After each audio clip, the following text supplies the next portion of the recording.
The Real Gatekeeper. What Difficulty is Made of, and Who Paid It First? By Jonathan Kendall. The Central Thesis. Difficulty is a toll, and forethought is the only currency that ever pays it in advance.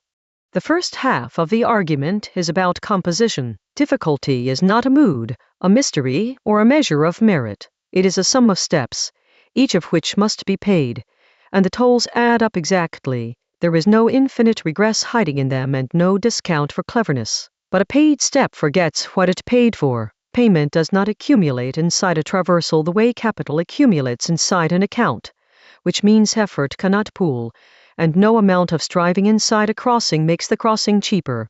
That forgetting is what forces the second half. If payment cannot pool during the journey, then the only way anyone has ever crossed cheaply is that the payment was made before, by someone else, at another time, and stored. Every gate we take to be natural is a place where cost was moved in time. Someone paid early, or nobody paid at all. The wall is only masonry. The gatekeeper is the forethought that placed it, and by the time you reach the gate that forethought has already left. This is why a gate cannot be argued with, bribed, flattered, or outthought.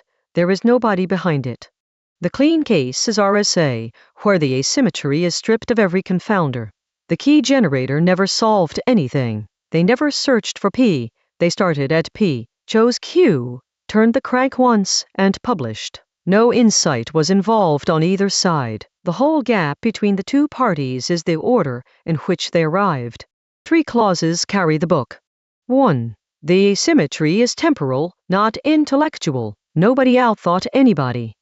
2. Forethought does not renew. Compute renews, capital renews, labor renews. Forethought spent cannot be respent, and forethought lost cannot be recovered, which makes the gate impartial rather than merely unfair. The wall has no door, and it has none for the party who built it either. What such a party holds is not a key to the wall but a position on the far side, arrived at without ever crossing, and a position can be vacated. Lose it and there is no way back, because there was never an opening, only an origin. 3. You cannot prepare for structure you have never seen. Foresight is bounded by recognition, so the gatekeeper is itself gatekept, and the deepest exposure is never to the gates we can price, but to the ones nobody thought to install. What this book does not claim: no progress on factoring, no weakness in RSA. The mathematics here is standard and old. The argument is about what that mathematics has been showing us the whole time.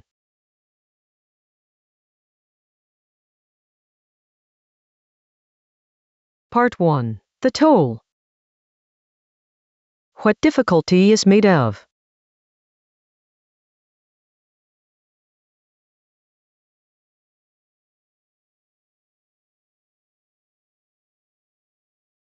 Chapter 1. The Wall at 2. This book starts at the smallest place it could possibly start, and it does so on purpose. Take any number and ask what it is made of. The question has a real answer. The number comes apart into factors, and those factors come apart into factors, and you can keep asking. 90 becomes 9 and 10, then 3 and 3 and 2 and 5. Each of those is asked the same question, and each either answers or refuses. Follow that chain far enough on any number you like and something invariable happens. It stops, not because you get tired, not because the numbers get awkward, but because the asking runs out of places to go. Every chain of that kind ends, and the last thing standing at the bottom of it is 2. 2 is where the ladder ends. There is no rung beneath it. You cannot ask what 2 is made of and receive an answer, because there is nothing underneath to answer with. No smaller pieces, no finer grain, no further question. The decomposition simply terminates. I have called it the wall at 2 for a long time now, and this is a book about walls, so it is where we begin. The word wall usually implies height. Something looms. You cannot get over it. That is not the sense in play here, and the difference matters enough to be worth a page. 2 is not a large obstacle. It is the smallest number that is anything at all. What makes it a wall is not its size, but its position. It is a floor, and a floor stops you exactly as thoroughly as a ceiling does, while being much harder to notice. You do not run into the wall at 2. You arrive at it, having descended, and discover that the descending is over. There is no impact. There is only the absence of a next step, which, as Chapter 2 will argue at length, is precisely what a wall is. Not something that pushes back, something that fails to continue. This distinction is going to matter for the rest of the book, because nearly every gate in these pages is going to turn out to be an absence rather than a presence, a missing road, a missing method, a missing payment, a missing person. 2 is the first of them and the cleanest. 2 has some further peculiarities, and I want them on the table early because later parts of the book will call on them. It is the only even number that refuses to divide. Every other even number surrenders instantly. The moment you notice it is even, you have half of its factorization in your hand. 2 is even and refuses anyway, which makes it the single exception in the largest and easiest to spot family of numbers there is. It is the first refusal in the plain temporal sense. Counting up from nothing, 2 is the first thing that will not come apart. And it has no interior. If you go through a numbers divisors and write down a verdict at each station below it, divides, does not divide, divides, does not divide, every number produces a string of verdicts, and the string is a kind of portrait. For 2, that string is empty. There are no stations below it to interrogate. 2 does not answer the question tersely. It has no room in which the question can be asked. That emptiness is not a technicality. It is the same fact as the floor, seen from a different angle. A thing with no interior is a thing with nothing to take apart, and a thing with nothing to take apart is where taking apart stops. One more property, worth having in view early because it makes the scale of the thing vivid. There are pairs of primes separated by exactly 2, 11 and 13, 17 and 19, and, as far as anyone has been able to check, on and on. In those cases the wall at 2 is the entire distance between 2 things that both refuse. It is not a barrier between a stronghold and open country. It is the whole of the gap, the minimum possible separation, the smallest amount of anything that can lie between 2 refusals. Whether such pairs keep occurring forever is not known, and is one of the oldest unanswered questions in the subject. I raise it only for the picture it gives, trivially small, entirely impassable, and sometimes the only thing between one refusal and the next. That combination is what a floor is, and it is the right thing to hold in mind while we start counting what everything costs. Now the connection to the argument this book actually wants to make, which is about cost. Every decomposition is work. Finding that 90 comes apart is not free. Somebody or something has to try the divisions, and the trying is a sequence of payments in this sense the next chapter will make precise. Descending the ladder is a purchase, rung by rung. So the chain of payments needs somewhere to stop, and 2 is where it stops, not because the money runs out but because the road does. At 2 there is no further step to buy. The transaction is over, not settled but exhausted.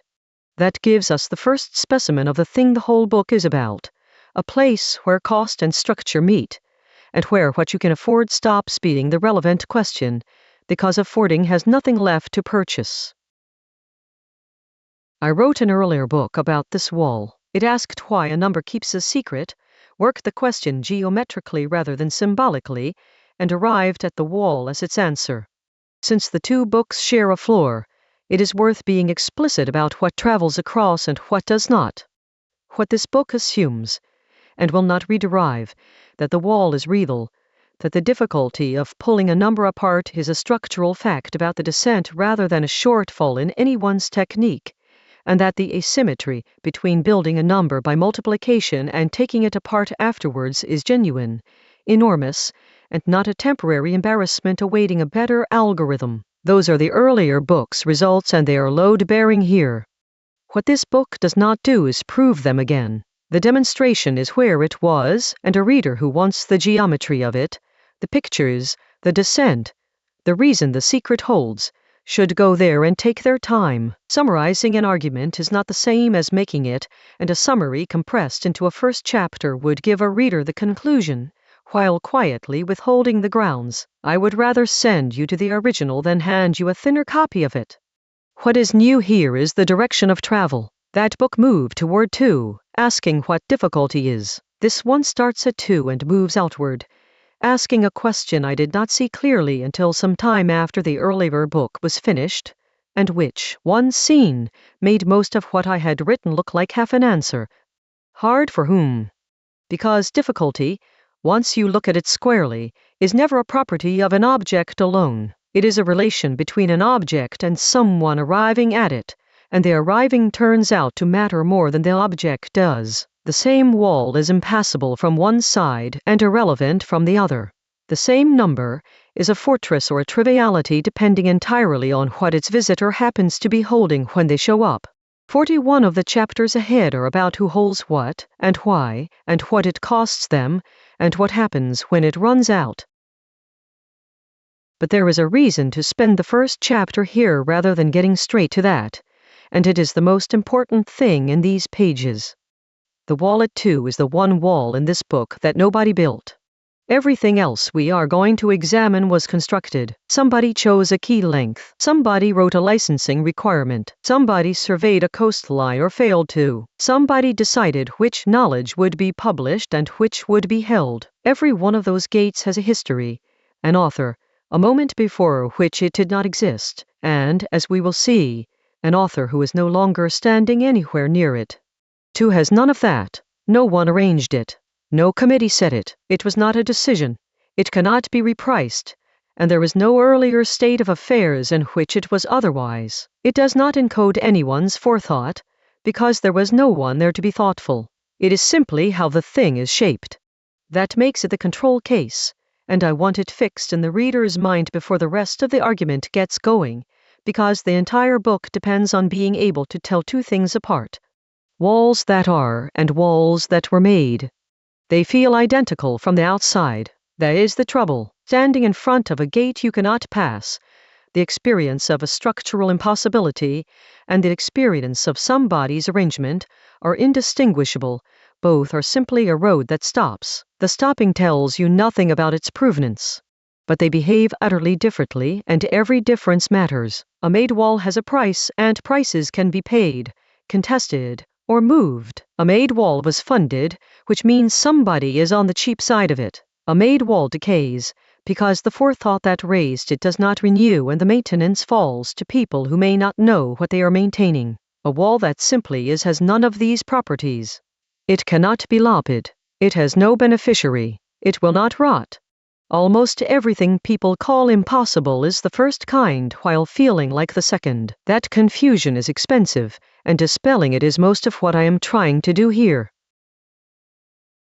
Having drawn that line as firmly as I can, I now have to admit a crack in it, because it is real and because a reader who found it on their own would rightly distrust everything after.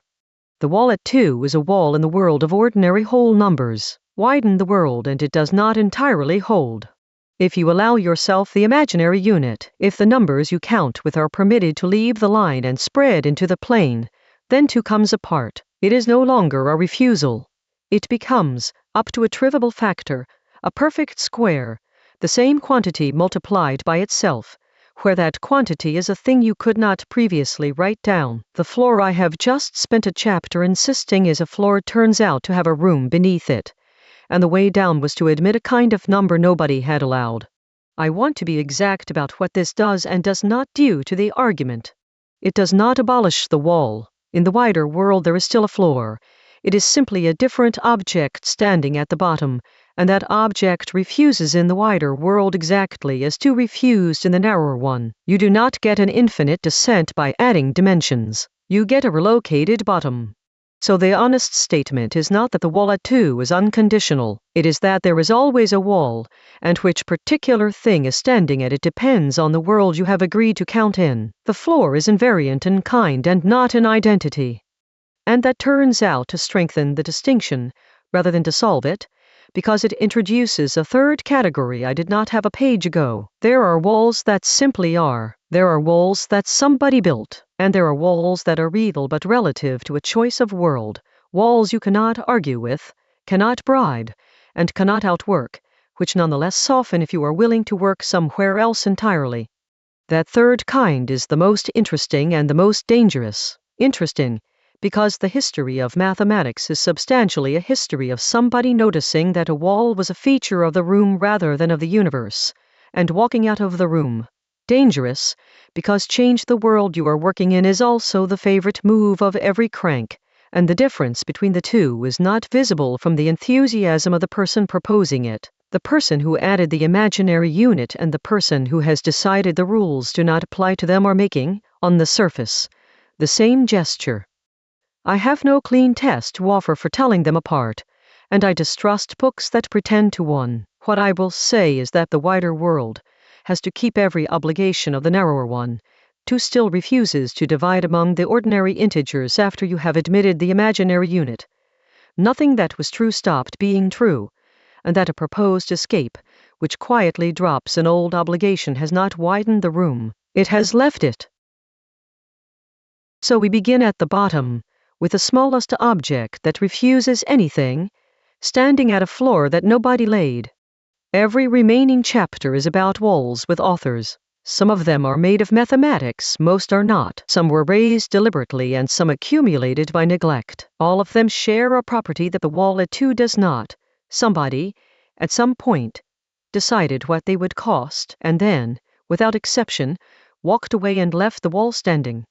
Keeping the two kinds distinct is going to take the whole book, because that experience of meeting them is identical. You arrive. The road stops. Nothing about the stopping announces whether you have run into the shape of the world or into somebody's arrangement. And the difference between those two is the difference between a fact and a bill. We begin at 2 because it is the only place in these pages where we can be certain which one we are looking at.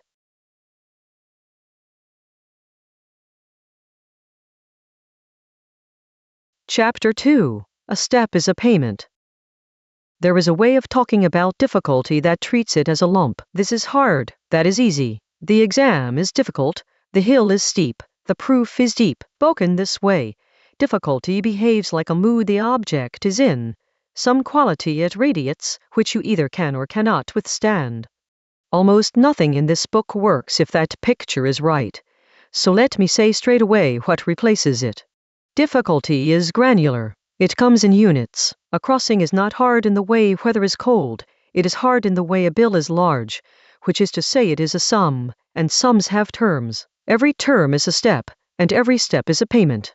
That is the whole content of this chapter, but it has consequences that take some unpacking, and one of them will still be doing work 40 chapters from now. Start with what a step is.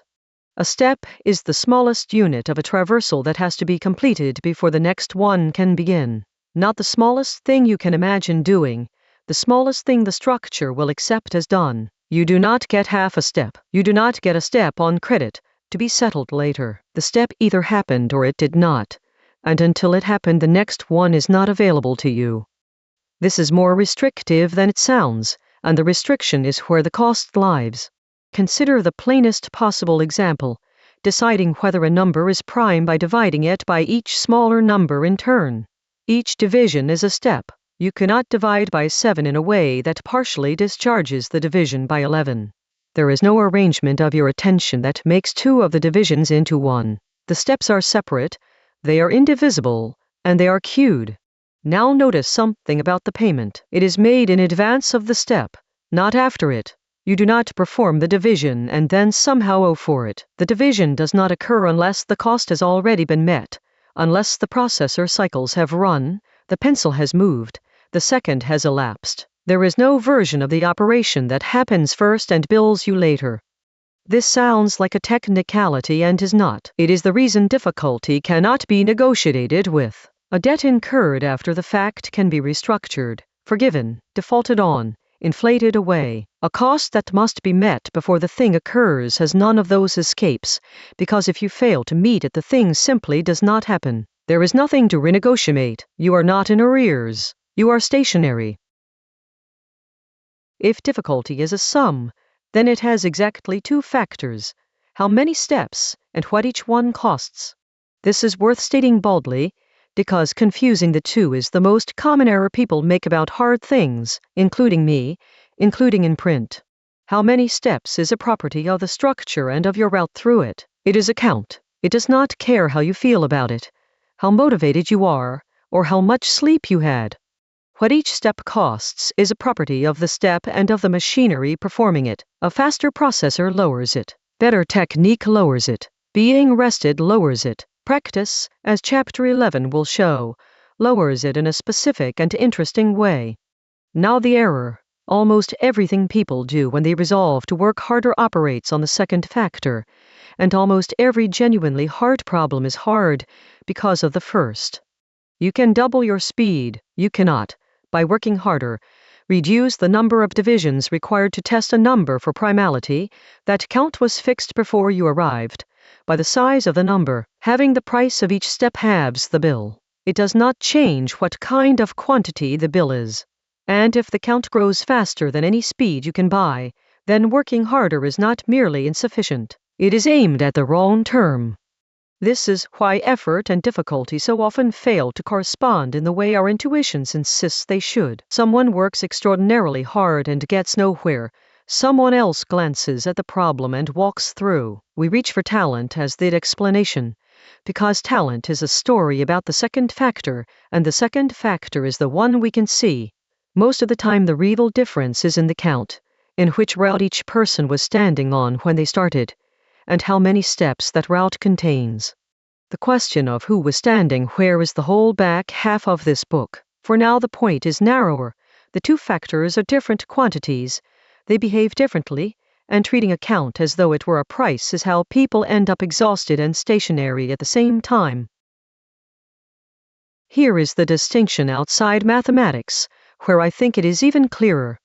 Learning a language is, above everything else, a count problem. A functional adult vocabulary is somewhere in the region of 15 or 20,000 words, and each of those words is a step in the strict sense given above, an indivisible unit that has to be completed before it is available. You cannot learn two words at once in a way that discharges both. You cannot be so intelligent that chaise and fautu will arrive together. Knowing one word does not partially supply the next. Everything an adult learner reaches for on discovering that a language is hard is an attack on the price per step. Better mnemonics, spaced repetition, immersion, which is really a way of buying more repetitions per hour. These work, genuinely, measurably. A good method might have what a word costs to acquire, and a halved price against a 20,000 item count still leaves you with a multi-year project, which is why the honest teachers say it takes years and the dishonest ones sell methods. The method is real. It is just operating on the smaller of the two factors, and no amount of improvement to it converts the enterprise into a weekend. Now watch what happens to somebody who grew up in the language. They're not faster. Their per-word price is not lower than yours. In some respects it is worse, since they cannot articulate half of what they know. What they have is a count of zero. The steps were taken, one at a time, at full price, over a childhood, by them, and the payment is behind them rather than in front. They are not better at the crossing. They already made it. Which is the whole book in a single domestic example, and I have put it in the second chapter deliberately, so that when the machinery arrives in part Roman 3 you will recognize it as the description of something you already knew. There is a further point buried in that, and it is the one that gives the count its authority. You do not set the price per step, and you emphatically do not set the count. Both are properties of the structure you are crossing, and the structure was not consulted about your plans. The size of the number sets how many divisions. The language sets how many words. The staircase sets how many stairs, and the stairs are the same height whether you are tired or fresh. This is what people are really registering when they say a thing is hard in itself. The lump intuition I dismissed at the start. They are wrong that difficulty is a mood the object is in. They are right that it is not up to them. The count is out there, indifferent, fixed before they arrived. The one lever anyone has ever had over the count is choosing a different route through the same structure, and I will keep deferring that question, because it deserves its own chapter and eventually gets several. But the deferral comes with a warning worth planting now. A different route is a different count, not a discount, and finding one is itself a traversal that somebody has to pay for. There is an obvious objection at this point, and I want to meet it early rather than let it sit. Not everything comes in steps. Some difficulties are not a queue of little payments at all. Some are a matter of seeing the thing, an insight, a reframing, a moment in the shower, and those do not decompose.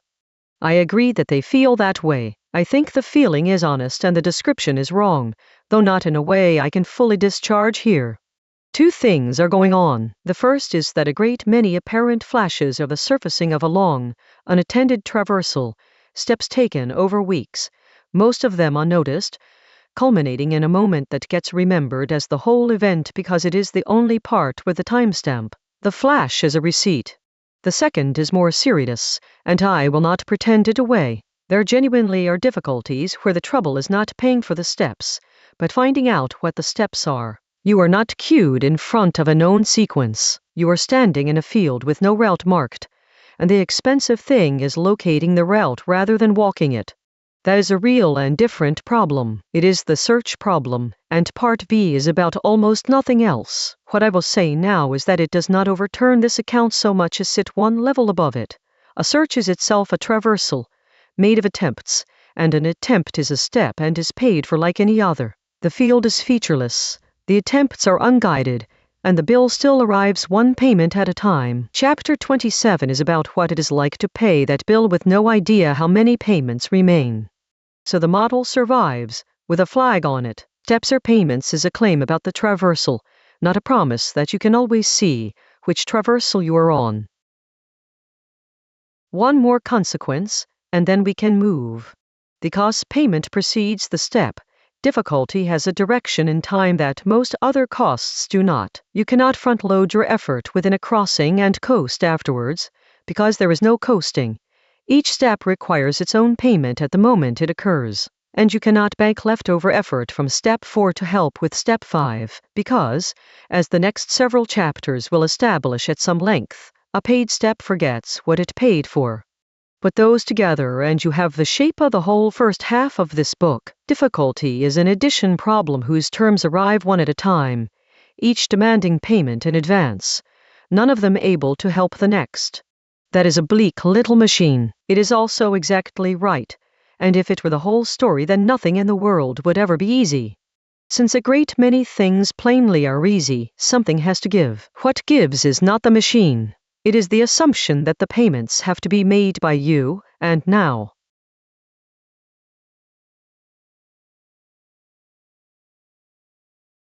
Chapter 3.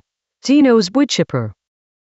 The last chapter claimed that difficulty is a sum with two factors, how many steps, and what each one costs, and that people habitually attack the second while the trouble lies in the first. This chapter is a machine that proves it. I want to build the machine before saying what it is for, because the argument works better if you see the behavior first and draw the moral afterwards. Start with the oldest complaint in the subject.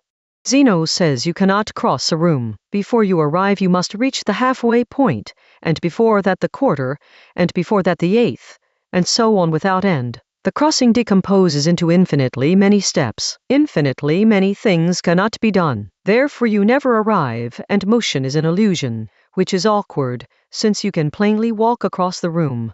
The standard modern reply is that the steps get smaller fast enough that their total is finite. A half plus a quarter plus an eighth and onward sums to exactly 1. Infinitely many steps, finite distance, no paradox. This is correct, and it is what most people are taught, if they are taught anything. Now put it in a machine, because machines are honest in a way that formulas are not. Imagine a woodchipper. You feed wood in one end and chips come out the other, into a bag. Each chip is smaller than the last. Set the machine to throw chips of size 1/2, then 1/4, then 1/8, and let it run. What happens is worth watching rather than calculating. The chips shrink toward invisibility. The bag fills, quickly at first, then imperceptibly, and the level in the bag stops, not slows, stops, at exactly one bagful, and no amount of further running adds anything you could measure. The machine goes on chipping forever and the pile is finished. That is Zeno resolved, mechanically. Infinitely many chips, one bag, arrival. The machine does not care what you feed it. It only throws a chip for each thing that goes in, size to match. So feed it every whole number. Chips of size 1, 1/2, 1/3, 1/4, 1/5, and so on down. The chips still shrink toward nothing. The behavior is completely different. The bag fills and keeps filling and never stops filling. There is no bag full it will not eventually exceed. Give it a warehouse and it fills the warehouse. It does so with sublime laziness. After a million numbers, the pile has reached about 14 bags, but it never settles, and this has been known since Orsmy worked it out in the 14th century. Still, one can shrug at that. You fed it everything. Of course, a machine handed the entire number line runs forever. There is no shortage of anything. The result is remarkable as mathematics and unremarkable as a story. Now the third machine, which is the one the name belongs to. Feed it only the primes, chips of size 1/2, 1/3, 1/5, 1/7, 1/11, 1/13, nothing else. Skip every composite. The machine is now on a starvation diet, and the diet gets worse as it goes. Primes thin out steadily, so that among the first 100 numbers you feed it 25, and among a stretch far out you feed it a vanishing sliver of what passes by. Everything about this machine says it should finish. Its chips shrink at least as fast as the halves machines did. It is fed a scattering of the numbers rather than all of them. By Zeno's own resolution, shrinking steps sum to a finite total. The bag should fill and stop. It doesn't. The pile grows without bound. Euler proved it in 1737, and it has not softened since. That is Zeno's wood chipper. The machine that obeys every condition for stopping and refuses to stop. Two chippers identical from the outside, both throwing chips that dwindle to dust, with opposite fates, and the only difference between them is which wood went in. Feed it halves and it finishes. Feed it primes and it runs forever. I should be exact about the pace, because runs forever sounds dramatic and the truth is stranger and quieter. Having chipped every prime up to 100, the pile stands at about 2.5 bags. Having chipped every prime up to 5 million, it has just reached 3. To reach 4 you would need to run it out past a number with 18 digits. To reach 5, past a number with 50. It diverges at a rate that grows like the logarithm of a logarithm, which is the slowest divergence there is. The gentlest way a quantity can be infinite. So the machine is not a monster. It is a thing that never stops, while being almost impossible to catch in the act of moving. You can watch it for a lifetime and swear the bag is full. That combination, unbounded and imperceptible, is the most underappreciated shape a cost can take, and I will come back to it in part VI when I write about maintenance and rot, which have exactly this profile. Here is what the three machines are for. The previous chapter separated the two factors of a bill, the count of steps and the price of each. It then claimed that lowering the price is what people reach for, and raising the count is what actually defeats them. The chipper turns that claim into something you can watch. In all three machines, the price per step collapses to nothing. The chips shrink to dust in every case. On that measure, the prime machine is doing at least as well as the halves machine that terminates. If falling prices were sufficient for a rival, all three would fill one bag and stop. Two of them don't. The count wins anyway. That is the whole lesson, and I want to state it in the bluntest available form, because it contradicts something almost everyone believes about hard work. Steps getting easier is not a reason to expect that you will arrive. It is not evidence of progress. It is not evidence of anything. A crossing where each step costs less than the last is exactly as likely to be endless as one where the steps stay the same size. The shrinking tells you nothing on its own, because whether the sum settles depends on how fast the shrinking happens relative to how many terms there are, and that relationship is set by the structure being crossed rather than by the effort of the crosser. You are not the wood, you are only the machine. There is a second reading of Zeno's wood chipper, and it is the reason the object earns a chapter rather than a footnote. Notice that the prime machine never jams. It always has something to chip, however far it has run. There is more wood, which is Euclid's proof that the primes never run out, Rebuilt as a fact about a running motor rather than a line of argument, the machine demonstrates the inexhaustibility of its own supply simply by continuing to work. So the same object says two things at once. The bill never finishes, and the wood never finishes, and these are the same observations seen from the two ends of the machine. An endless supply and an endless cost are one fact with an input side and an output side. That is the shape of every wall in this book. Nothing runs out, nothing is withheld, there is no scarcity anywhere in the mechanism. The numbers are all there. The wood is abundant, the machine is in perfect repair, and the crossing is impossible anyway, on account of the accounting. I find this the hardest thing to convey to people who have not sat with it. We are trained to look for an obstacle, a missing piece, a hidden component, a locked door. The chipper has none of those. It is an entirely open, entirely available, entirely functional process that does not terminate. The impossibility is in the arithmetic of the sum and nowhere else.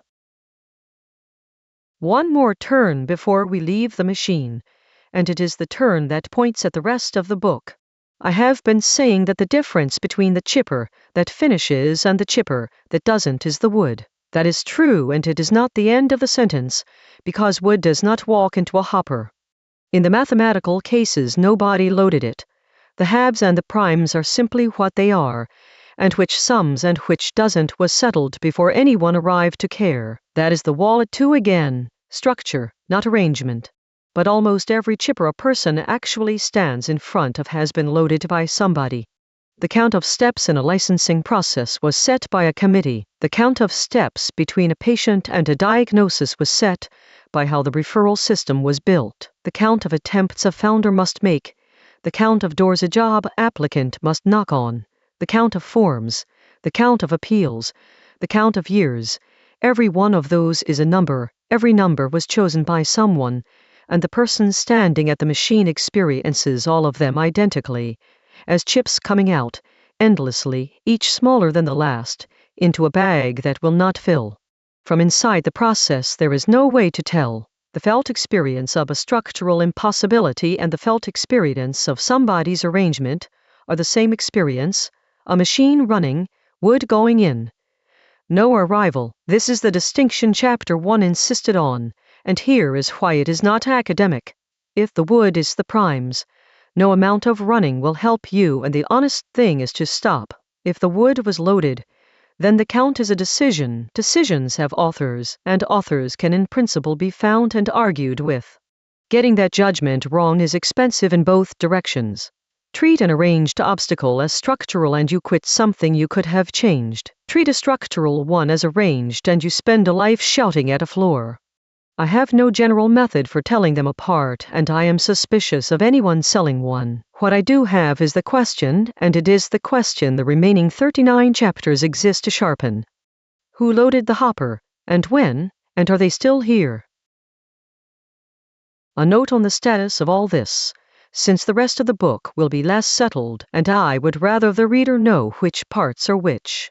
Nothing in this chapter is speculative or mine. That the halves sum to one is elementary, that the harmonic series diverges is Orsmy, around 1350, that the sum of the reciprocals of the primes diverges is Euler, 1737, that the primes never run out is Euclid. These are theorems.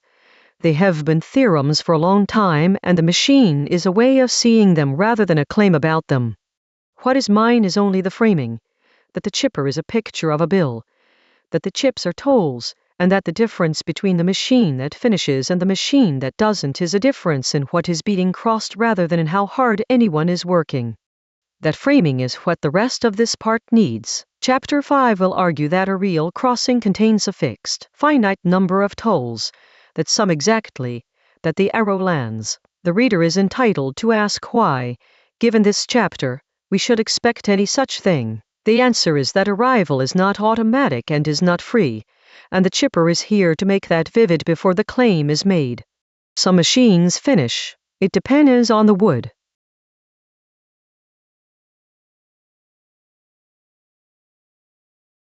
Chapter 4. Infinite Sharpness. There is a second thing to say about an endless supply of vanishing pieces, and it is more interesting than the first. An endless supply is not only a threat, it is a stock, and you can spend it. Begin with what sharpness actually is. We talk about a sharp point as though sharpness were a kind of thingness. It isn't. Sharpness is turning. A straight line does not turn. A wide arc turns a little, spread over a great length. Push that to its limit and you get all of the turning concentrated at a single place, with none anywhere else, a cusp, where a curve reverses direction with no arc to do it in. The curvature there is not merely large, it is infinite. Now scale a parabola by 1 over a prime, and then by 1 over a larger prime, and keep going. The curve narrows without limit, the vertex sharpens without limit, and the tip goes somewhere the eye cannot follow, because for every place you propose there is a further prime that draws it past. That is an infinitely sharp point that never lands, not a very sharp point, a blade whose tip is genuinely, unreachably at infinity, with all the turning in the world stored at the one place you cannot get to. It has one property that matters here above all others. You cannot blunt it. Any attempt to round the tip replaces the cusp with a small arc, and a small arc is a different curve. Blunting does not tame the infinity. It substitutes a finite object and quietly calls it the same one. So you cannot blunt the sword. You can sheath it. Take a second parabola, slightly wider, offset outward everywhere by some small fixed width. Then, instead of letting it come to a point, cut it off flat, terminating in a straight segment across the tip. Now slide the blade inside. Because the sheath is offset outward along its whole length, it clears the blade everywhere. And because it stops flat rather than tapering, it closes over the tip with room left over. The sword's point never reaches the scabbard's end. It cannot. The point is at infinity and the flat is at a finite place. Look at what you are holding. The outside, the thing the world touches, has a square end, curvature 0, not merely blunt but the least sharp thing there is, and it got that way by construction rather than by any limiting process. The inside is untouched. The blade is exactly as sharp as it ever was, nothing rounded, no infinity destroyed or apologized for. And between them is a pocket, bounded by the offset on the sides and closed by the flat at the end, whose area is a clean, ordinary, finite number. That number is the whole content of the construction. It is the exact, finite measure of the infinity you have contained. I want to be plain about why this sits in a book about difficulty, because it would be easy to read as a diversion into pretty shapes. The sheath is the first buffer in these pages. Everything Part 3 will say about buffers is here already, in geometry rather than economics. A buffer is a device that lets a finite creature handle an unaffordable thing by putting a flat end on it. What the world touches is blunt, closed, and cheap. What is inside remains exactly as expensive as it always was. And the cost does not disappear. It is relocated into a bounded pocket where it can be carried. The digits you look up rather than compute. The road across a landscape you never walked. The dictionary entry standing in for a lifetime of listening. In every case something unbounded has been sheathed, capped with a flat surface you can touch at no cost, with a real object intact behind it, and a finite pocket of stored work between the two. You never destroy the infinity. That is what people get wrong when they imagine that progress makes hard things easy. The blade stays sharp, the sum still diverges. What changes is that somebody built a scabbard, and now the thing can be carried in a hand. There is a generalization, and it turns the chapter from a curiosity into a principle. If a cusp is all of the turning spent at a single point, then turning is a quantity you can distribute. The infinite supply from the chipper is not committed to being a sword. It is fuel, and a shape is a decision about where to burn it. Spend it all at one place and you get the cusp. Spend it evenly, the same small amount at every point, all the way around until you return to where you began, and you get a circle. Which means, and I still find this startling to write down, that infinite smoothness is infinite sharpness spent evenly. They are not opposites. They are two budgets drawn on the same account, and the perfectly smooth thing and the infinitely sharp thing are made of identical stuff. That raises the question of what counts as fuel, and here the supply divides into two grades, whose difference is the rest of this chapter. Periodic fuel returns. Divide 1 by 7 and the decimal runs forever. 142857.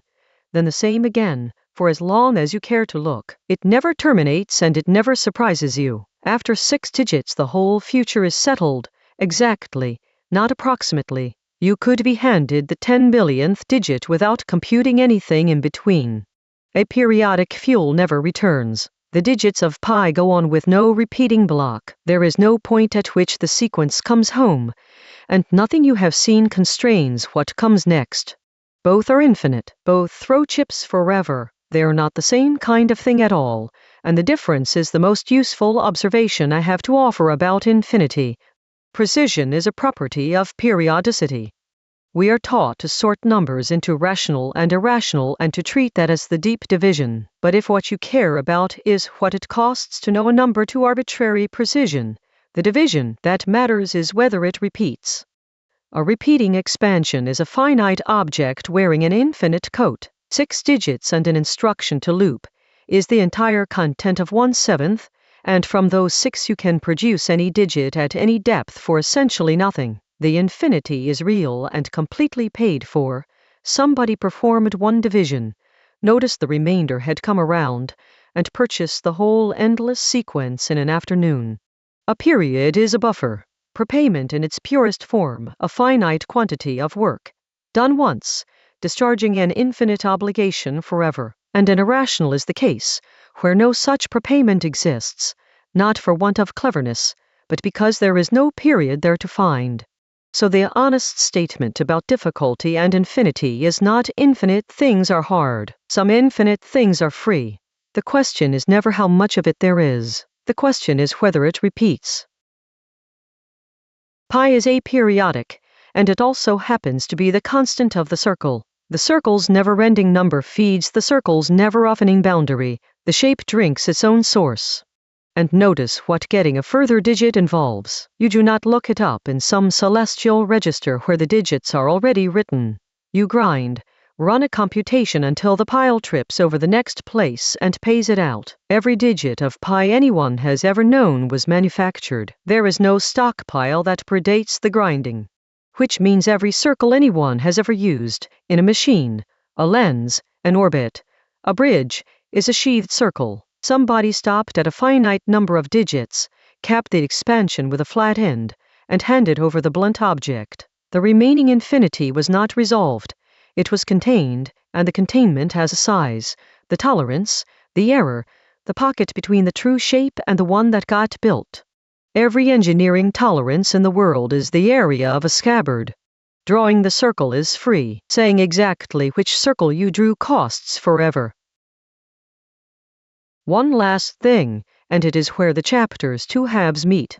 Take a circle and look at a small window of its edge. Make the circle bigger, keeping the window the same size, and look again. The arc flattens, the bulge across your window shrinks, the curvature dies away. At unbounded amplitude the bulge goes to nothing and the curvature goes to 0. What is left in the window is not a small piece of a big circle in any way you could detect. It is the arm of a parabola. So the infinite circle is the infinite parabola. The smoothest thing and the sharpest thing, which we found to be two spendings of the same fuel, turn out at the far end to be the same curve. And that answers a question I did not expect to be able to answer. A circle ends because it returns. The turning is spent evenly, and after 360 degrees you are back where you began, and the shape closes because you have come home. Closure is a homecoming, and homecoming requires that home be reachable. Make the amplitude unbounded, and the return point recedes past every distance. Nothing broke. The curve is doing exactly what a circle does, turning steadily, spending evenly, never roughening, and it simply never gets back. Ending was never a property of the shape. It was a property of the scale, which is the same claim Chapter 1 made about walls, reached from a completely different direction. A quality we habitually attribute to the thing turns out to live in the relationship, and once you have seen it in one place you start finding it everywhere.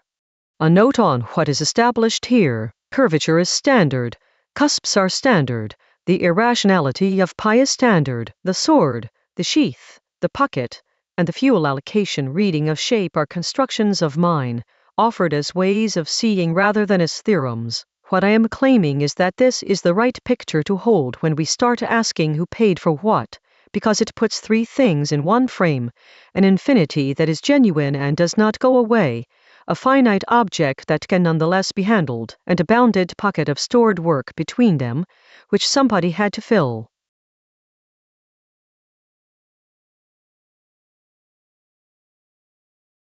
Chapter 5. The Ruler You Chose. Part 1 has spent 4 chapters on how crossings cost, and when they fail to finish. This one is about what makes a crossing finish, and it closes the part by handing the answer to the wrong person, which is to say, to whoever got there first. Go back to Zeno one last time and look not at his conclusion but at his operation. He crosses a room by having reached the midpoint, then the midpoint of what remains, then the midpoint of that, and he observes, correctly, that this never finishes. But of course it never finishes. Look at what he is doing. Having is an operation that always has a next move available, in principle and by construction. Given any interval, you can name its middle.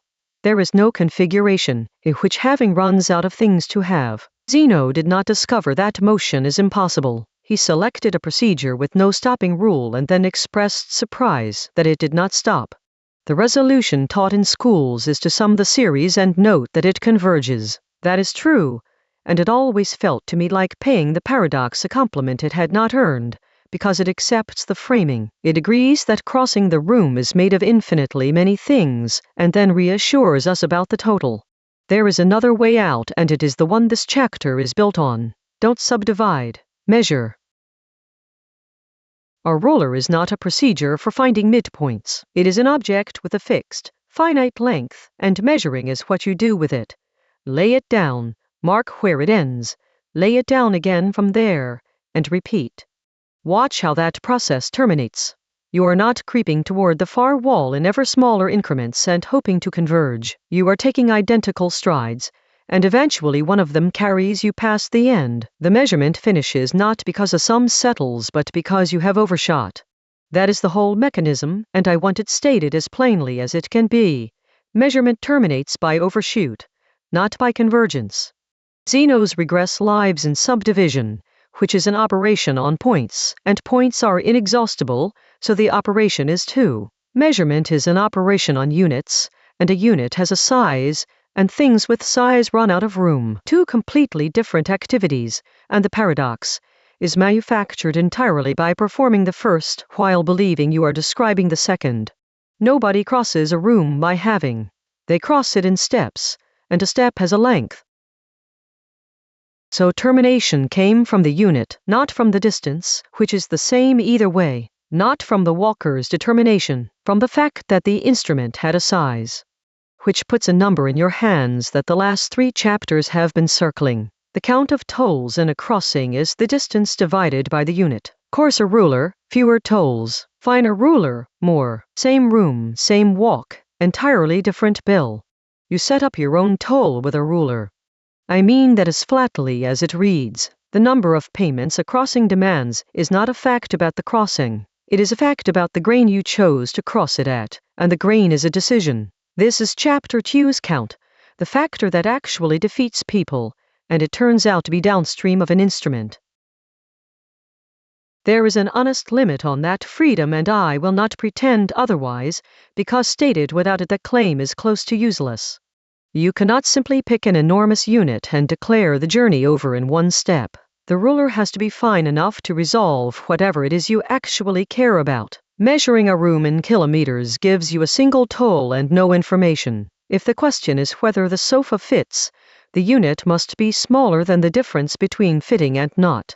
So the grain is set by the question, not by preference. What you get to choose is the unit given what you need to distinguish, and that is a real choice, frequently the large one, and almost always made carelessly. But it is bounded, and anyone who tells you that hard problems to solve if you simply zoom out is selling the unbounded version.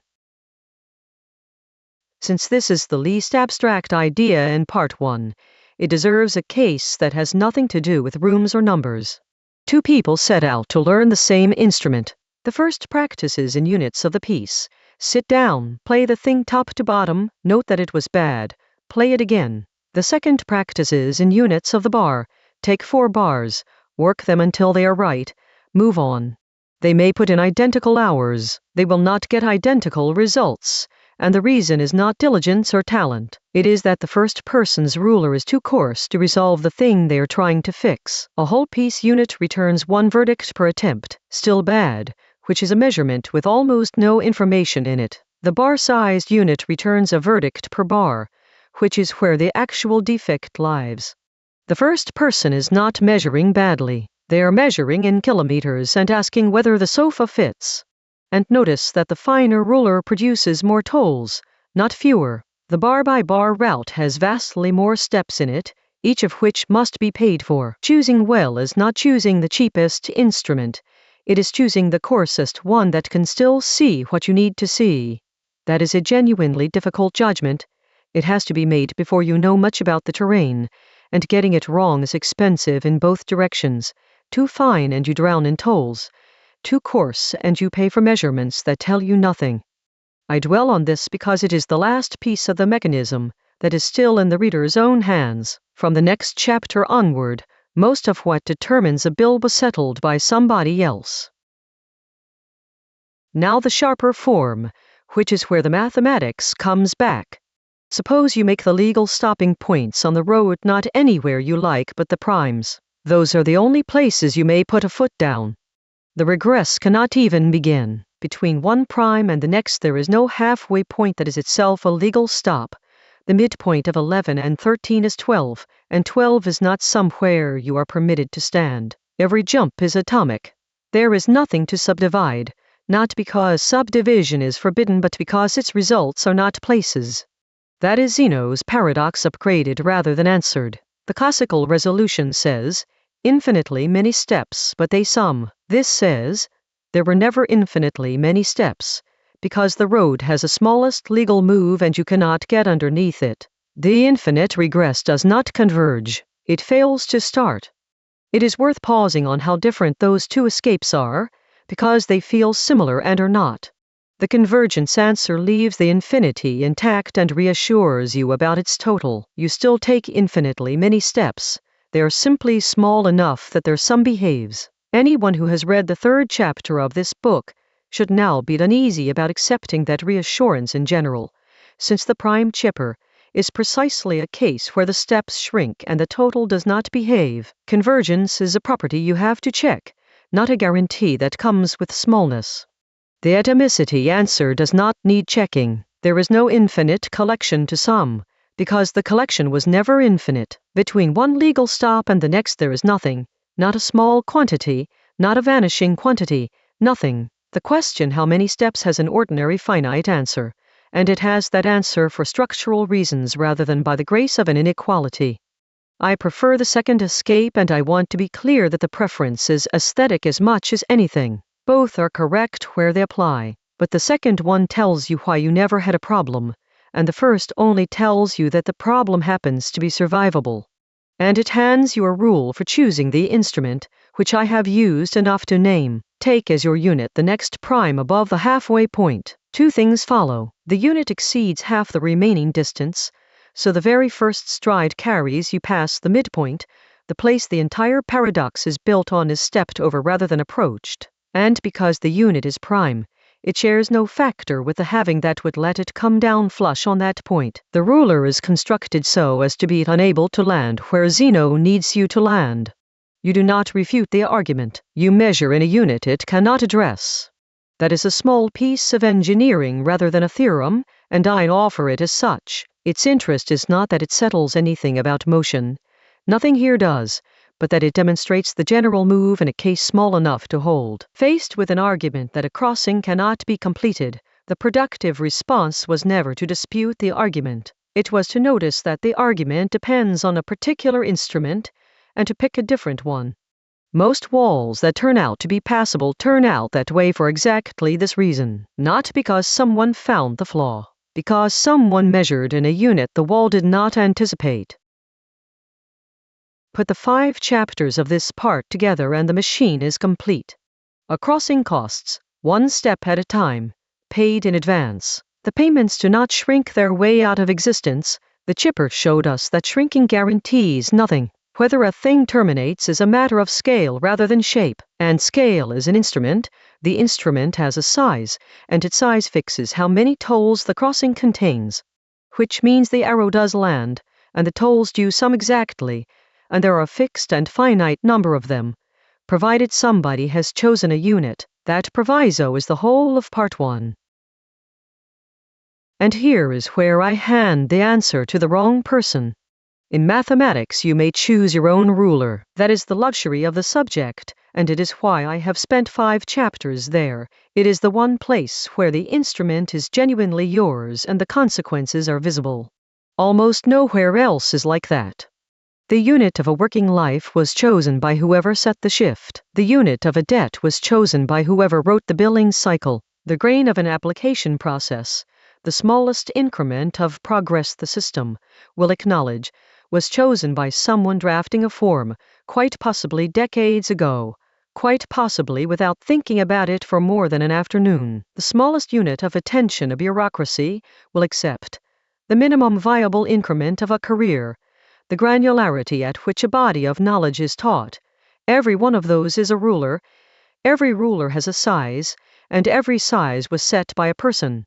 You will meet these instruments already calibrated. Nothing about them announces that a choice was made. They present as the natural grain of the thing, in the way Chapter 1 warned that constructed walls present as structural ones, and the count of steps between you and wherever you are going was fixed by that calibration, before you arrive to be counted. Whoever chose the unit set your bill. That is the sentence Part 1 exists to produce, and it is not yet an accusation. It is a description of a mechanism, and there is one more thing the mechanism has to do before we can say anything about the people operating it. Part 2 is about why the payments cannot help each other, why the effort you spend on Step 4 leaves nothing behind for Step 5, and why that single unpleasant fact makes prepayment the only route anyone has ever had.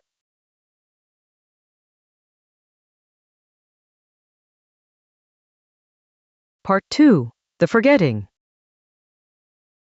Why tolls can't pool. The half that turns the book.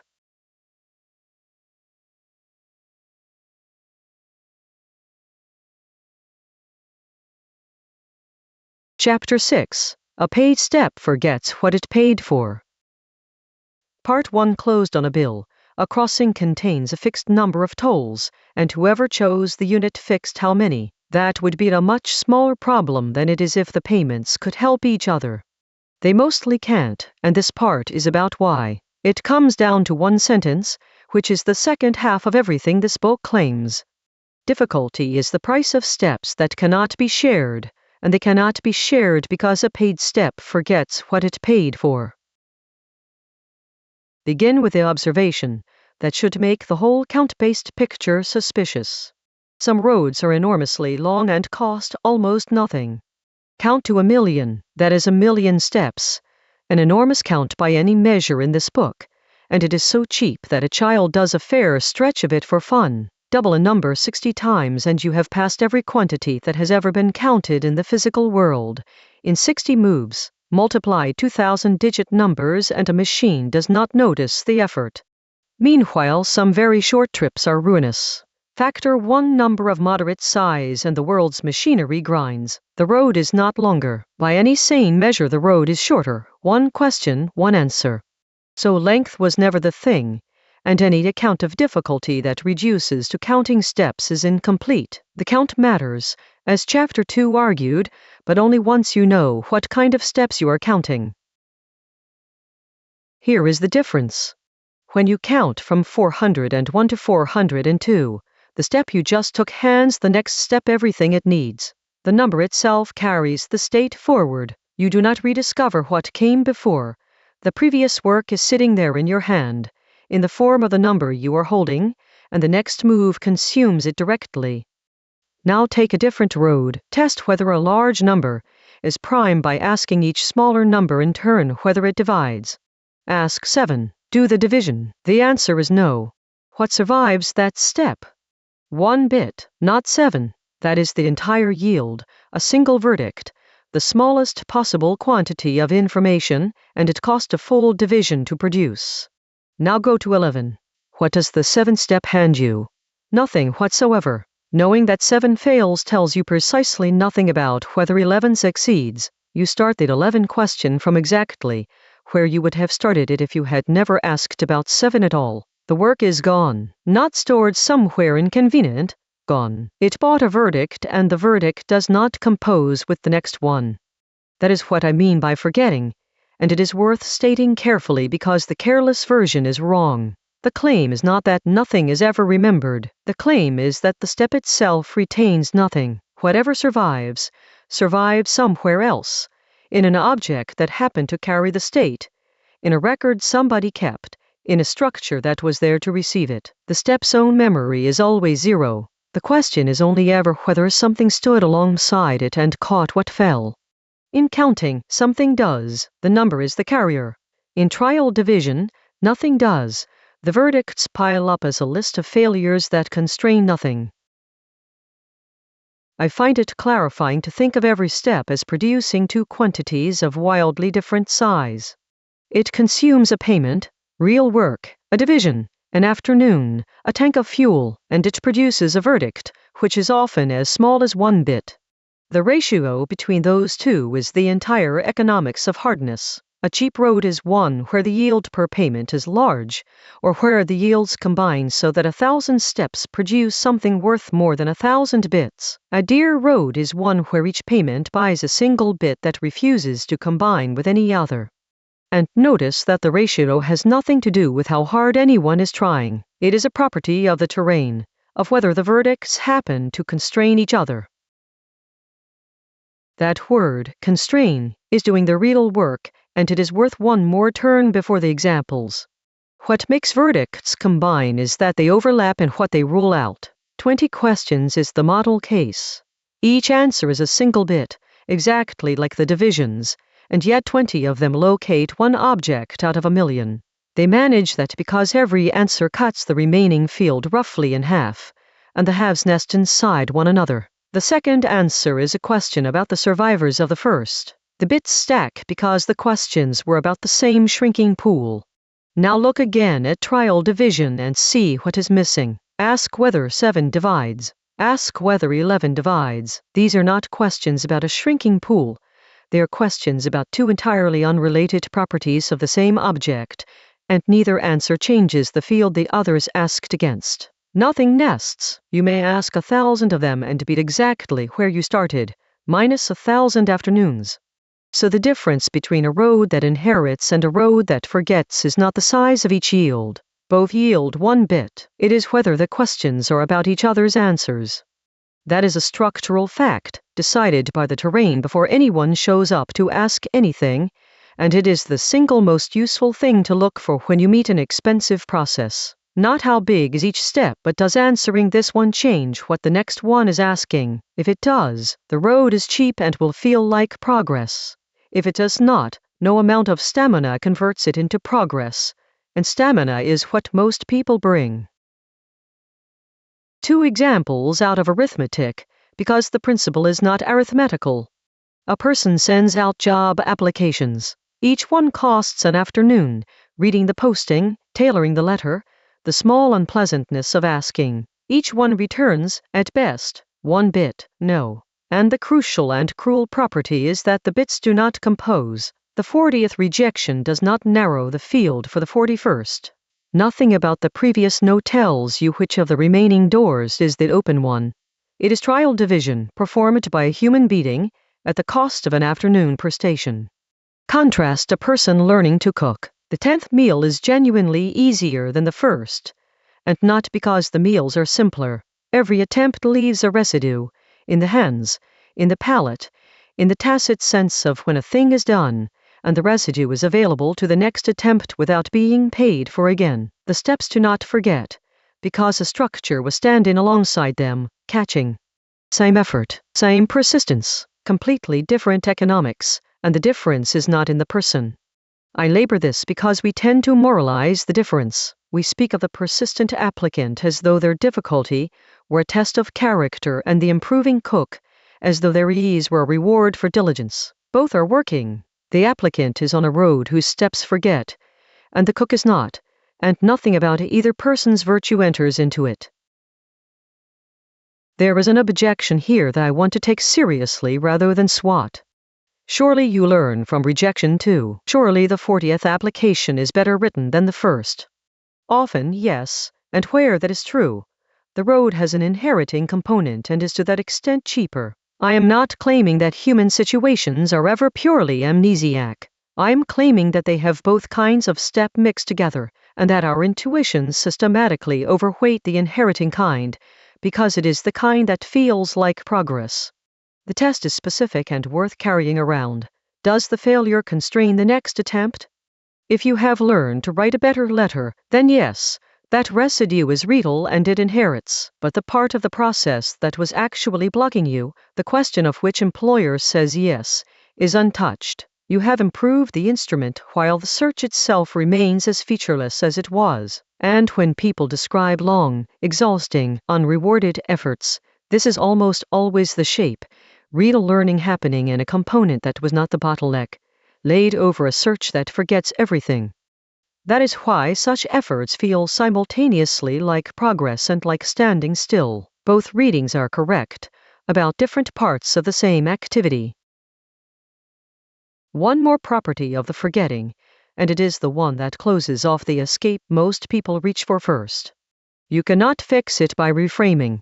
The instinct on meeting an expensive road is to look for a better description of it, a change of coordinates, a different notation, a clever way of writing the problem down. Sometimes this pays enormously, and Part 5 will look at the cases where it does, but it does not remove a toll. It relocates the booth. The reason is that the bill was never in the notation. The bill is in the structure of what constrains what, and a renaming does not alter which facts constrain which other facts. If the verdict at 7 fails to constrain the verdict at 11, that failure survives translation into any language you like. Write the numbers in binary, in base 60, in your own invented script. 7 still tells you nothing about 11. I want to be careful here, because the claim is easy to overstate into something false. Notation is not worthless. It is one of the most powerful instruments anyone has. Positional numerals turned multiplication from a specialist craft into something schoolchildren do. That was an enormous real gain, and it was purely a change of writing. But look at what actually happened there. The gain came because the new notation exposed a structure that was already present.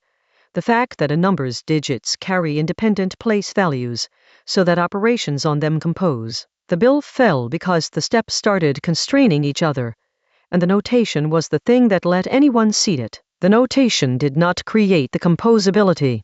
It revealed it.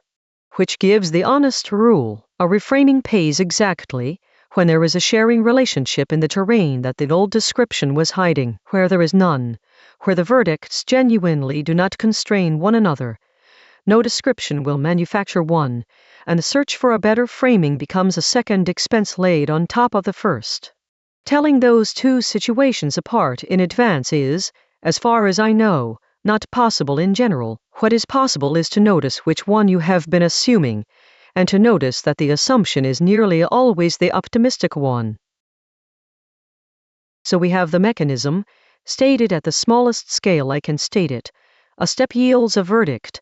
The verdict is tiny, the step retains nothing, and whether anything survives depends entirely on whether some structure stood nearby to catch it.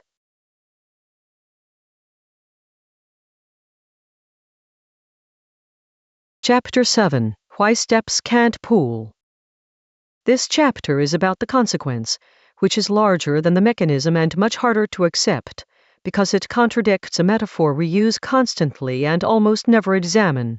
The metaphor is that effort accumulates. Listen to how people talk about work. You put in the hours. It will add up. Small efforts compound. You are building something. You invest in a skill and it pays dividends. Every one of those is a banking image. They describe effort as a substance that goes somewhere, stays there, and can be drawn on later, and they are so deeply installed that arguing against them feels like arguing against thrift. But money has three properties that make accumulation work, and it is worth naming them, because effort in a traversal has none of them. Money persists. A sum in an account is the same sum tomorrow. Nothing about the passage of time consumes it. Money is fungible. Any unit substitutes for any other. It does not matter which particular pounds you saved. And money is re-inputable. The stored amount can be fed back in as the input to the next operation, which is precisely what compounding means. The output of one period becomes the principal of the next. That third one is the load-bearing property, and it is the same condition Chapter 6 arrived at from the other direction. Compound interest works not because small amounts are magic, but because each step's output is the next step's input. The questions are about each other's answers. It is composability, wearing a suit. Effort spent inside a crossing has no such structure. The hour you spent at step 4 does not persist as an hour, is not interchangeable with any other hour, and cannot be fed into step 5 as an input. It bought step 4. Step 4 is done. There is nothing left in the account, because there was never an account. Now, the reason nobody believes this on first hearing is that a great deal of ordinary work plainly does accumulate. Dig for an hour and the hole is bigger. Come back tomorrow and it is still bigger. Write for a morning and the manuscript is longer, and it does not shorten overnight. That is real, and any account of difficulty that denies it is wrong. So let me draw the distinction that the rest of the chapter runs on, because I think it is the single most useful line in this part of the book. Work that changes the world pools. Work that only asks the world questions does not. When you dig, the result of your effort is deposited in the terrain. The pile is smaller, the hole is deeper, the state of the world has moved and it stays moved. Tomorrow's first shovelful begins from the new state, not the old one. The ditch itself is the structure standing alongside, catching what each step produced. Digging is composable for the plainest possible reason. The output of the step is the world the next step operates on. When you search, nothing is deposited. You looked in the third drawer and it was not there. The drawer is exactly as it was. The room is exactly as it was. The object is exactly where it always was, which is somewhere you have not looked. Your effort produced one bit and changed nothing, and the next search begins from a world identical to the one you started in, minus your afternoon. Nearly everything we call ordinary work is digging, which is why the banking metaphor serves us well most of the time. And nearly everything we call hard is searching, and we bring our digging intuitions to it, and they betray us at precisely the moment we need them most. I want to press on that, because the failure has a characteristic feel and I suspect most readers will recognize it. The digging feeling is the pile is going down. Even when the work is exhausting and slow, there is a perceptible relationship between effort spent and distance remaining, and that relationship is what makes long work bearable. You can be tired and still know where you are. The searching feeling is different and much worse. You work as hard, sometimes far harder, and the remaining distance does not visibly move, because it genuinely has not. 40 applications in and the field of possible employers is not 40 smaller in any way that helps. 2 years into a research problem and the space of possible approaches is not measurably reduced. The effort was real and the terrain is unchanged. People experiencing this reliably conclude that something is wrong with them, because their whole model of effort says that work reduces distance and their distance is not reducing. The model is what is wrong. They have been handed a search and are running the routine for a dig. I am not offering that as consolation, and I do not think it functions as any. It is a diagnosis, and its only real use is that it points at what would actually help, which is never more stamina, and is usually either a different question or somebody else's prepaid map. There is one more source of the delusion, and it deserves its own paragraph, because it is the most respectable one. You do improve. Over 40 applications, over 2 years of a research problem, the person changes. They get faster, more discerning, less wasteful. That is genuine accumulation, and I am not going to pretend it away.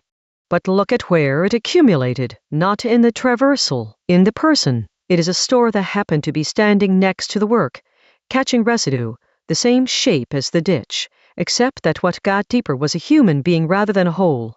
And that store, crucially, does not reduce the search. A better trained searcher searches better. The space is the same size. The improvement is real, valuable, and aimed at the price per step rather than at the count.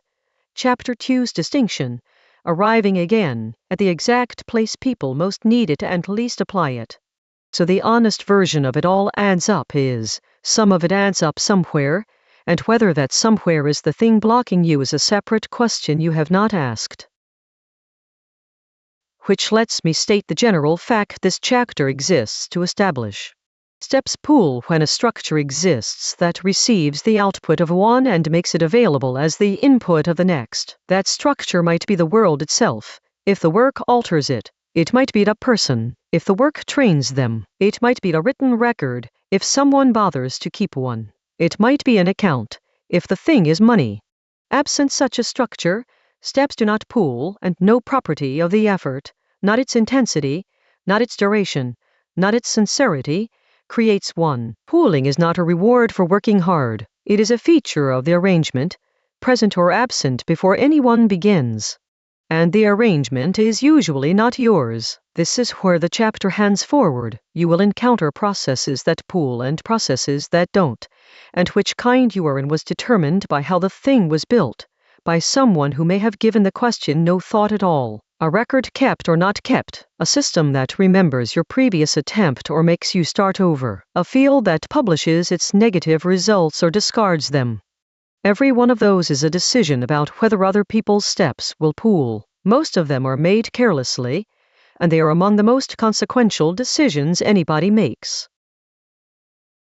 A case, since that claim is large and easy to nod along to without feeling.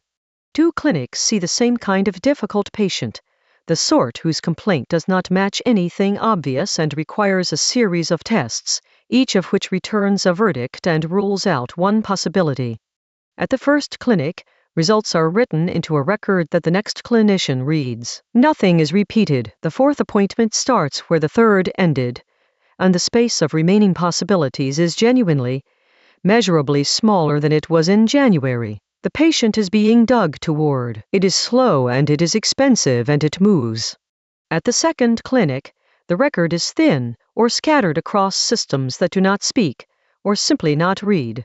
Each appointment begins from the top. The patient recites the history again. Tests are repeated because nobody can see that they were done. Every visit produces a verdict and the verdict is deposited nowhere, and after a year the field of possibilities is exactly as wide as it was at the start.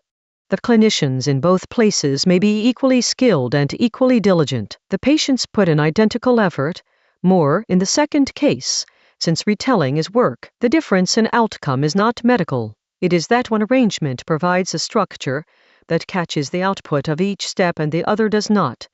And somebody built each arrangement, and the person who built the second one probably never framed it as a decision about whether their patient's suffering would accumulate into anything.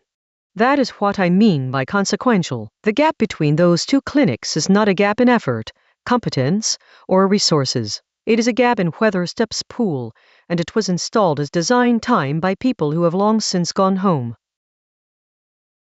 One last thing, which is the reason this chapter sits where it does rather than later.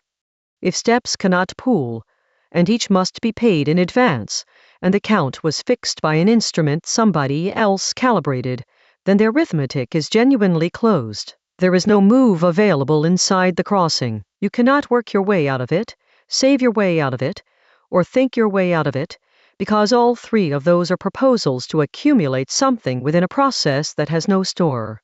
That is a bleak conclusion and it is the correct one, and I want the reader to sit in it for 2 chapters rather than be rescued immediately. The rescue exists. It is not inside the crossing. Chapter 11 is where it arrives, and its whole content is that the payment can be made somewhere else, by someone else, at another time, which is the only door in the wall and is also, as the rest of this book will argue, the reason the world is arranged as unevenly as it is.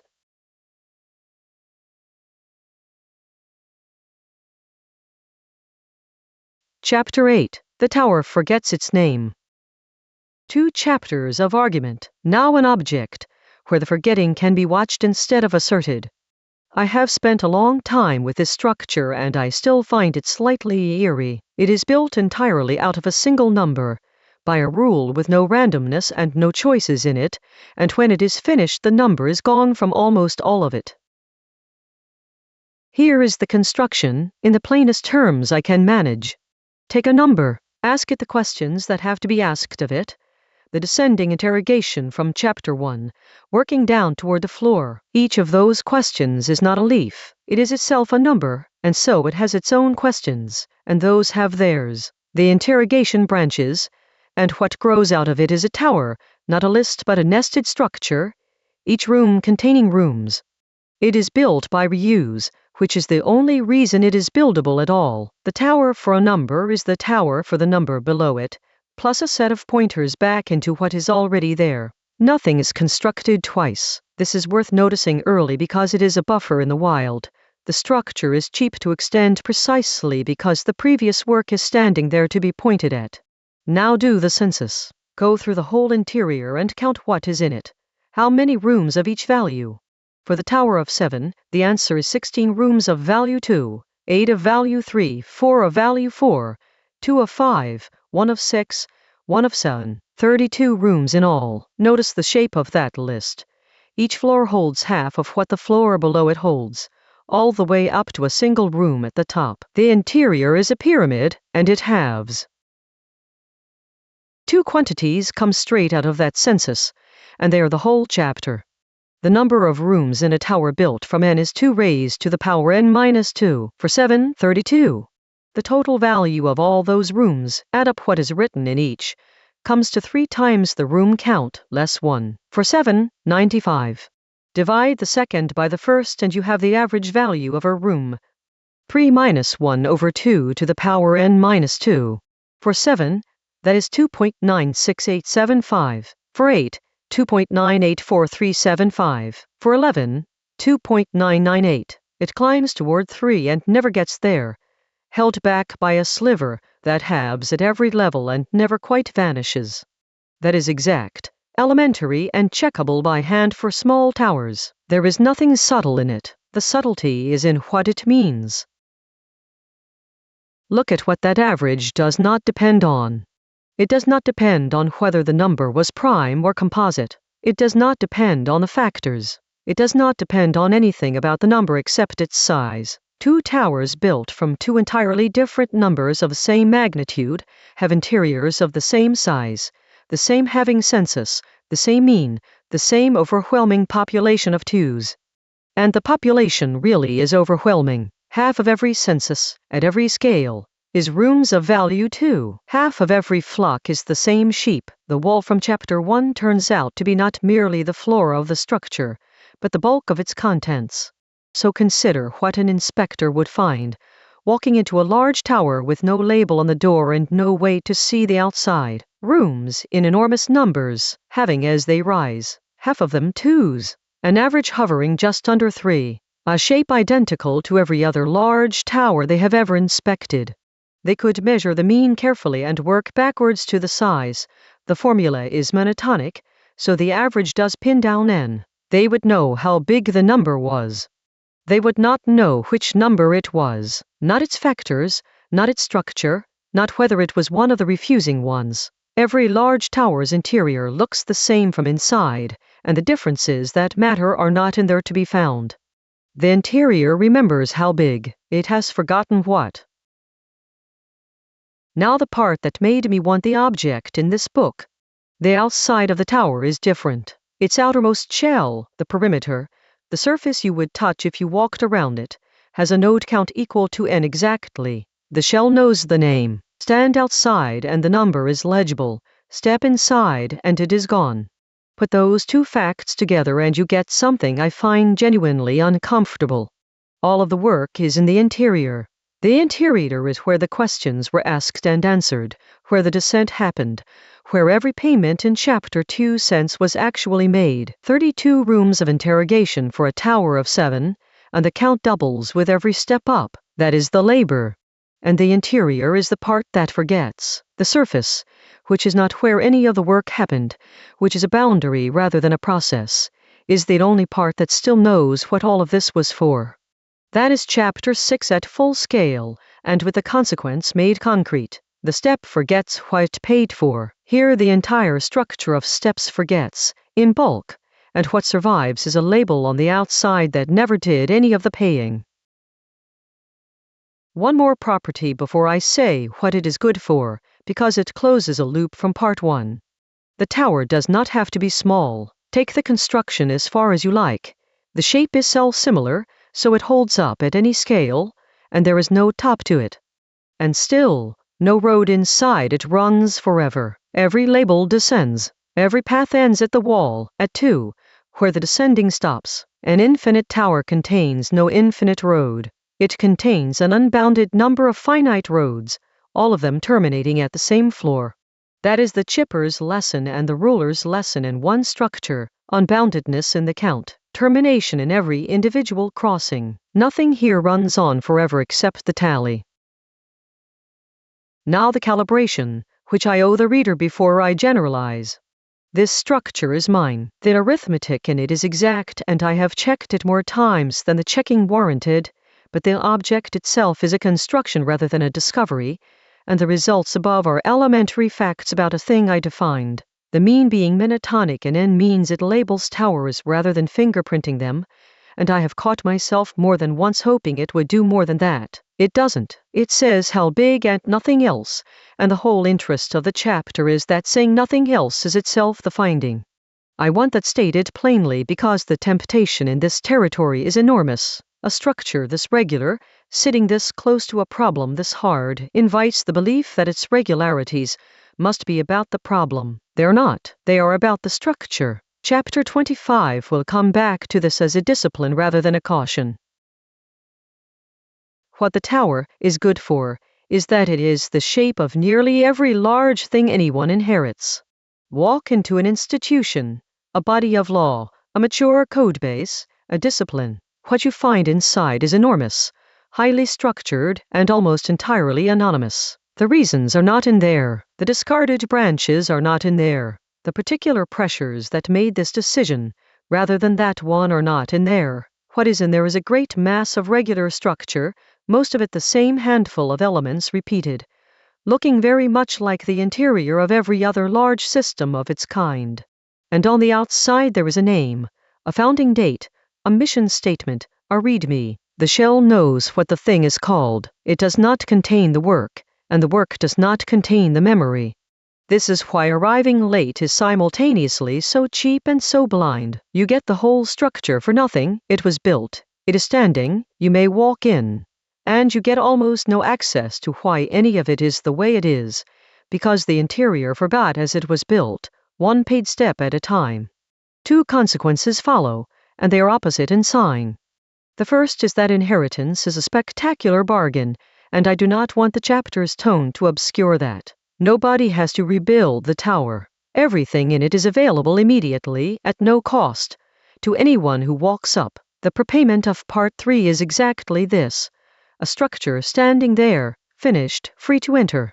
Most of what any of us knows and uses arrive this way, and none of us could have afforded it otherwise. The second is that the bargain is blind in a specific and dangerous direction. What you inherit is the structure without the reasons, and the reasons are precisely what would tell you which parts are load-bearing and which are residue. A room in the tower does not announce whether it was necessary or incidental. From inside, everything looks equally like part of the design.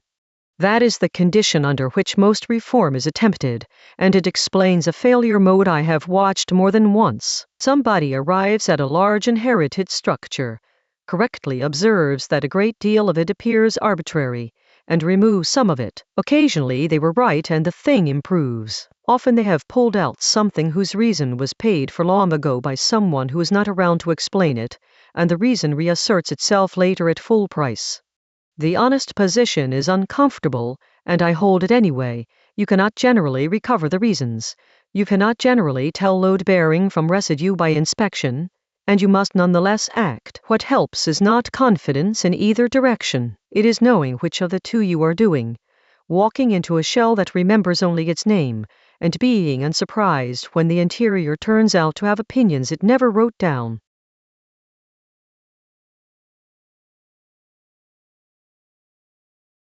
Chapter 9. The Arrow That Comes Home. There is one escape left, and it is the most natural one to reach for. If the steps forget, and the tower's interior has lost the name that built it, then perhaps the work is not gone but merely behind us. A path was walked, something went that way, retrace it, run the process backwards, read the tolls in reverse, and whatever was paid on the way out should be recoverable on the way back. It is a good instinct. It fails completely, and the reason it fails is the cleanest statement of this book's thesis that I have. Take the simplest possible case, small enough that nothing can hide in it. Think of a number, add 3. Now to recover what you started with, subtract 3. You are home. What did you learn? Nothing whatsoever. You have computed the identity function at twice the price. The return journey handed you a quantity you were already holding when you set out, and the only thing it consumed was the work of going back. That is not an artifact of the example being trivial. It is the general property of any reversible process, and it is worth stating as a principle. A process that can be run backwards preserves everything, and therefore tells you nothing new when you run it backwards. The return trip cannot deliver information, because there was no point at which information left. Zeno's arrow, fired and traced back along its own path, lands at the bow. Now the distinction this chapter exists to draw, because at first hearing it appears to contradict the last 3 chapters entirely. Chapters 6 through 9 said that steps forget. This chapter says that reversible processes preserve everything. Both are true, and they are not about the same thing. Information preservation is a question about whether the input can be recovered from the output in principle, whether the mapping destroyed anything or merely rearranged it. Cost is a question about what recovery takes. These are independent, and confusing them is, I think, the single deepest error available in this territory. A process can preserve every scrap of information and still make recovery ruinously expensive. Nothing is missing. Getting at it is the problem. So the forgetting of Chapter 6 was never a claim that information vanishes from the universe. It was a claim that the information stops being available, that the step retains nothing usable, that the verdict does not compose, that whatever was learned is not sitting anywhere you can reach without paying again. Preserved is not the same as available. Almost everything in this book lies in the gap between those 2 words.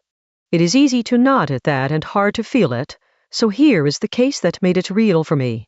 Every book ever printed in a language nobody now reads is fully preserved. The ink is on the page. Not one character was destroyed. The information content of an undeciphered script is exactly what it was on the day it was written, and it sits in climate-controlled rooms being photographed at high resolution.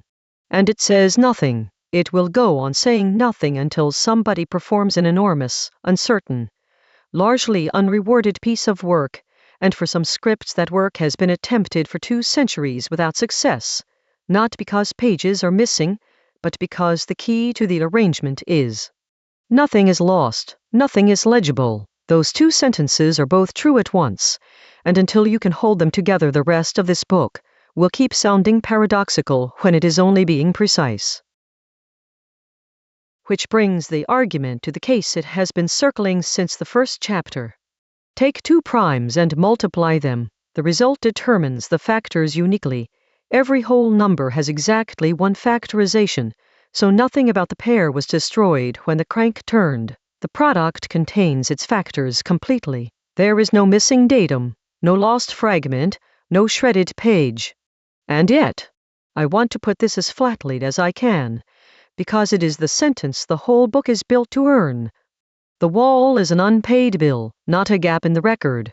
Nothing was lost. Everything is there. The difficulty is not that a piece is absent, but that assembling what is present costs more than anyone can pay. And unpaid bills behave completely differently from missing knowledge. You cannot discover your way out of a bill, cannot deduce it away, cannot find the clue that dissolves it. There is no clue. There is only the price. That distinction is worth more than its mathematics, because in ordinary life the two situations look identical and call for opposite responses. Some things are genuinely gaps. The document was shredded. The witness died. The meeting was never minuted. Information left the world, and no amount of money or computation restores it. What helps there is corroboration, inference, testimony, the machinery of reconstructing from fragments. Other things are bills. The information is all present, in the wrong arrangement, and what stands between you and it is work. What helps there is not cleverness about evidence. It is either paying or finding somebody who already paid. Confuse them and you waste effort in both directions at once. You go looking for a hidden clue when the answer is sitting in plain sight behind a price, which is how people spend years on problems that were never mysteries. Or you set about paying when the thing you need was genuinely destroyed, and no expenditure will bring it back, which is how people spend years on questions that have no answers left. Almost nobody asks which they are in. It is the first question I now ask about any hard thing, and I have been wrong about it often enough to recommend the habit. It is worth asking why the retracing instinct is so strong, given that it almost never pays. I think it comes from the domain where it does work, physical trails. If you have walked into a forest, walking back out is genuinely the right move, and the reason is that your footprints are record kept alongside the journey, a structure standing next to the steps, catching. The forest remembers you even though your walking did not. So the instinct is not stupid, it is trained on a case where an external record happened to exist, and it fires in cases where none does. When somebody says let's retrace our steps, they are assuming a footprint. Very often there isn't one, and what they will actually do is repeat the journey at full price and call the repetition a recovery. Watch for the tell. If retracing genuinely recovers something, there is always an identifiable place where the record was kept. Footprints, a log file, a paper trail, a person who was watching. If you cannot name where the record lives, you are not retracing, you are rewalking, and the second wall costs exactly what the first one did. That reframing has saved me more time than anything else in this part of the book, and it is worth stating as a rule, retracing is only ever reading. If nothing wrote, there is nothing to read. There is one place where reading the tolls in reverse genuinely works, and it is instructive precisely because of what it requires. Euclid's algorithm finds the greatest common divisor of two numbers by repeated division. Divide. Take the remainder, divide again, until nothing is left over. That is the forward journey, and there is a backward journey. Walk the quotients back up the ladder, substituting as you go, and you reconstruct a relationship the forward past never stated explicitly. It is a real technique. It is how a private exponent is computed from a public one, and it is as close to reading tolls in reverse as anything in the subject. Note what it needs to start. It needs a quantity you can only have if you already know the factorization.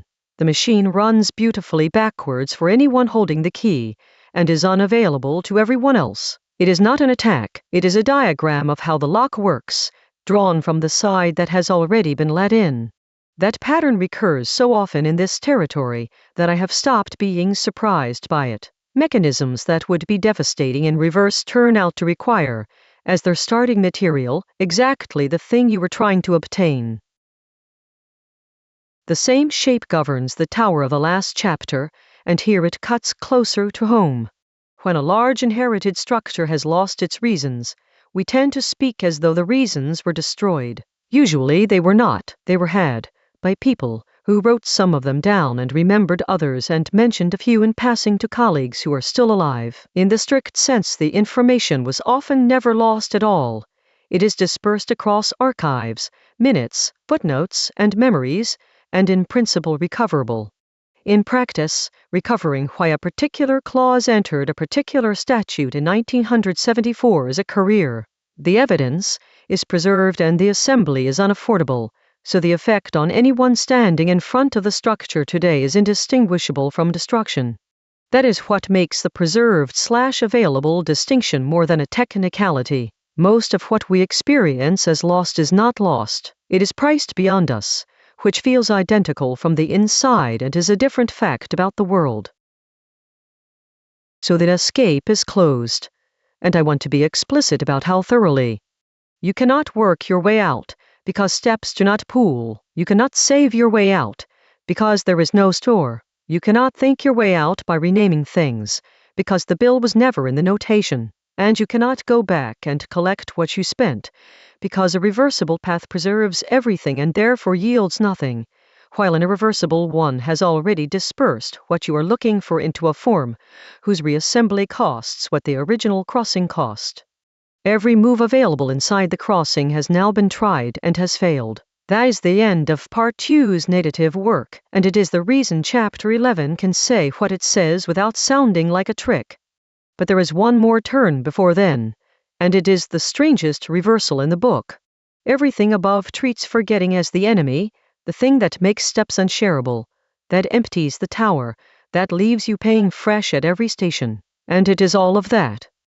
It is also the only handle anyone has ever had. A process that preserves everything offers nothing to grip. No collisions, no coincidences, no two paths arriving at the same place. A process that forgets has collisions by construction, and a collision is the one event in a featureless landscape that can be detected. Every method that has ever made a genuinely hard search cheaper works by finding two different pasts that arrived at the same present.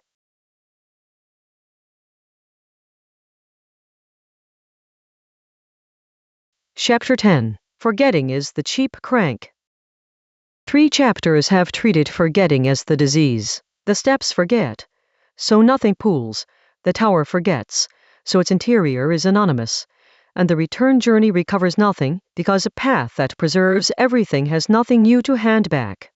Now the reversal, which I did not see coming when I first started working on this and which I now think is the most useful idea in the book.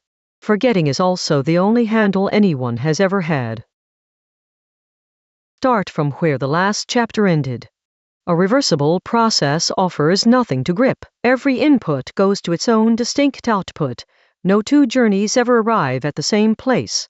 There are no coincidences, because the structure forbids them. It is perfectly informative and perfectly useless, in the way a mirror is useless for finding out anything you did not already bring to it.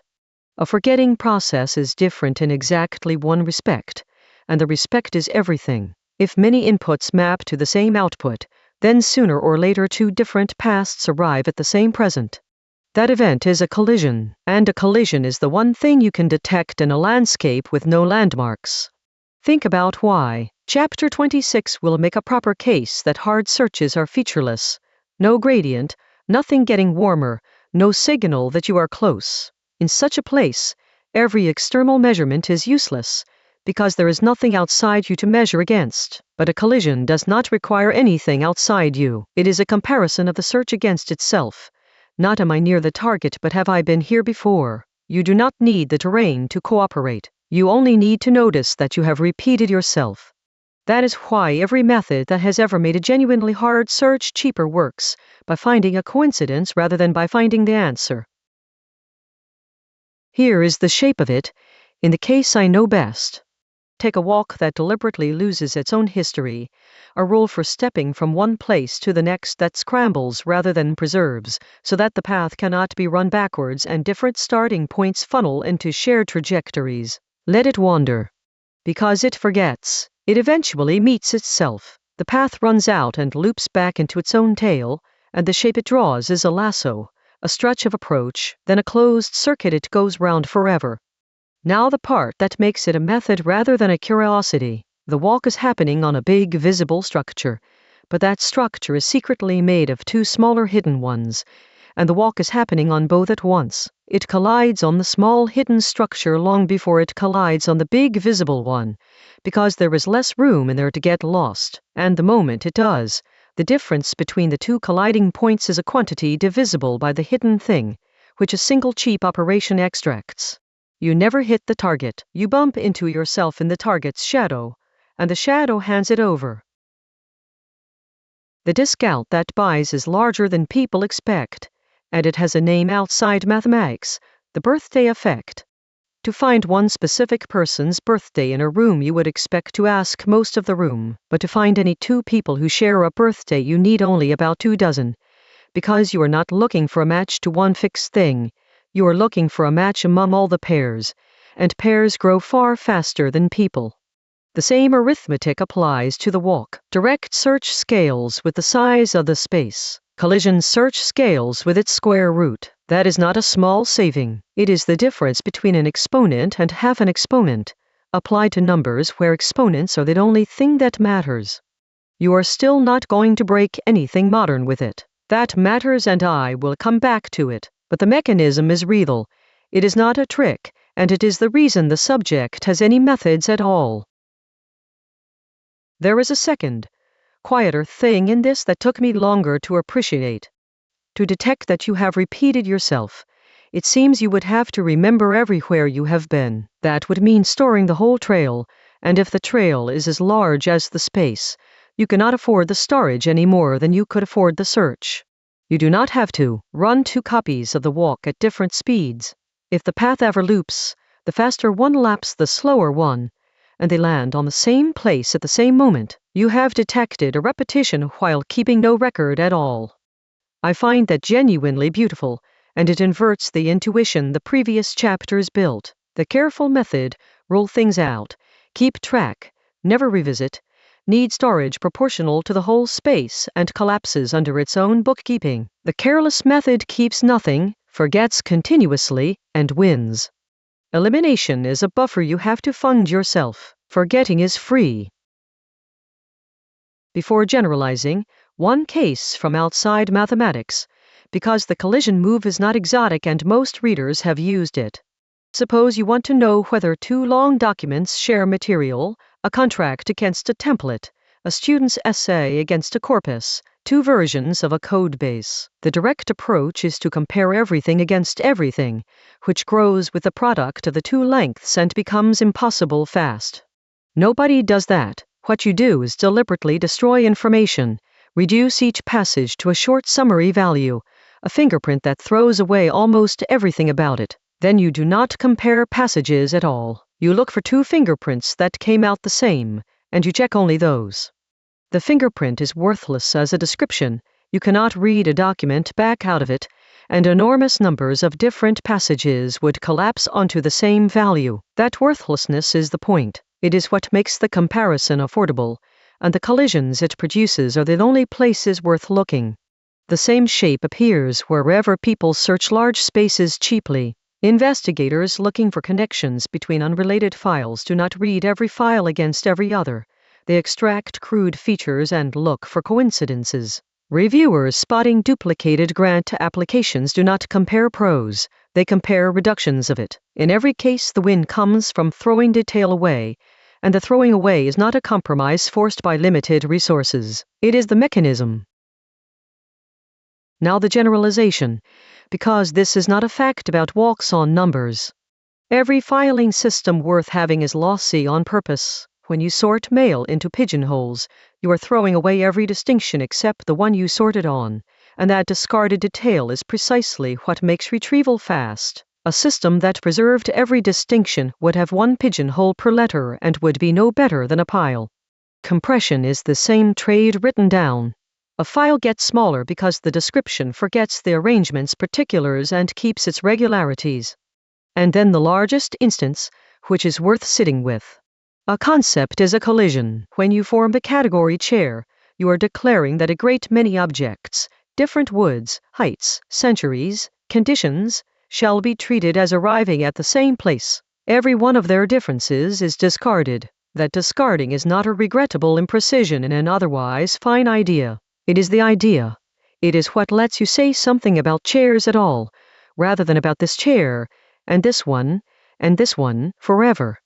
Abstraction is forgetting on purpose. It is the cheapest crank in human thought, and it is built entirely out of loss, which resolves something that has been sitting uncomfortably since chapter 6. I said there that the step retains nothing and that this is why work does not accumulate. That is true, but the accumulation people do achieve, the pianist's hands, the doctor's judgment, the mathematician's taste, is not achieved by remembering more, it is achieved by forgetting well, by collapsing thousands of particular episodes into a few structures that treat them as the same, and then reasoning with the structures. Expertise is not a larger archive, it is a better set of collisions. 2 limits, and the first is the one that keeps this chapter honest. Forgetting buys an exponent, not an escape. The collision walk takes a problem that would need the whole space and reduces it to the square root of the space, which on the numbers that actually protect things in the world is the difference between impossible and impossible. The wall was repriced. It was not removed. Every method in the subject has this character: real, ingenious, insufficient. If forgetting were a way out, the last 3 chapters would have been unnecessary and this book would have a different subject. And every collision is a bet you might lose. The whole power of the move is that you treat different things as the same. When the differences you discarded turn out to be the ones that mattered, you do not get a small error. You get a confident wrong answer, delivered fast, with all the efficiency the collision bought you. That is the failure mode of abstraction in general, and it does not stay in mathematics. A category that collides the wrong particulars is a prejudice, the same mechanism, the same efficiency, applied to a distinction that should have been kept. The machinery cannot tell the difference. It has no way to know which discarded detail was load-bearing. For the same reason Chapter 8's tower cannot tell you which of its rooms were necessary. So the crank is cheap, and the cheapness is not free.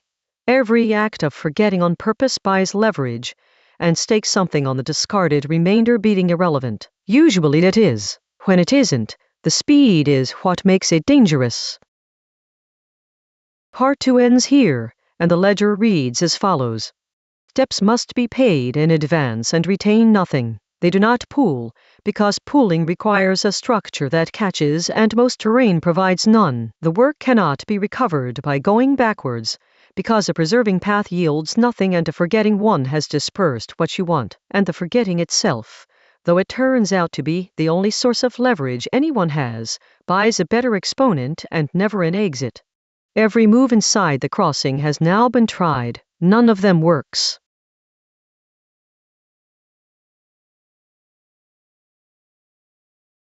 Chapter 11. The only escape is prepayment.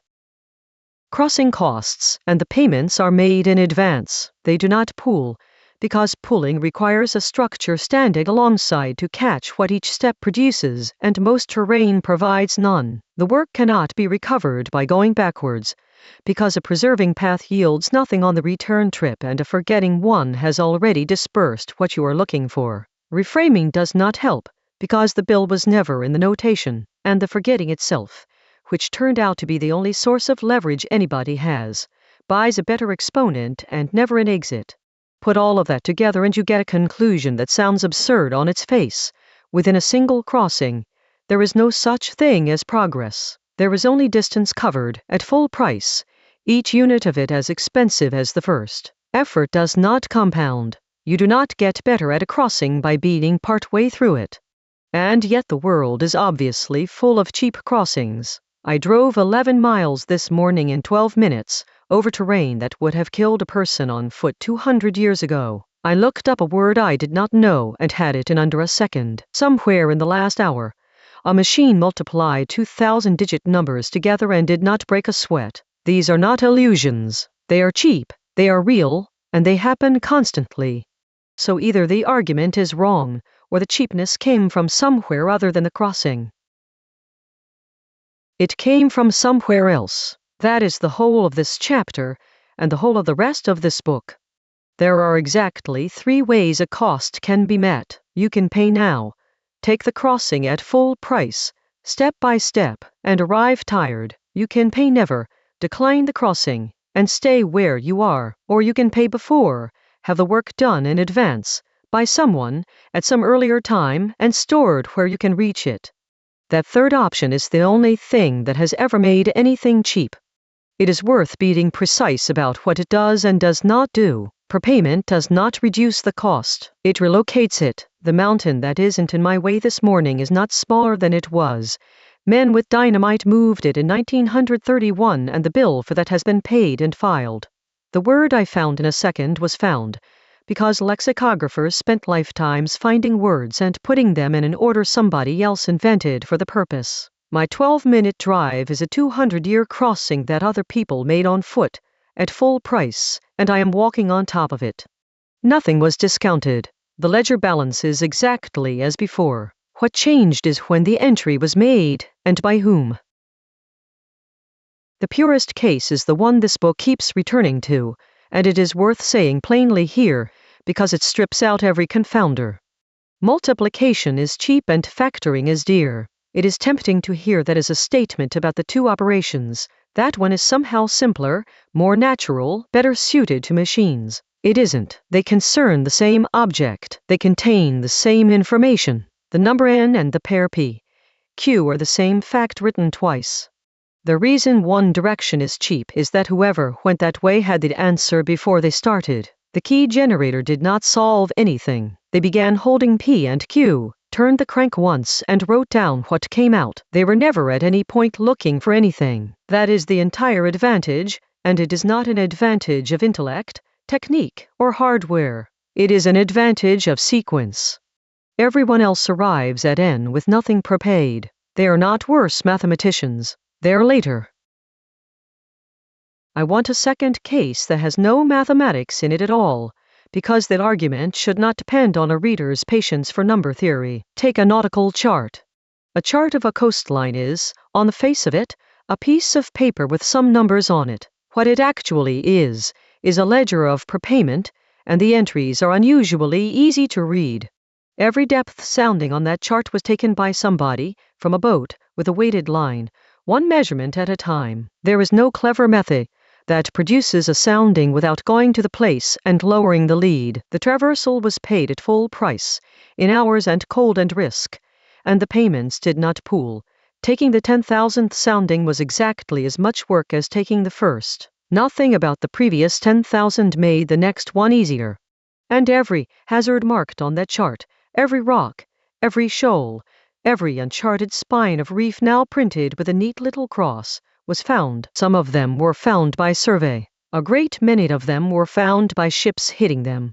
That is the part I want to sit with, because it is the clearest instance in the book of what prepayment costs and who bears it. The reason a modern vessel crosses a strait in an hour that used to kill people is not that the sea became safer or that navigation became easy. It is that the hazards were located in advance by people who paid the full price of locating them and who got nothing whatsoever in return. The fund exists. It was subscribed by the drowned. Notice how completely the cheapness is a property of the chart rather than of the crossing. The rocks are exactly where they were. The strait has not changed. What changed is that the search, the expensive, unbuffered, no gradient search of Part V, was performed once, in the past, and its result was written down in a form that a stranger can consume in a second. Notice too that the chart is not a shortcut. It contains no method. It is not cleverer than the sailors who lacked one. It is simply the answer, stored, and stored answers are the only kind of cheap there is. And this is the general shape. A dictionary is a chart of a language, subscribed by lexicographers. A pharmacopoeia is a chart of what molecules do to bodies, and some of its entries were also paid for by the people who found the rocks. A building code is a chart of how structures fail. In every case, the thing that feels free is a compressed record of somebody's expensive traversal, and in a distressing number of cases the somebody did not survive the traversal that funded it.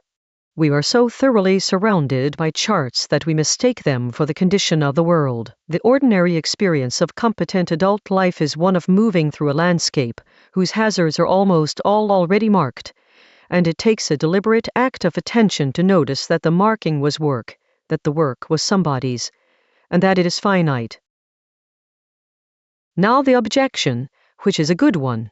Doesn't learning pool? I get better at things. A pianist does not pay full price for the passage she has played 1,000 times. Surely something accumulates. Something does, but notice where it accumulates, not in the crossing. It accumulates in her. The 1,000th performance is not cheaper because the passage grew shorter or because effort left over from the 9th performance is still lying around inside the music. It is cheaper because 1,000 earlier crossings, each paid in full, deposited something into a store that sits outside the traversal entirely, in a nervous system, in habit, in the hands. Learning is not an exception to the rule. Learning is prepayment, cited in a person. It is the same mechanism as the road and the dictionary, with a buffer built out of tissue instead of asphalt or paper, and it obeys the same terms. It had to be funded, step by step, at full price, by someone who got nothing cheap while doing it. The pianist's ease is her own past effort, banked. Every hour of it was expensive when it happened. Which is why the forgetting is confirmed rather than refuted. The individual steps did forget. She remembered separately, and remembering was its own cost, paid out of its own pocket. Practice is not the crossing getting cheaper. Practice is buying a buffer, retail, one repetition at a time. There is a second objection, and I think it is the strongest available. What about a better route? Not paying earlier, not paying more, just finding a shorter way through. That looks like a fourth option. It does, and it is real. Better routes exist, they are found, and they matter enormously. Almost everything we call progress is somebody finding one. But a better route is not a discount on the tolls. It is a different set of tolls, and the new set is paid at full price like any other. What makes the new route feel free is that you did not have to find it. Someone did, and finding it was itself a crossing, usually a long, expensive, badly lit one, made by a person who paid an old price the whole way and got nothing cheap for their trouble. So route finding does not escape the three options. It collapses into them. For the finder, it was pay now, at brutal rates. For everyone afterward, it is pay before. The route is a buffer like any other, one that happens to be made of knowledge rather than concrete. The map in your hand is somebody else's exhausting afternoon, stored. This is not a reduction of discovery to bookkeeping. It is the opposite. It says the discoverer's payment was real, was large, and is still being spent by strangers. The same disposal applies to the previous chapter's collisions, and it is worth doing explicitly, because that one looks more like an escape than it is. Finding a factor by bumping into yourself in its shadow is not prepayment. Nobody funded it in advance. The walk pays as it goes, in steps, at full price. What forgetting buys is a cheaper version of pay now, fewer steps to the same destination, the square root of the space instead of the space. That is an enormous saving, and it is still the first option, not a fourth one. The distinction matters because the two work on different quantities. A collision changes the exponent, prepayment changes the category. One makes the crossing shorter, the other means you are not making the crossing. And you can see which is which by asking who paid. In the collision walk, you did, just less than you feared. In every genuinely cheap thing in the paragraph above, you did not, and somebody else did, earlier. If all of that holds, then a sentence I would once have called cynical turns out to be simply descriptive. There is no such thing as a cheap crossing. There are only crossings whose bill went to someone else, usually in the past.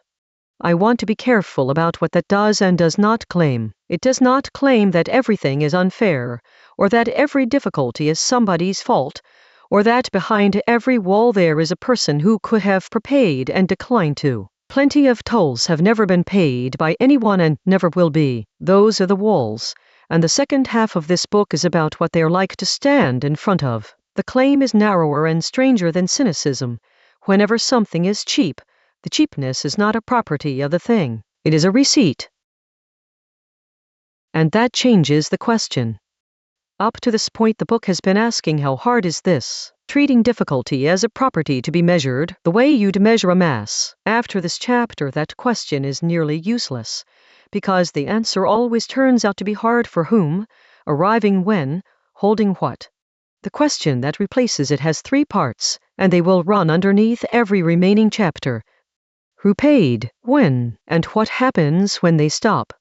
The first part is about power, because the party holding the prepaid path holds an advantage no amount of talent on the other side can close. The second is about time, because the payment was made in a past that the beneficiary usually cannot see and has no way to audit. The third is about decay, because a buffer is not a permanent object, it is a fund, and funds run out, and almost nobody is watching the balance.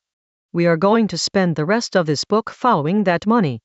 It leads somewhere I did not expect when I started, which is that the gatekeeper is never present. There is no one at the gate. The wall is masonry, and the masonry has no opinion. Whoever decided what this crossing would cost you did their deciding long ago, in another room, probably without thinking about you at all, and then they left. That is what makes a gate, not that it refuses you, that there is nobody there to appeal to.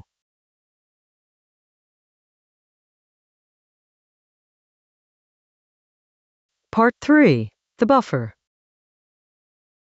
Cost moved in time.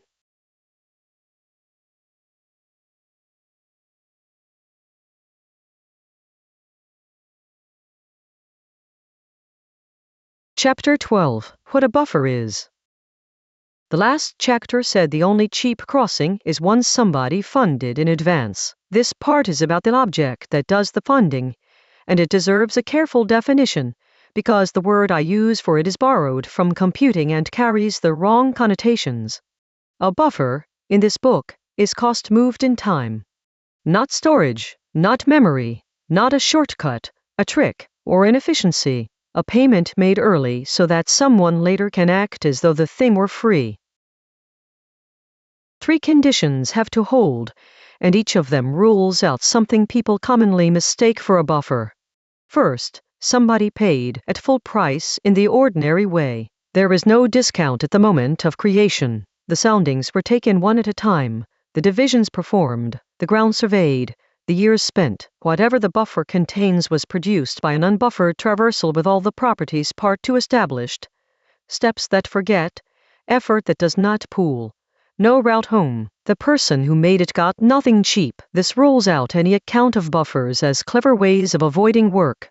Second, the result was deposited somewhere that outlives the paying. A store, paper, stone, silicon, a trained nervous system, a habit, an institution. This is the structure standing alongside, catching from Chapter 6, now named. It has to survive the traversal, and usually it has to survive the traveler. Third, and this is the engine, reading the store costs far less than producing it did. Enormously less. That asymmetry is not incidental.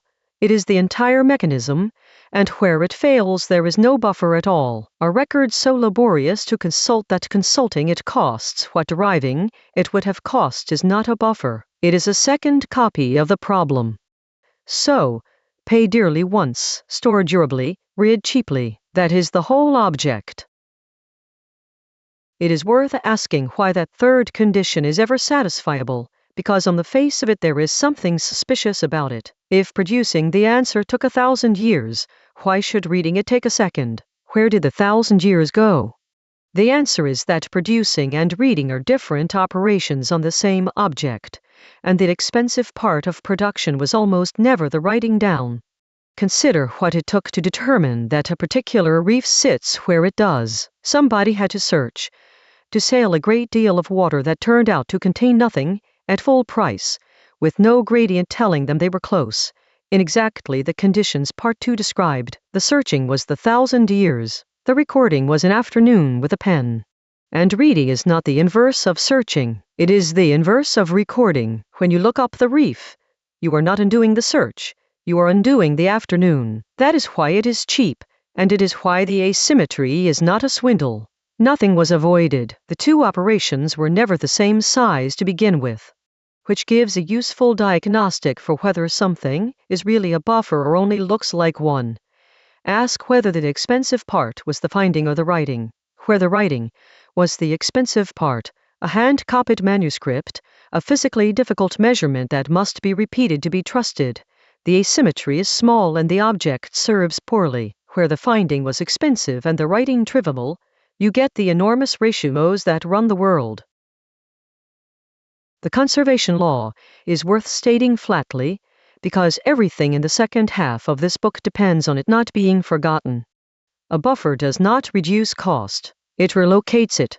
The total bill is the same. The soundings were taken, the years were spent, The mountain was moved. What changed is when the payment was made and by whom, and those two variables, which look like accounting details, turn out to determine most of what we call advantage, privilege, expertise, and infrastructure.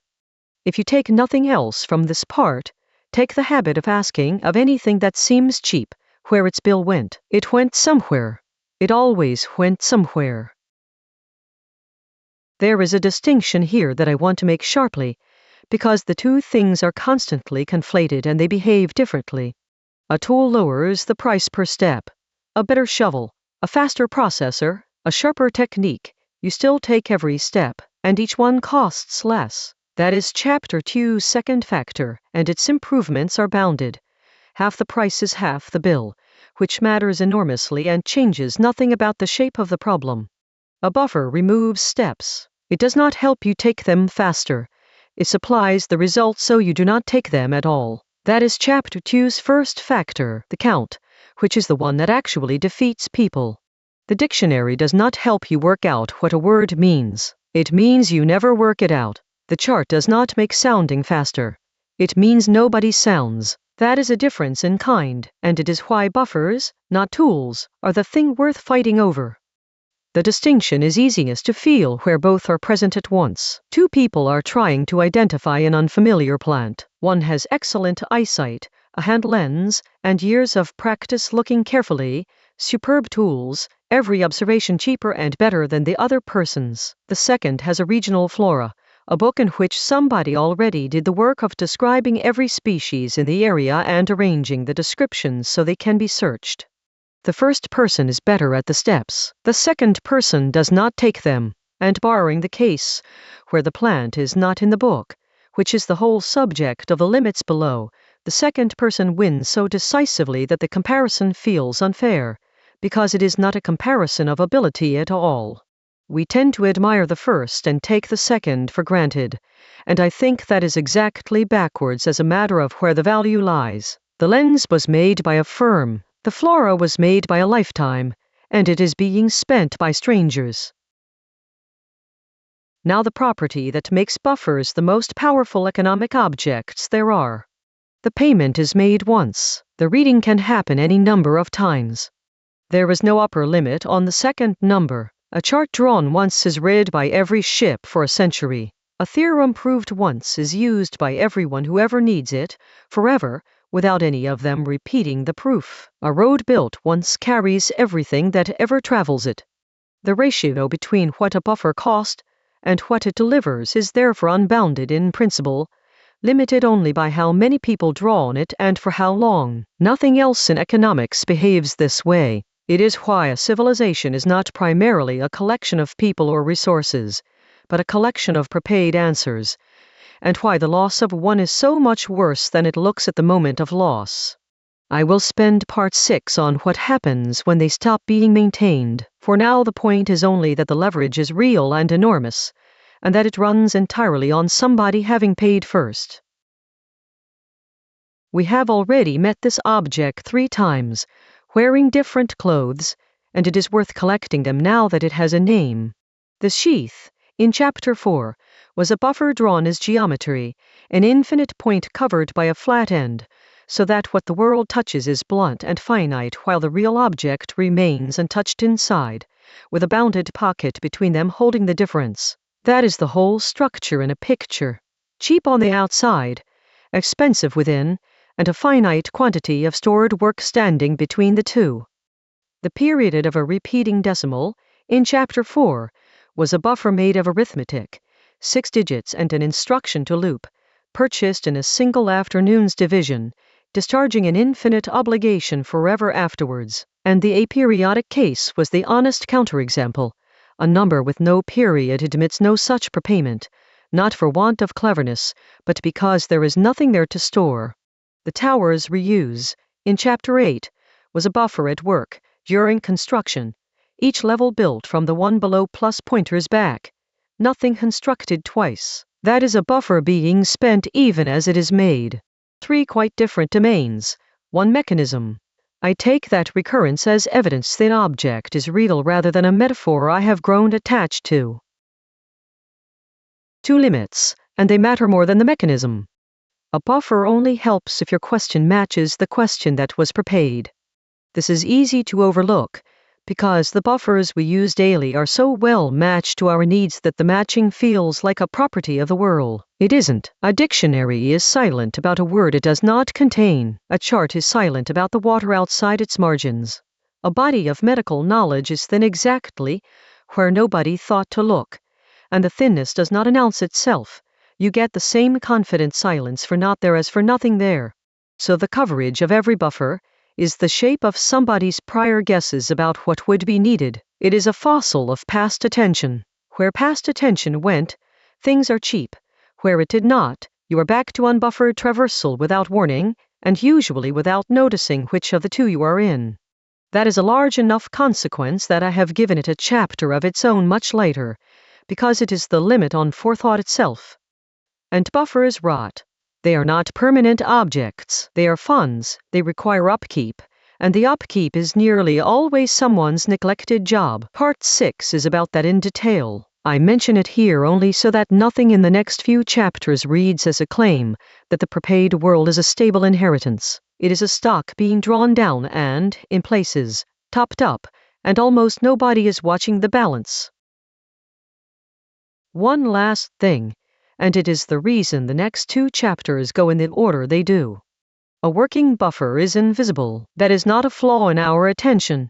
It is definitional. The whole point of that object is that reading it costs nothing worth noticing, and something that costs nothing worth noticing does not get noticed. You do not think about the road while driving on it. You do not experience the dictionary as a 200-year project, which means the prepaid world is, from the inside, indistinguishable from a world that was simply always like this. The buffers do not present as achievements. They present as the natural condition of things, the way water presents to a fish, and the way, as Chapter 1 insisted, a constructed wall presents as a structural one.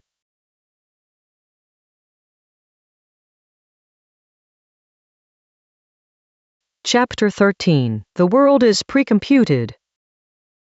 There is a familiar and slightly sentimental exercise in which you are invited to consider how much you owe to others, the farmer who grew the wheat, the engineer who laid the pipe, and to feel appropriately grateful. That is not what this chapter is.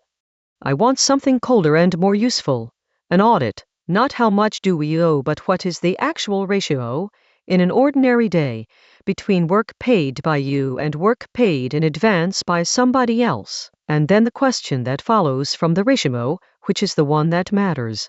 Given that you did not pay, what can you possibly know about the state of the account? Take a morning, not a special one.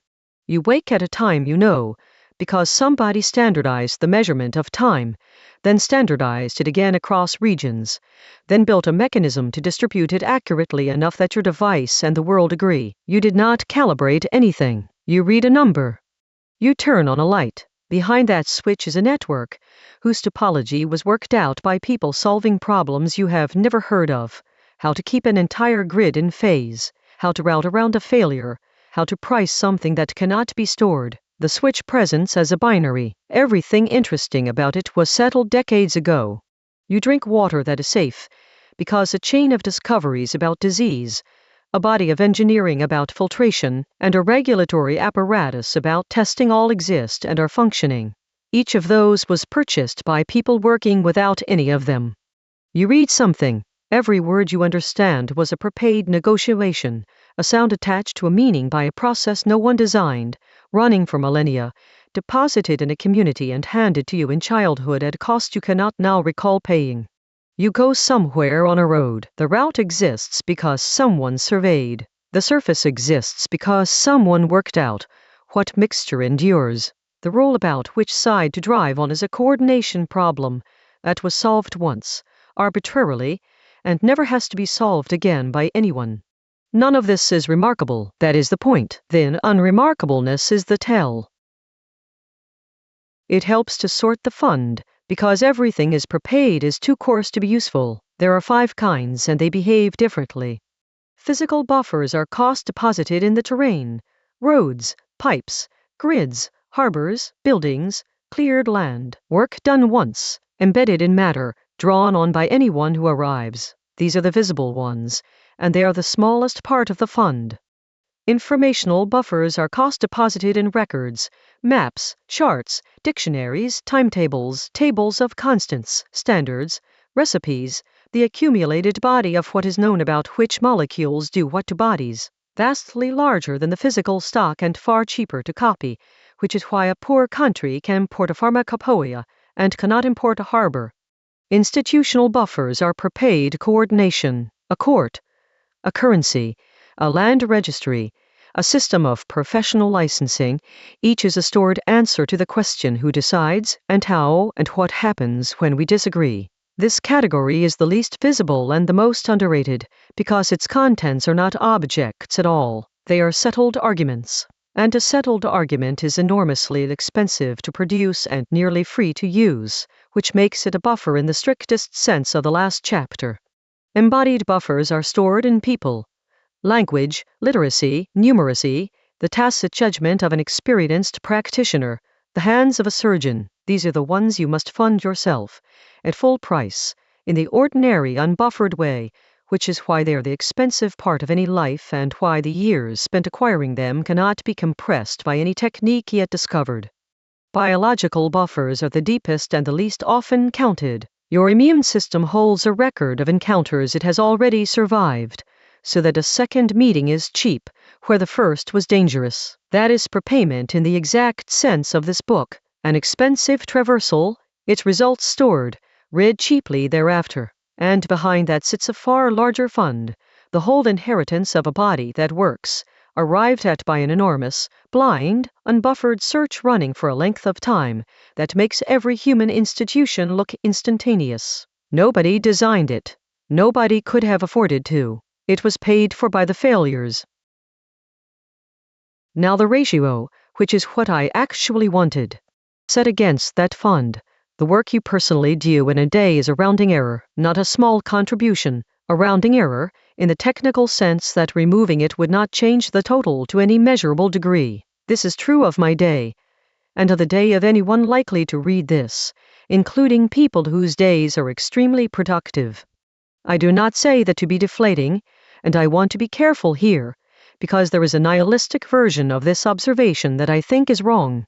Present effort matters enormously. It is what maintains the fund, extends it, and delivers its contents to the places they are needed. A surgeon draws on centuries of prepaid anatomy and still has to perform the operation, and the operation is not a formality. The claim is not that current work is unimportant. It is that current work is small relative to what it stands on, and that the standing on is invisible while the work is vivid. Both facts are true. We are systematically blind to one of them, and the blindness has consequences. Here is the consequence, and it is the reason for the chapter. Because you did not pay, you cannot audit. You have no idea which of the buffers you are drawing on this morning are well funded, and which are running on the last of their capital. You cannot tell, from the experience of using it, whether the water treatment system is comfortably maintained or held together by two people who are about to retire. You cannot tell whether the body of knowledge your doctor consults is deep at the place your symptoms happen to sit or unexamined there for 40 years. You cannot tell whether the institution adjudicating your dispute is a robust settled argument or shell that stopped being maintained while nobody was looking. The reason you cannot tell is exactly the reason the buffers are useful. Reading is cheap, and cheap reads carry no information about the cost of writing. A well-funded buffer and a nearly exhausted one feel identical right up until the moment one of them fails. The interface is the same. That is what an interface is for. This is Chapter 8's problem in a much larger setting. The tower's interior forgets what built it. The shell knows only the name. You are standing on a fund whose contents you can use and cannot inspect, whose depth is unmarked, and whose maintenance is somebody else's job in a way that makes it nobody's. There is a further twist, and it is the one I find hardest to sit with. The invisibility is not evenly distributed. It is worst for the people who benefit most. Someone who grew up without reliable water knows exactly what a water system is, because they have met its absence. Someone who has spent a life inside a functioning legal system has, in a precise sense, never seen one. They have only ever seen its outputs, which arrive looking like the natural order of events. The better a buffer works and the longer you have had it, the more completely it disappears into your account of how things simply are, which produces a characteristic error, and it is not a rare one. People who have drawn on a deep fund their whole lives tend to attribute what they have to their own traversals, because their own traversals are the only ones they can see. The effort was real. The effort was also small relative to the standing on, and the standing on left no receipt. I do not think this is usually dishonesty. It is the buffer working as designed, an interface that made you feel the cost of what lies behind it would be a broken interface, and the price of that design is a population systematically miscalibrated about where its advantages came from. The corrective is not gratitude, which is a feeling and fades. It is the audit habit from the last chapter, which is a question. Where did this bill go? Asked often enough. It does not make the fund visible, nothing does, but it keeps you aware that there is one. One more observation, which I think is the most consequential thing in this chapter and which took me an embarrassingly long time to see.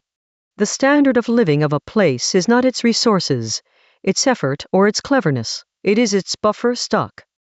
Two societies with identical land, identical hours worked, and identical intelligence will diverge without limit if one has a functioning register of who owns what and the other does not, because the register is a settled argument that removes an entire category of expensive traversals from every transaction anyone makes, forever, at no marginal cost.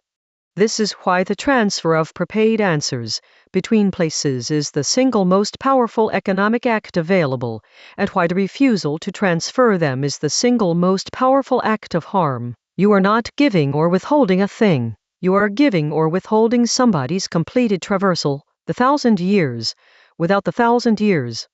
I am going to leave that where it lies for now, because Part 7 is where it belongs and because I do not want to arrive at it before the mechanism has been fully laid out, but the reader should know it is coming, and should notice that it follows from arithmetic rather than from sentiment. The chapter ends where the audit runs out, which is almost immediately.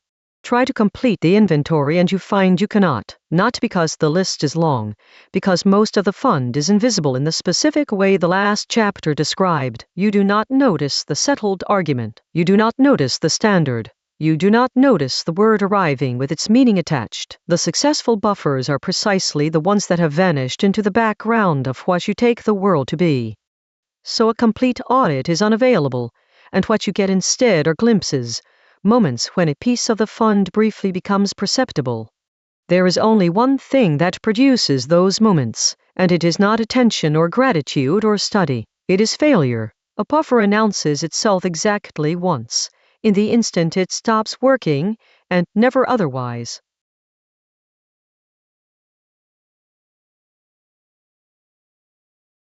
Chapter 14. The Tell. A working buffer is invisible. That is not an unfortunate side effect. It is the definition. Reading costs nothing worth noticing, and nothing worth noticing does not get noticed.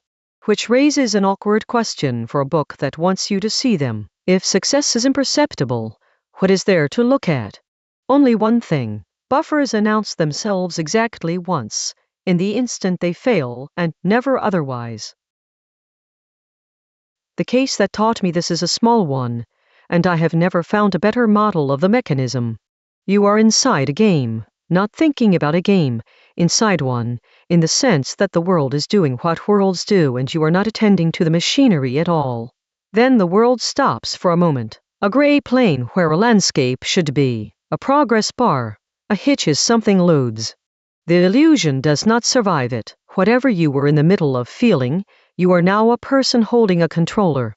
Here is what I want to draw out of that. The immersion was running on compute the entire time. Every second of the fantasy was purchased, continuously, by a machine doing an enormous amount of work just out of view. The compute was not the enemy of the immersion, it was its entire substrate, and yet the moment any of that compute became perceptible, the immersion was destroyed. Compute feeds the fantasy. Compute made perceptible ruins it.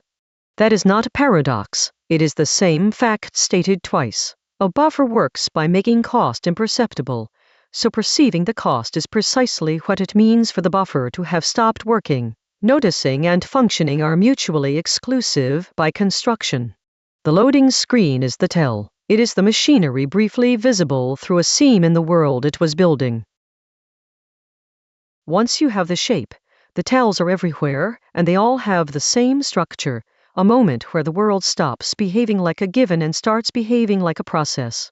The page that hangs, the cue at the counter, the recorded voice saying your call is important, the form that comes back with a box unfilled, the tap that runs brown for a second, the word you know perfectly well and have to stop and look up, the pause before an expert answers, when what they are actually doing is discovering that they do not know. Each of those is a small breach in a surface that is normally seamless, and each of them, if you are paying the right kind of attention, is an invitation. There is a fund behind this, and you have just seen its edge.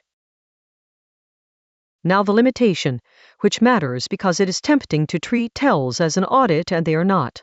A tell tells you almost nothing about the size of what is behind it. The stutter you just experienced might be an overloaded system running comfortably within its margins. On an unusual day, it might equally be the first visible symptom of something that has been degrading for 3 years and is about to stop entirely. From the outside, these produce the identical signal, a hitch, a delay, a small wrongness, and there is nothing in the signal to distinguish them. You are getting a binary from a system whose actual state is continuous. Tells alert. They do not measure. Anyone who has watched an organization respond to a minor outage has seen both errors at once.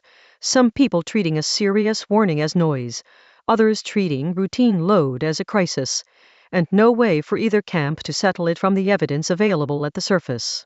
So the last chapter's conclusion stands. You cannot audit a fund by using it, and you cannot audit it by waiting for tells either. What tells give you is not measurement, it is the knowledge that a fund is there, which, given how thoroughly invisible the alternative is worth a great deal on its own. There are 2 other kinds of tell that took me longer to recognize, and they are more useful than the stutter. The first is a price. Sometimes a buffer's absence does not present as a delay. It presents as a bill. When something is startlingly expensive relative to what it seems to be, a translation into an obscure language, a part for a machine nobody makes anymore, an hour with the one person who understands a particular system, that price is a tell. It is the edge of a fund, marked in money. What you are paying for is the absence of prepayment. Somebody has to do the traversal now, at current rates, because nobody did it in advance. This one is valuable precisely because prices are legible in a way that stutters are not. If you want a map of where a society's buffers thin out, the places where costs are strange is not a bad first draft. The second is an expert's hesitation. When someone who genuinely should know says actually, nobody has really looked at that. That is the most informative tell available anywhere, and it is badly underused. It marks the boundary of an informational buffer directly, from the inside, by the only person in a position to see it. The reason it is underused is that it is socially costly to produce. Admitting a gap looks like admitting incompetence, and the incentives on any expert push toward converting I do not know into a confident-sounding statement about what is generally believed. Every time that conversion happens, a buffer's edge gets painted over, and a person relying on it walks off the map without being told. I have come to think that professionals, who reliably say that is outside what anybody has established, are performing an unrecognized public service. They are the only ones drawing the coastline. There is a darker version of that last point, and it deserves saying plainly, because it complicates everything else in the chapter. Tells can be suppressed. Since a tell is the only evidence that a buffer is thinning, anyone whose interests are served by the appearance of health has an obvious move available. Hide the seam rather than fund the fund. Smooth the loading screen without speeding the load. Answer the question confidently rather than accurately. Report the metric that is holding rather than the one that is sliding. Keep the coup moving by serving people worse. Every one of those is cheaper than maintenance, and every one of them works, in the sense that the surface goes back to looking seamless. What has actually happened is that the last instrument you had for detecting the problem has been disabled. This is why I distrust smoothness slightly, and why a system that never produces a tell is not obviously in better condition than one that occasionally does. It may be well maintained. It may also be one where telling has become expensive for the teller. The diagnostic I use, for what it is worth, is to ask what happens to the person who reports a small problem. Where small tells are welcomed, large ones are rare. Where small tells are punished, the surface stays perfect and the first real signal you get will be the failure itself, arriving all at once and at full size. Which brings me to the practical turn of the chapter, and it is the one thing in Part 3 that can be acted on directly. If a buffer reveals itself only in failure, then the only way to inspect one is to fail it deliberately. That sounds perverse and is in fact ordinary. A fire drill is a tell induced on purpose. A backup that has never been restored is not a backup, and the restored test is a deliberate failure of the ordinary path. A peer review is an attempt to make a piece of reasoning break under controlled conditions, rather than uncontrolled ones. Auditing accounts, stress testing a bridge, running a system at load until it complains, all of them are the same move. The logic is exact. You cannot measure by use, because use is silent. You cannot wait for failure, because failure comes at a time and scale you do not choose. So you induce failure at a time and scale you do choose, and you read the tell it produces. Every one of those practices is expensive, produces nothing visible when it goes well, and is the first thing cut when budgets tighten, which is not a coincidence, and leads to the observation the chapter has been building toward. Because working buffers are invisible and failing ones are loud, attention flows entirely to failure. This is a structural fact about perception rather than a criticism of anybody's priorities, and it has consequences that no amount of good intention corrects. The person who prevents a crisis produces nothing observable. The person who resolves one produces a visible triumph. The first is doing the more valuable work and cannot demonstrate it, because the evidence of their success is the absence of an event, and absences do not appear in reports. So maintenance is chronically underfunded relative to response, in every institution I have ever looked at, and the underfunding is not corrected by anyone noticing it, because the noticing mechanism is exactly the one that fails. The signal arrives only when the thing is already breaking, at which point the money appears, is spent on response, and the cycle resets. Part 6 is where I take this seriously, because it is the mechanism by which prepaid worlds are quietly drawn down. For now the point is narrower and belongs to this part. The invisibility of a working buffer is not a curiosity about perception. It is the reason buffers decay. One last thing, and it returns to the game. I said the tell ruins the immersion, and it does, but notice that it also does something else. For a moment, and only for a moment, you saw how the world was being made.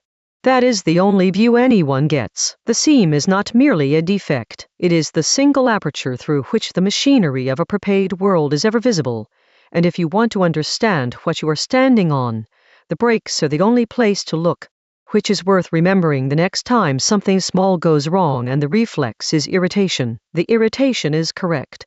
Something is broken, and the moment is also the only lesson available. The rest of the time, the world will go on presenting itself as a place that was simply always like this.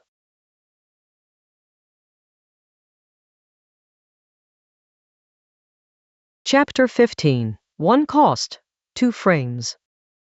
The last chapter was about when cost becomes perceptible. This one is about how, because the same bill, unchanged in size, produces entirely different sensations depending on where the person feeling it happens to be standing.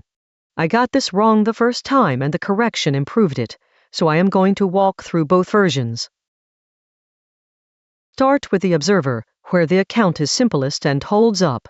Watch a process that is being computed rather than merely happening, a simulation drawing a trajectory, a page assembling itself, a model grinding toward a result.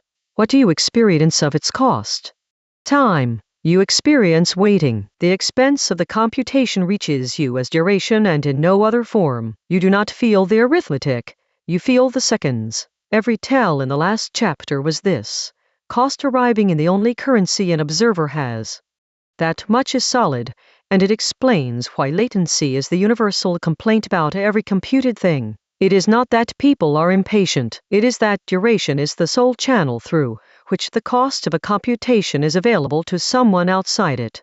It also explains something less obvious, why an observer's estimate of cost is so unreliable. Duration is not proportional to work. A process can be slow because it is doing an enormous amount, or because it is waiting on something else, or because it was written carelessly, and from outside these are indistinguishable.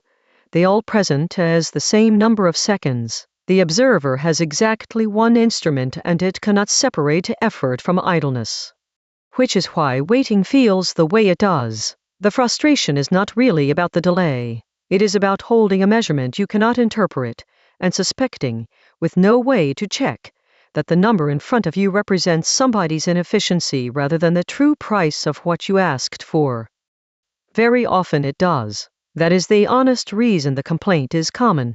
The observer's suspicion is frequently correct and permanently unverifiable, which is an unpleasant epistemic position to occupy several times a day. Now the version I had, which was tidier than the truth. The thought was this: if an observer outside a trajectory experiences its cost as time, then the thing on the trajectory, the projectile itself, should experience the same cost as force. 2 frames, 1 bill, duration outside, acceleration inside. The compute has to show up somewhere, and where else would it go? It is a satisfying picture and it is wrong, for a reason that is worth the detour.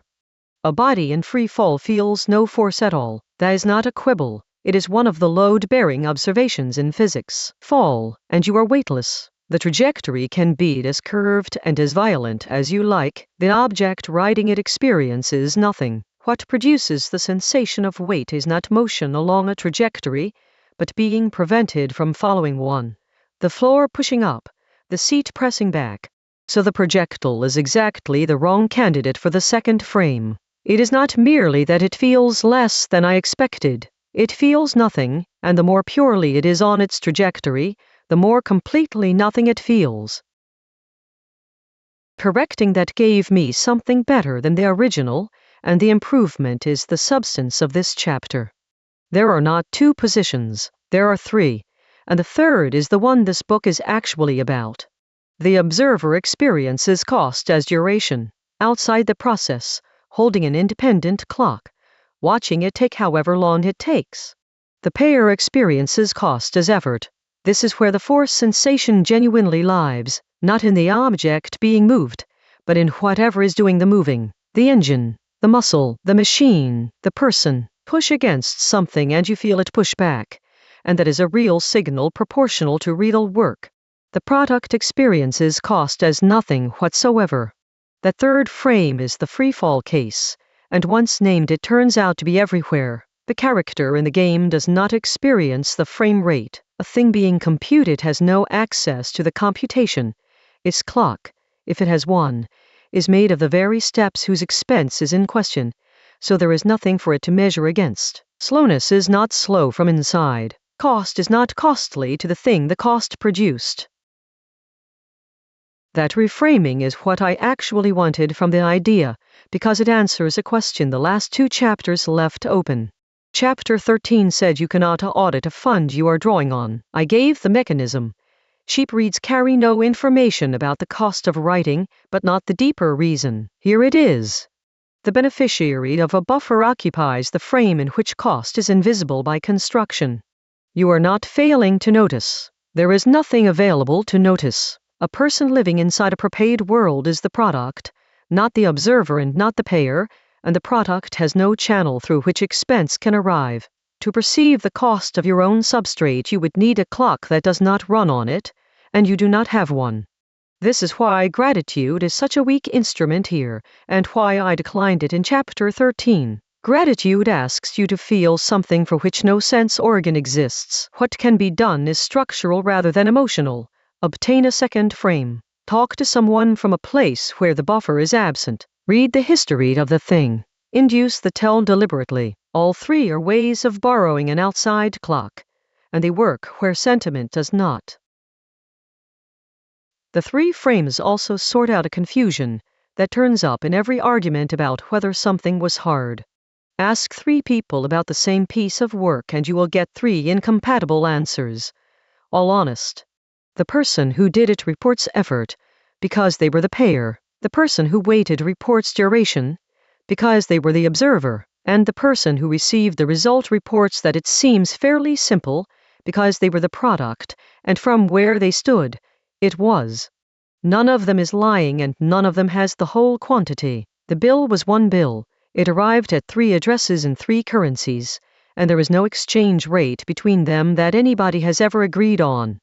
I think an enormous amount of ordinary friction sits in that gap. The engineer and the client disagreeing about scope, the writer and the reader disagreeing about what a page cost, the parent and the child disagreeing about the ease of a childhood. These are usually treated as disagreements about facts, and they are not. They are three frames reporting accurately on a single expense, and each party is generalizing from the only currency they have ever been paid in.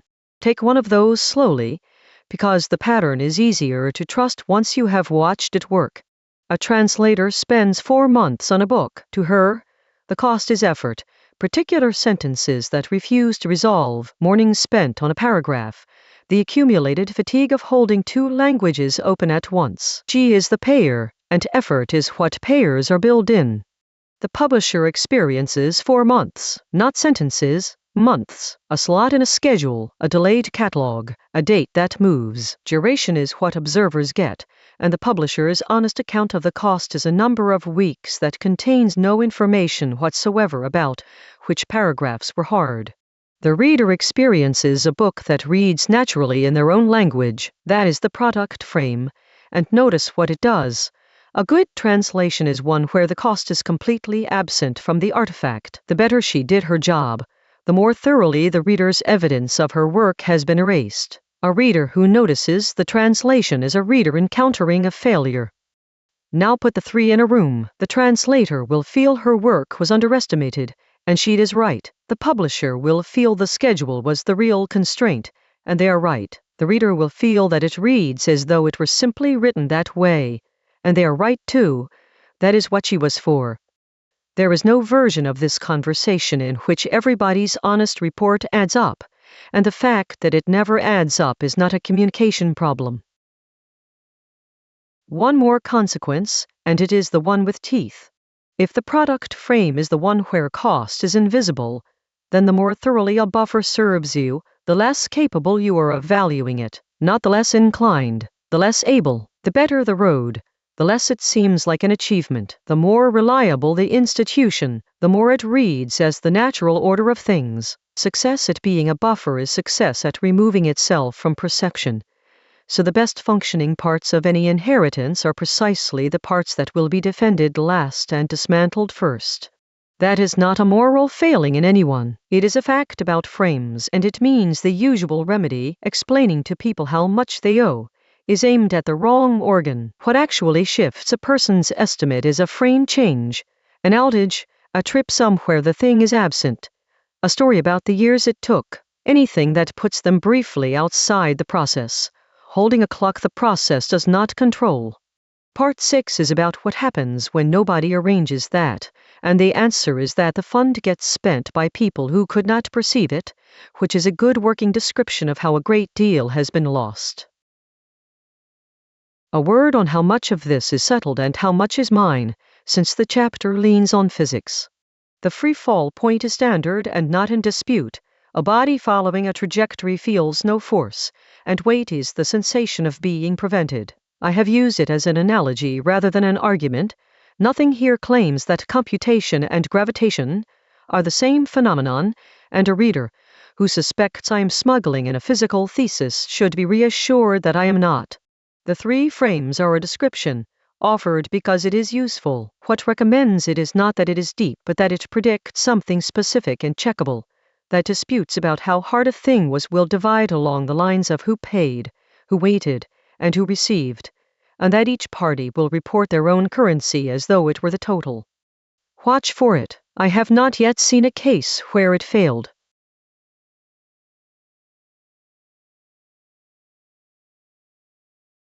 Chapter 16. Amortization, or who pays for everyone. A buffer costs a fixed amount to build and can be read any number of times. Put those two facts together and you get the arithmetic that runs the world. Divide the cost by the number of readers. 1 reader bears the whole thing. 1,000 bear 1,000th each. 1,000,000 bear an amount too small to name. The bill has not changed by a penny, but the price per beneficiary falls toward zero as the beneficiaries multiply. That is amortization, and everything interesting about it follows from a single awkward feature. The person who pays and the people who benefit are almost never the same people. Take the cleanest case I know, which is a piece of arithmetic old enough to be nobody's property. You want to know which numbers in a range are prime. The obvious method is to take each number and test it. Divide by everything smaller until something works or nothing does. Do that for every number in the range and you will do an enormous amount of repeated work, because the number 7 will be tried against thousands of candidates, one candidate at a time, as though it had never been tried before. The sieve does it differently. Instead of asking each number what divides me, it asks each divisor what do I strike out. Take 2 and cross off every second entry. Take 3 and cross off every third. Continue, and when you stop, everything left standing is prime. Same information, radically different bill. The first method pays per number, the second pays per divisor and serves the entire range at once. It is the difference between reading a table row by row and reading it column by column, and the columns are cheaper because a single pass discharges an obligation for everybody in it. That is the whole mechanism, and it is worth having in a form this clean before we start talking about roads and institutions, where the same arithmetic is buried under politics. One more case, because it is the purest instance in ordinary life and almost nobody thinks of it as one. A standard is a settled argument about an arbitrary choice. Which side of the road, what voltage comes out of the socket, what the threads on a screw look like, how a date is written, which end of the egg. None of these has a right answer. That is exactly what makes them expensive. The cost of a standard is not the cost of finding the truth, because there is no truth to find. It is the cost of getting everybody to agree, a coordination problem that is ruinous the first time and free every time thereafter. And the amortization is total. Once the choice is settled, every subsequent transaction draws on it at no cost whatsoever. Nobody negotiates which side to drive on. Nobody checks the voltage. The screw fits. Every one of those non-events is a payment that somebody made once, decades ago, being spent by you today without the slightest sensation of spending. I find standards the most persuasive case in this part of the book, because they are the instance where the buffer contains no knowledge at all. There is nothing clever in the fact that a plug has 3 pins in that arrangement. The entire value is in the agreement, and agreement is a pure prepayment, expensive, durable, and invisible in exact proportion to how well it worked, which also explains why standards fights are so vicious relative to their apparent stakes. The parties are not arguing about which option is better. Usually neither is. They are arguing about who bears the cost of switching, which is the whole bill for a buffer that has already been paid for once and would have to be paid for again. Now the awkward feature. In the sieve, the payer and the beneficiary are the same entity, one program, one range, one purpose. Amortization is unambiguously good and nobody has to be persuaded of anything. In the world, they come apart. Whoever drew the chart is not whoever sails by it. Whoever proved the theorem is not whoever uses it. Whoever built the road paid for all of it and drove on a small fraction. So the decision to build a buffer is always made by someone who bears the entire cost and captures a fraction of the value. And the larger the eventual benefit, the more people will read it, the longer it will last, the smaller that fraction becomes. The most valuable buffers are precisely the ones whose builder captures least. Which produces a conclusion I find genuinely bleak and cannot get around. Buffers are structurally underproduced relative to their worth. Not occasionally, not through anyone's failure of imagination. Then arithmetic guarantees it. Any decision made by comparing a payer's cost against a payer's return will decline to build things whose total value exceeds their cost by orders of magnitude, because the return that matters to the decision is the builder's share, and the builder's share is a rounding error on the total. Everything humanity has done about this is an attempt to break that arithmetic, and there are exactly 3 families of solution. The first is compulsion. Make the beneficiaries pay in advance whether they like it or not. Taxation, levies, mandatory contributions. This is how roads, sewers, sanitation, defense, and the great majority of foundational research get funded, and it works precisely because it ignores the payer's share problem by conscripting the beneficiaries into being the payer. Its weakness is that it requires a mechanism which can decide what to build on everyone's behalf, and such mechanisms are as blind as anybody else about what will turn out to matter. Compulsion solves the funding problem and does nothing at all for the selection problem. The second is enclosure. Let the builder charge for reads, patents, copyrights, licenses, subscriptions, proprietary formats. This restores the incentive, and I want to be careful to say that it genuinely does. A great many buffers exist because somebody expected to be paid for them, and pretending otherwise is not honest. But look at what it does mechanically. A buffer is cheap reading. That is the definition from Chapter 12. Pay dearly once, store durably, read cheaply. Charging for reads reintroduces a toll at exactly the point the object exists to remove one.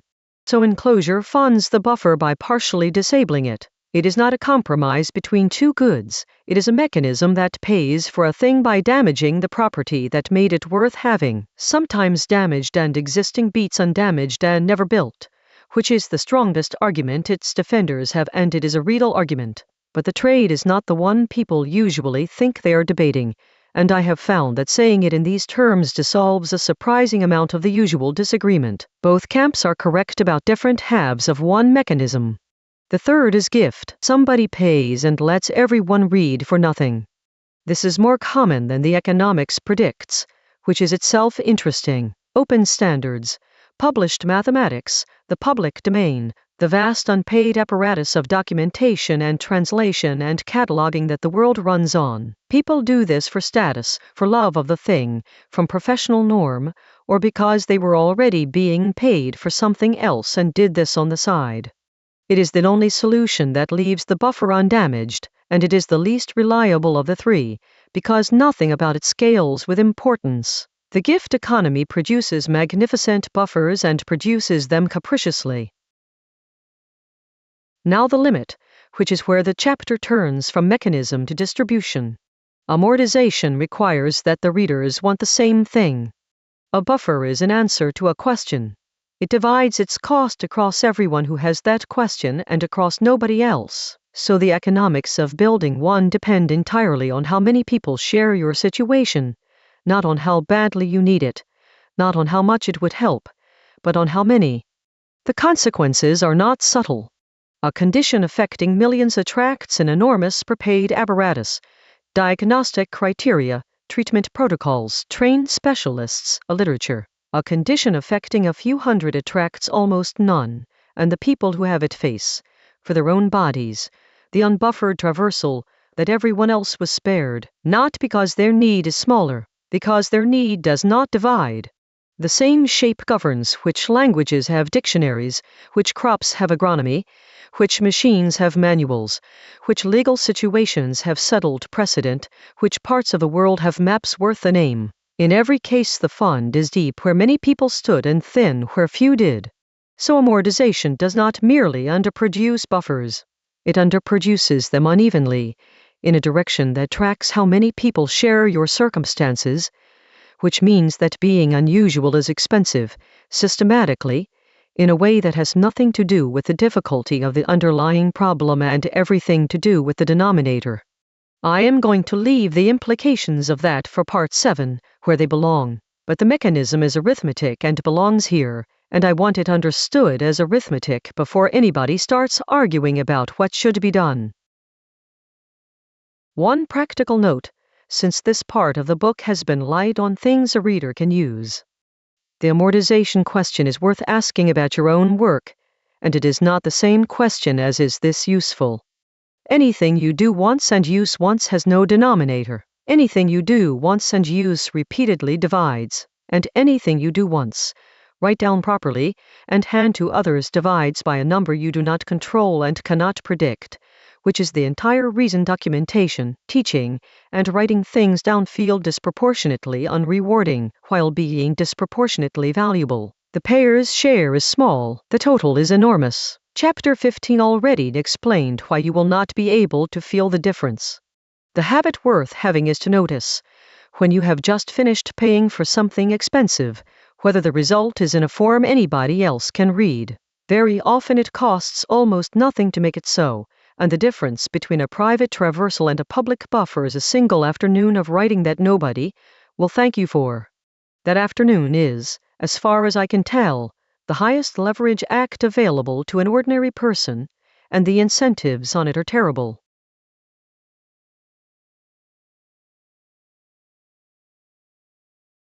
Chapter 17. Reading the Ledger. This part has argued that the world you move through is largely prepaid, that you cannot audit the fund, and that the frame you occupy is the one where its cost is invisible by construction. That is a discouraging set of conclusions to leave a reader with, so this chapter is what can be done anyway. Not much, but not nothing. What follows will not measure a fund. Chapter 13 closed that door, and I am not going to pretend to reopen it. What it will do is tell you what kind of cheap you are looking at, which turns out to be most of the practical value, because the four kinds behave completely differently and are constantly mistaken for one another. 4 questions. They take about a minute and cost nothing.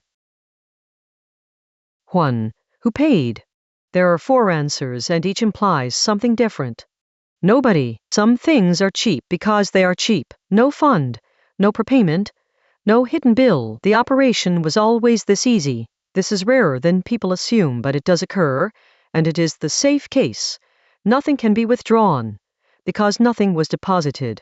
You, earlier, an embodied buffer, funded by your own past traversals. This is the one fund you can partly audit, because you were there. You know roughly what you know and where it thins. Note that this is also the only kind that travels with you and the only kind nobody can take away, which is why it is worth more than its size suggests. Someone identifiable recently, expecting a return, an enclosed buffer. The cheapness is real and it is conditional. It persists exactly as long as the arrangement that funds it. When somebody has paid in the expectation of being paid back, the thing you are using can be withdrawn, repriced, or discontinued, and none of that requires malice. It requires only that the arithmetic stop working. Someone unidentifiable, long ago, expecting nothing, an inherited fund. This is the cheapest category and the most precarious, and the 2 facts of the same fact. Nobody's interest maintains it. There is no party whose returns depend on its survival, which means it persists on institutional habit and goodwill, both of which are weaker than they look. Most of what your day runs on is in the 4th category. Almost all political attention is on the 3rd. 2. When was it paid? Age tells you 2 things that pull in opposite directions. A recent buffer is well matched to current questions. It was built by people who share your circumstances, so its coverage probably includes what you want to know. Its durability, however, is unproven. Nobody has yet found out how it behaves under conditions its builders did not anticipate. An old buffer has proven durable by the simple fact of still being here, which is real evidence and should be weighted accordingly. But it was built to answer questions somebody had a long time ago, and the fit to your questions is a matter of luck. Worse, the older it is, the more likely that the people who understood why it is the way it is are gone. Chapter 8's Tower, with the reasons to solved and only the structure standing.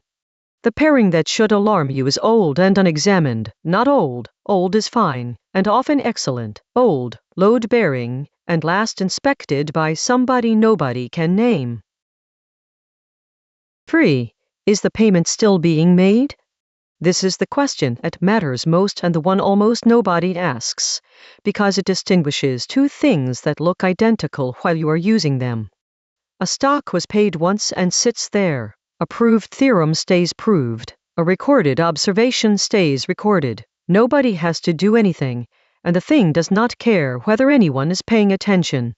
A flow requires continuous payment merely to keep existing. A road needs resurfacing. An institution needs staffing. A living language needs speakers. A trained workforce needs a generation behind it. Stop paying and the thing does not sit there.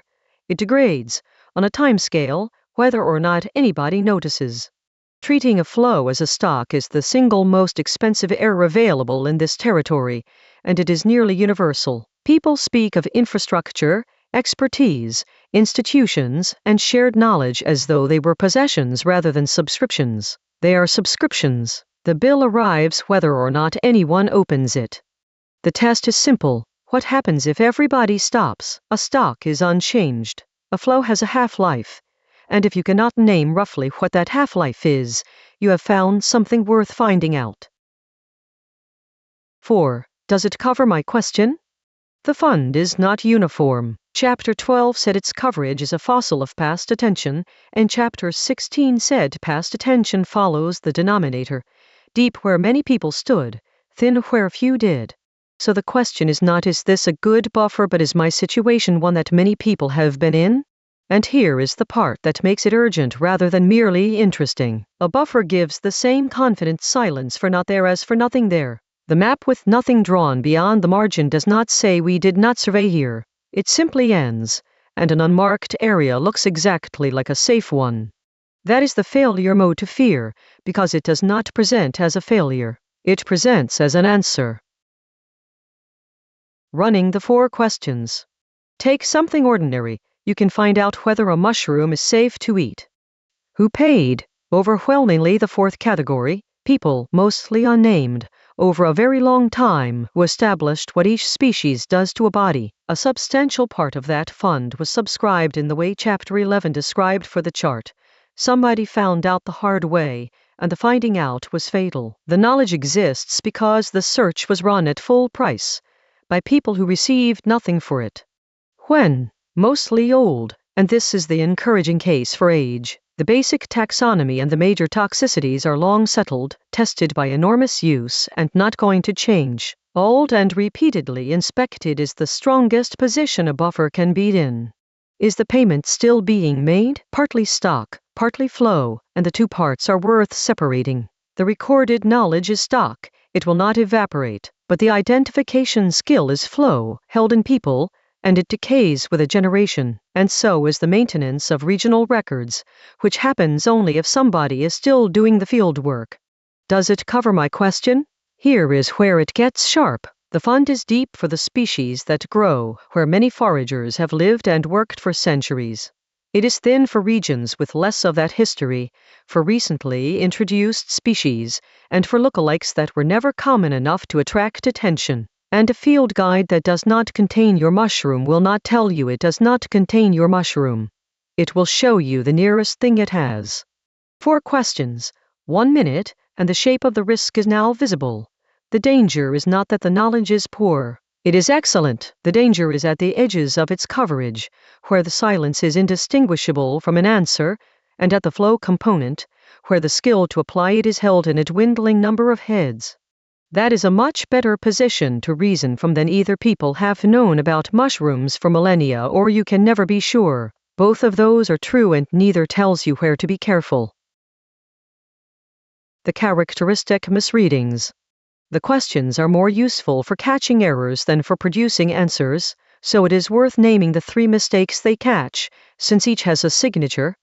Mistaking a flow for a stock, the commonest by far. It sounds like we already have that, said about a capability, a relationship, a body of expertise, a piece of infrastructure. The word have is doing the damage. It describes a possession, and the thing in question is a subscription. Watch for the past tense being used about something that is actually in the present continuous. We built that as a sentence about a stock. If the thing is a flow, the honest sentence is we are building that forever. Mistaking an enclosed buffer for an inherited one. This sounds like that will always be there, said about something that exists because a particular arrangement currently makes it worth somebody's while. Formats, platforms, services, supply lines, and specialist suppliers all live here. Nothing needs to go wrong for these to vanish. The arithmetic simply has to stop working, and the arithmetic belongs to somebody else.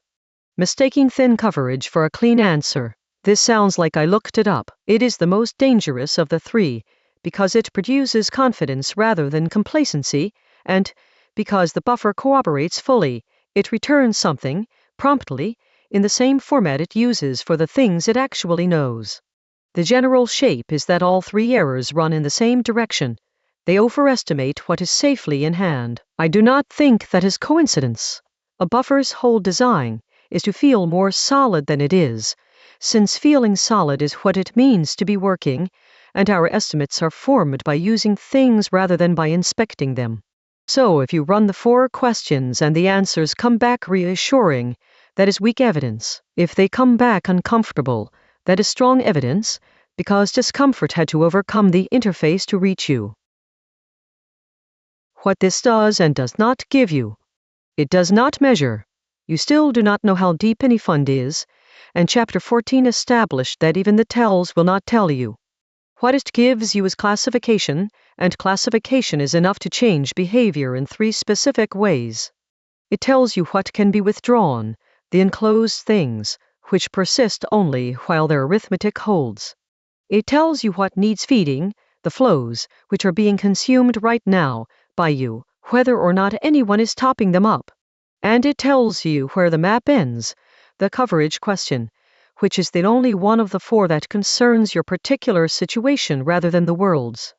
That is not an audit, it is a habit, and its whole virtue is that it is cheap enough to run constantly, on everything, without effort. Over time it produces something better than any single audit would, a standing awareness that the things around you have provenance, and that some of them are being paid for at this moment by people you will never meet.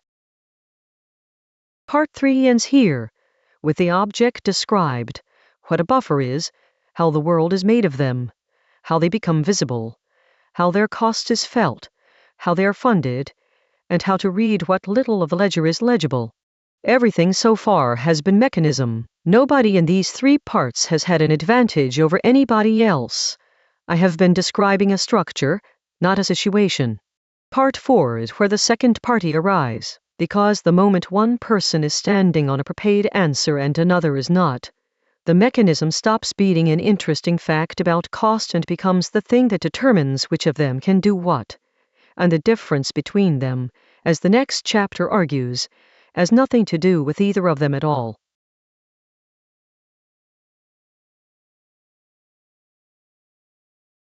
Part 4. The asymmetry. Sequence, not intellect.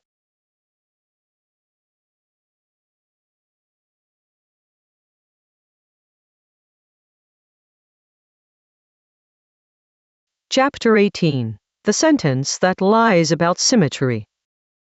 3 parts of this book have described a mechanism with only one person in it. Costs, steps, funds, frames, all of it could be told about a single traveler crossing a single landscape. Part 4 is where the second person arrives, and the whole of the rest of the book turns on what happens between them. So it is worth beginning at the exact place their difference is written down and made invisible. N equals PQ. 3 letters, 2 of them multiplied, 1 of them the result. It is the shortest sentence in this book and the one it has been circling since the first page. Read it left to right and it costs nothing. Take 2 numbers, multiply, write down what came out. A machine does this for enormous numbers without noticing. A patient person could do it by hand. Read it right to left and it is the wall. Take the result. Recover the 2 numbers that made it. Nobody knows how to do this in any reasonable time for numbers of the size that protect things, and a great deal of the world's arrangements depend on nobody learning. Same 3 letters, same relationship, same information. Chapter 9 established that nothing was destroyed, that the product contains its factors completely. And in the middle sits an equals sign, quietly asserting that the 2 sides are the same. They are the same. That is the trouble.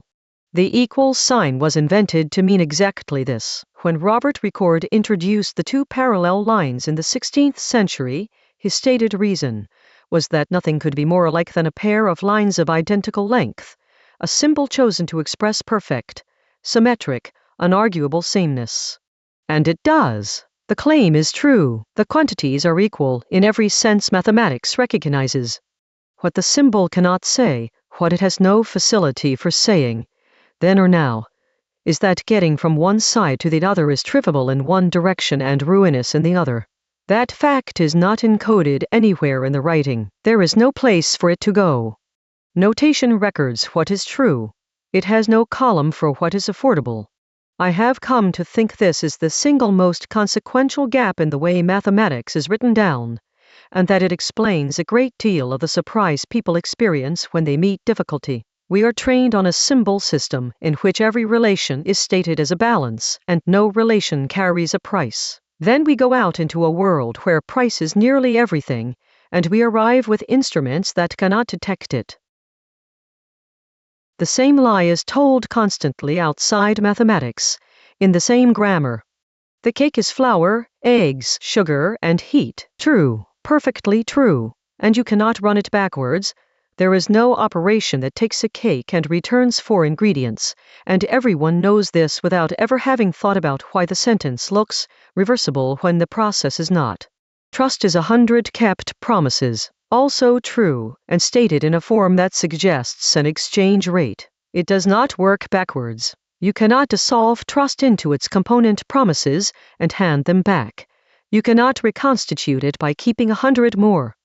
The organization is its people. The result was a decade of work. That skill is 10,000 hours. Every one of those is an equation with a direction, and every one of them is written in a grammar that hides the direction completely. I do not think this is a failure of language so much as a feature of what statements are for. A statement asserts a relationship. Relationships are timeless. Costs are not. And so our whole apparatus for saying what is the case has no built-in way to say what it takes to get there, which is exactly the gap this book lives in. Now the thing that makes this part 4's opening rather than a stray observation about notation. Because the relation is cheap one way and dear the other, it does not describe one situation, it describes 2. Consider who can be standing in front of n equals pq. The first party arrived holding p and q. They chose them, multiplied once, and wrote down the result. For them the sentence is a record of something they did in an afternoon, and there was never any difficulty in it at all. The second party arrived holding n. For them the same sentence is a locked door, and it will stay locked for longer than their civilization is likely to last. These 2 people are looking at identical marks on a page. They have nothing else in common. Their situations are not different degrees of the same problem. They are different problems, and the notation has no way of telling them apart, because notation records the relation, and the relation is the one thing the 2 parties genuinely share. The equals sign is the place where 2 entirely different situations get written as one. There is a further turn here, and it is the one that made me want the chapter. The notation does not merely fail to distinguish the 2 parties, it conceals that there are 2. Look at the sentence again with fresh eyes. Nothing in it suggests that anybody is standing anywhere. It is a statement about numbers, and statements about numbers do not have people in them. A reader encountering it has no prompt whatsoever to ask from which side, because the form of the writing contains no side. This is why the asymmetry has to be pointed out rather than noticed. Every equation presents us a view from nowhere, that is much of its power, and it is genuinely one of the great achievements of the form. But a view from nowhere is exactly what you get when the positions have been removed, and where a relation is directional, the positions were the important part. So the concealment operates twice over. It hides which direction is cheap, and it hides that anybody is facing a direction at all. The second is worse, because a reader who suspects the first can at least go looking. A reader who has not registered that there are sides has nothing to look for.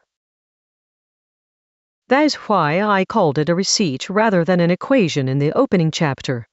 A receipt tells you that a transaction occurred. It does not tell you what it cost the seller to produce the thing, or whether you could have made it yourself, or which direction the value flowed. It records the fact and discards the history.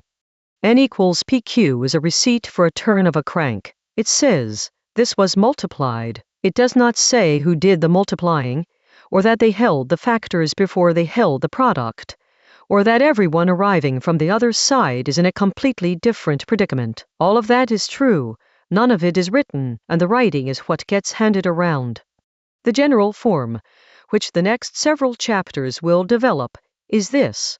An artifact carries its result and discards its direction. The tower keeps its shape and forgets its name. The chart shows the rocks and not the wrecks. The finished thing arrives with no record of which way it was cheap to make, and the person receiving it, standing in Chapter 15's product frame, as no channel through which the direction could reach them. One clarification, because there is a version of this chapter that overstates. I am not claiming that mathematics is defective or that mathematicians are unaware of any of this. Complexity theory exists precisely to study what things cost, and it is a large and serious field. The asymmetry of multiplication and factoring is not a secret. It is the foundation of an industry. The narrower claim is about the notation and about what it trains. An equation is written the same way whether it is cheap in both directions, cheap in one, or cheap in neither. The cost information lives in a separate discipline with a separate vocabulary, consulted separately, by people who have specifically gone looking. Nothing in the everyday writing of mathematics reminds you it is there. And what is true of mathematical notation is far more true of ordinary language, where there is not even a separate discipline to consult. The cake is flour, eggs, sugar and heat has no companion field studying the irreversibility of baking. There is only the sentence, which reads as a balance. It is worth asking how direction gets carried in the rare cases where it does, because the answer is instructive about why it usually doesn't. Cooking has an answer, the recipe. A recipe is not a statement about what a dish is made of, it is an ordered procedure, and order is the notation for direction. You cannot read a recipe backwards and get anything, and nobody expects to, because the form itself announces that it runs one way. Assembly instructions do the same. So does an algorithm, which is why a piece of code is far more honest about cost than an equation describing the same relationship. Sequence carries direction. Equality does not. So the notations that tell the truth about cost are the ones that describe doing rather than being, and we systematically prefer the second when we want to say something durable. A recipe feels contingent and practical. An equation feels like knowledge. We compress procedures into statements as a matter of intellectual hygiene, and every compression of that kind discards the direction, which suggests a small habit with a large return.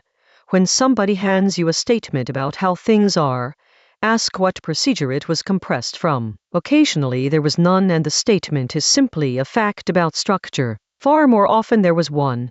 It ran one way, and knowing which way is the thing that would actually have helped you. So Part 4 begins from a single observation with a great deal packed into it.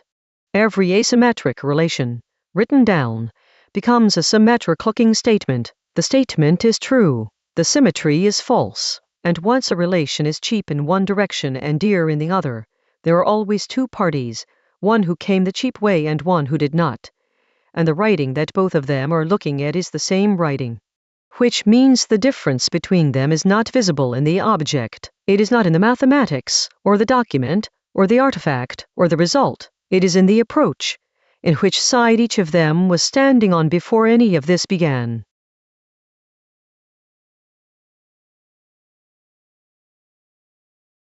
Chapter 19. Nobody outthought anybody. This chapter is about what actually separates those two people, and the answer is stranger than it sounds when stated flatly, so I will state it flatly first and then spend the chapter making it credible. The party who walks through the door did not solve anything. No insight was involved, no technique, no superior grasp of the problem. They were on the other side of it before it existed, and that is the entire difference. Take the pure case, since it is the only one where the variables come apart cleanly. Somebody generates a key. What do they actually do? They select two large primes, a routine operation with well-understood methods, multiply them together once, and publish the result. At no point in that procedure does anyone search for anything. At no point is there a difficulty to be overcome. There is no moment of insight, no clever maneuver, no expertise beyond following a standard recipe. The entire act is an afternoon of unremarkable arithmetic performed by a machine that is not working hard. Meanwhile, the other party faces something that has resisted the concentrated attention of the best-resourced institutions on Earth for half a century. Now hold the two side by side. One of them did nothing difficult. The other cannot do it at all. And the first has an insurmountable advantage over the second, which they acquired by not needing it. Nobody outthought anybody. There was no contest of minds. The contest never occurred, because one party was never solving a problem in the first place. I want to dwell on how unusual that is, because it is what makes the case worth having. Almost every advantage we have vocabulary for is at least partly a capability. The better surgeon operates better. The stronger runner runs faster. The more experienced negotiator negotiates more effectively. In all of those, the difference in outcome tracks a difference in what the parties can do, and our whole apparatus for talking about success, merit, skill, talent, preparation, discipline, is built for that shape. Here the shape is different. The gap is total and the capability difference is zero, and it would remain total if you reverse the capabilities entirely. Put the world's finest number theorist on the outside and a competent technician on the inside, and the technician still wins, forever, without effort. That is a kind of advantage most of our language cannot describe, and language that cannot describe a thing tends to reach for the nearest thing it can. There is a second property that makes sequence advantages behave unlike capability ones, and it is worth having before the rest of the chapter. A capability advantage decays, a sequence advantage does not. Skill has to be maintained. The surgeon who stops operating gets worse. The runner who stops training slows. Any edge that consists of what you can do is under continuous pressure from disuse, from age, and from everyone else improving. An edge that consists of which side you started on has none of that exposure. The key holder does not practice. They do not get rusty. There is no version of the situation in which they neglect their advantage and it erodes. Because the advantage is not a faculty they possess. It is a fact about the arrangement, and facts about arrangements do not lapse. Which means that in any situation containing both kinds, the mixture drifts over time. The capability component wears down and needs constant repurchase. The sequence component sits there. Give it long enough and an outcome that began as a genuine contest between two parties becomes, quietly, a matter of who arrived when, while everyone involved continues to describe it in the vocabulary of the part that has stopped mattering. Which is why the misreading is so reliable, and why I do not think it is usually dishonest. Confronted with two parties and a large difference in outcome, the mind supplies the explanation it has words for. One of them must be better. This is not stupidity. It is the correct inference in the overwhelming majority of cases anyone encounters. It is simply wrong here, and wrong in a way that no amount of examining the two parties will reveal, because the difference is not located in either of them. And Chapter 15 explains why the early party will not correct you. They are not lying when they describe their own effort. The effort was real, and it is the only thing they can feel. What they cannot perceive is the thing they did not have to do. The traversal they were spared left no sensation, no memory, no receipt. From inside, an advantage of sequence is indistinguishable from having found the work manageable. So the misattribution is honest on both sides. The observer supplies capability because it is the only category available. The beneficiary confirms it because effort is the only thing in their experience. Neither party has any access to the variable that actually determined the outcome. Now the guard, because this chapter has an obvious bad version and I want to close it off before going further. I am not claiming that skill does not exist, does not vary, or does not matter. It exists, It varies enormously, and it matters constantly. The surgeon really is better. The runner really is faster. A book arguing that all outcomes are positional would be as wrong as the folk theory it was correcting, and considerably more corrosive. The claim is narrower and, I think, more useful. Sequence is a second variable. It is real. It is frequently large. It is almost always invisible, and its effects are routinely credited to the first variable because the first variable is the only one we have instruments for. Both quantities are present in nearly every real situation. What is wrong is not attributing outcomes to skill. What is wrong is attributing all of an outcome to skill, by default, because the alternative never came up. Here is a test that separates them, and it is the most practically useful thing in this chapter. Ask whether a better version of the second party would close the gap. Not a slightly better version, an arbitrarily better one. Suppose the person on the losing side of the situation were as capable as it is possible to be. Does the difference shrink? If yes, you are looking at a capability difference, and the ordinary vocabulary applies. Training helps. Effort helps. The advice people give is the right advice. If you can improve the second party without limit and the gap does not move, then capability was never what was producing it, and every explanation in terms of merit is a description of something that is not doing any work. Run it on the pure case. Make the outside party the best mathematician who will ever live, and the key holds. The gap is untouched. That is a sequence difference in its undiluted form. Run it on a surgeon. A better surgeon closes the gap. Capability, straightforwardly. Run it on most real situations and you get a mixture, which is exactly what you want. The test does not deliver a verdict so much as a proportion, and knowing the proportion is what tells you whether more effort is the answer. Applied outside mathematics, the test does uncomfortable work. Someone bought a house in a city 40 years ago. Someone else, more capable in every measurable respect, cannot buy one now. Would an arbitrarily better version of the second person close the gap? Mostly not.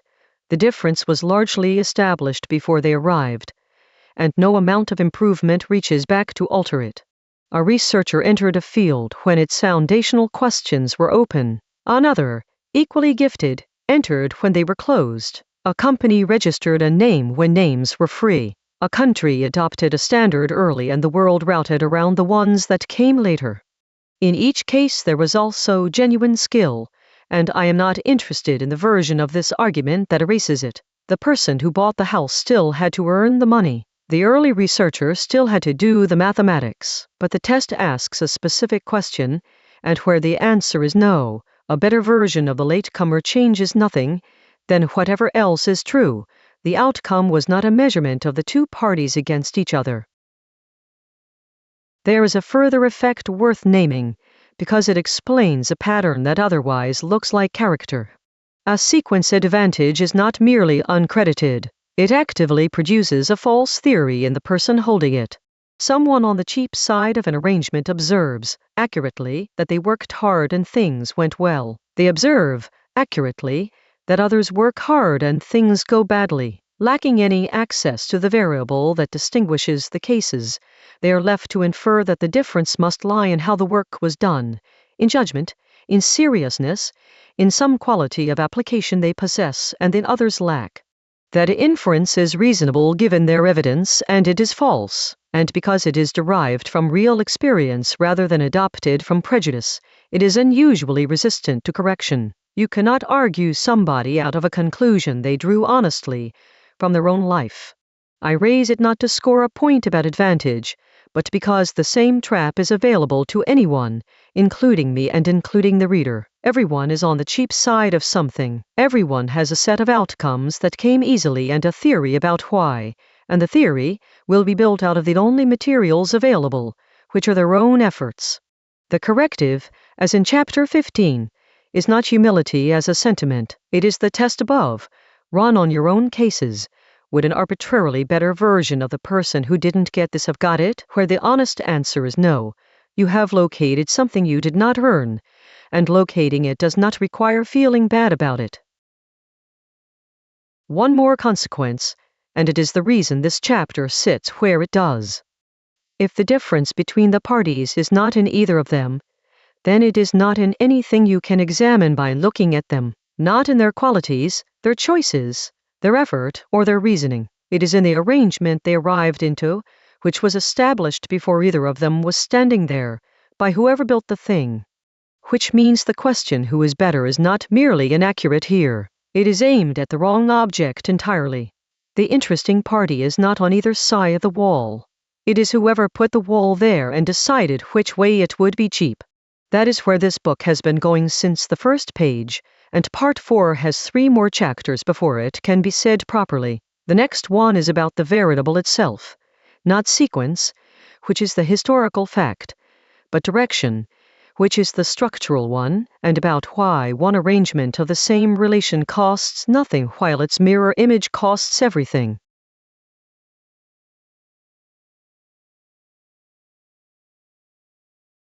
Chapter 20. Direction is the difficulty. The last 2 chapters establish that an asymmetric relation has 2 sides, and that which side you started on determines everything. This one assembles the instrument for reading such relations, and it has 3 parts. Facing any direction, exactly one of 3 things is true. There is a crank, there is a loophole, or there is a wall. A crank is a procedure that produces the thing you want cheaply by being turned. That is all it is, a mechanical, unremarkable, repeatable operation which takes what you have and yields what you were after. Multiplication is a crank, so is addition, sorting, looking a word up in an ordered list, following a recipe, driving a route somebody surveyed. The defining property of a crank is that no cleverness is required to operate it. Cranks are boring by construction. A procedure that needed insight at every turn would not be a procedure. When a direction has a crank, difficulty in that direction essentially disappears, and what remains is bookkeeping. A wall is the absence of a crank. The thing you want exists, is fully determined, and there is no affordable procedure that reaches it.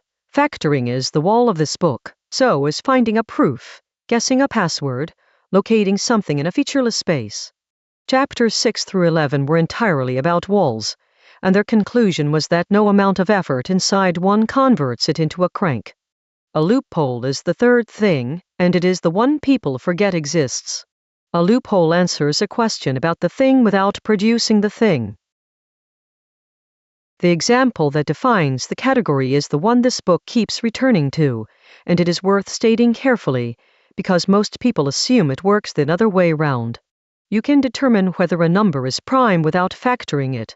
Not by trying divisors and failing. That would be the wall walked. There are procedures that return a verdict on primality quickly for numbers of enormous size, and they do it without ever producing a factor and without ever needing one. A composite number can be certified composite by method that never names a single divisor of it. Stop and notice how strange that is. The question does this of factors is answerable in reasonable time. The question what are they is not. Those look like the same question wearing different clothes, and they are separated by everything. That is a loophole, a cheap answer to a question about an object, obtained without any route to the object itself. Once you have the 3 cards, the instrument follows. Given anything difficult, ask 3 separate questions rather than 1.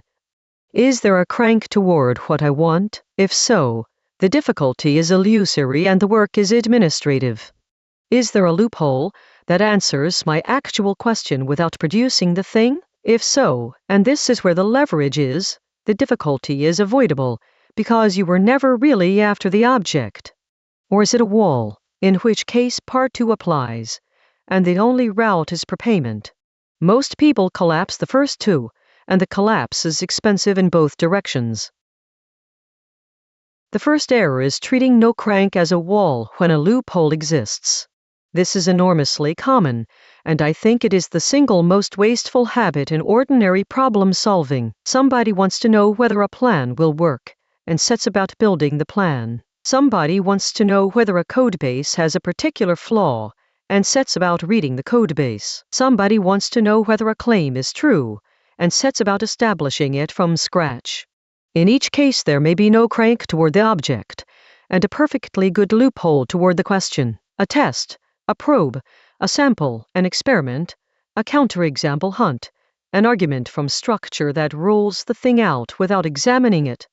The habit worth forming is to separate what you want from what you need to know, because they are usually different and the second is usually cheaper. You did not want the plan. You wanted to know whether to proceed. The second error is the mirror, and it is more dangerous, taking a loophole's answer as though it were the object. Knowing a number is composite is not knowing its factors. Knowing a test came back abnormal is not knowing what is wrong. Knowing a system is failing is not knowing why. Knowing a claim is false is not knowing what is true. Every one of those is a genuine, valuable, cheap verdict that leaves you exactly as far as ever from the thing itself, and the cheapness of the verdict creates a strong impression of progress that the situation does not support. You have crossed a loophole and you are standing at the wall, and it feels like you have traveled. I would guess that a large fraction of stalled projects sit precisely here, at the point where a cheap diagnostic has done all it can, mistaken for a point somewhere along a road. Run the 3 cards on something ordinary to see the instrument work. A machine in a workshop has started producing parts that are slightly out of tolerance. You want it fixed. Is there a crank toward the fix? If the fault is a known one with a documented procedure, replace this component, recalibrate that axis. Then yes, and there is no difficulty here at all, only the time it takes. Most maintenance is exactly this, and it feels like work rather than like a problem. Is there a loophole? Almost certainly several, and they are what a competent technician actually reaches for. You do not need to know what is wrong in order to know where it is wrong. Run the machine against a reference part and see which axis drifts. Swap a suspect component with a known good one and see whether the symptom moves. Check whether the error scales with speed. None of these produces the diagnosis. Each of them cheaply answers a question about it, and each rules out a great deal without examining anything directly. And where is the wall? It is at the point where the loopholes are exhausted, and the fault is in none of the documented places. Then you are searching, pulling the thing apart, checking possibilities in some order, with no gradient telling you whether you are close. Chapter 26's territory exactly.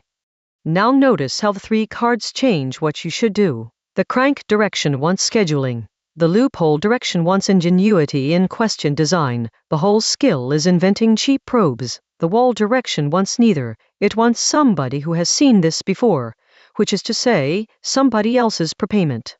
An experienced technician is not better at any single one of those. They are better at knowing which of the 3 they are in, which is why they seem to skip steps that other people have to take. Now the observation that made me want this chapter in the book. The whole apparatus is built on a loophole and protected by a wall, and both concern the same object. Consider what key generation requires. You need 2 large primes. To have them, you must be able to find numbers and confirm that they are prime. And if the only way to confirm primality were to factor and find nothing, then generating a key would be exactly as hard as breaking one. There would be no asymmetry, no system, and none of this would exist. The loophole is what makes the cheap side cheap. Primality is answerable, factorization is not, and the entire arrangement lies in the gap between those 2 facts about the same numbers. I find this clarifying about walls in general. It is easy to read the wall as the important structure and the rest as scaffolding. It is the other way round. The wall alone would give you nothing usable. A world where both directions were impossible is a world with no key generation either. What produces the asymmetry is that one specific question slipped through while its neighbor did not. Every useful asymmetry is a loophole standing next to a wall, not a wall on its own. The loophole is what gives someone a cheap side to stand on, and the wall is what keeps everyone else off it. That generalizes further than I first expected, and it is worth following. A lock is useful because a key is cheap. If opening a lock were hard for everyone, including the loaner, it would not be a lock. It would be a seam in the wall. What makes the object work is a narrow, deliberate exception to the difficulty, a loophole, granted to one party by construction. The same shape appears everywhere. Professional licensing verifying a credential is cheap. Acquiring it is not. Citizenship, encryption, signatures, tickets, membership, tenure. In each case, somebody engineered a question that is trivially answerable. Do you hold this? Sitting beside a wall that makes holding it expensive. Which means that designing a gate is not primarily the work of making something hard. Hard is easy. Anything is hard if you make it arbitrary enough. The design problem is making something hard while leaving exactly one cheap path, and pointing that path at whoever you intend to let through. That is what the forethought in this book's title actually consists of, not the wall, the pairing. A note on the boundaries of the taxonomy, since three-card schemes invite over-application. The three states are not properties of problems. They are properties of a problem plus a direction plus a present state of knowledge, and all three can change. A wall becomes a crank when somebody discovers a method. That is what a discovery is. A loophole is found where none was known. A crank is lost when the people who could turn it retire. So the instrument tells you where you are standing, not what is permanently true. Someone who says that is a wall is making a claim about the current state of the world, and the history of every field is a record of such claims being overturned, usually not by anyone trying harder, but by somebody arriving with an unrelated deck and finding a loophole nobody had thought to look for. Which is the honest limit on the whole instrument. It will tell you reliably what you have, and it will never tell you what exists.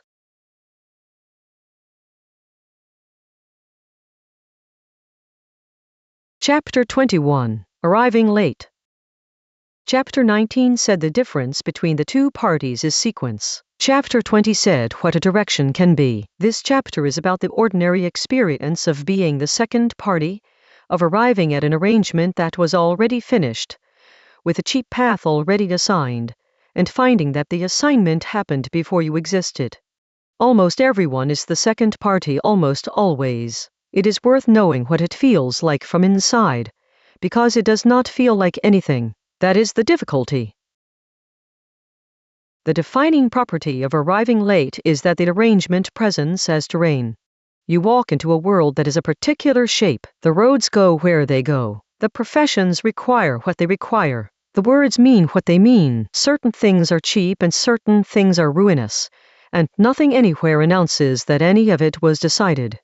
Chapter 1 drew the distinction between walls that are and walls that were made, and said the two are indistinguishable from the outside. This is that distinction from the latecomer's position, and the position is a bad one for telling them apart. You have no memory of the alternative. You never saw the arrangement being installed.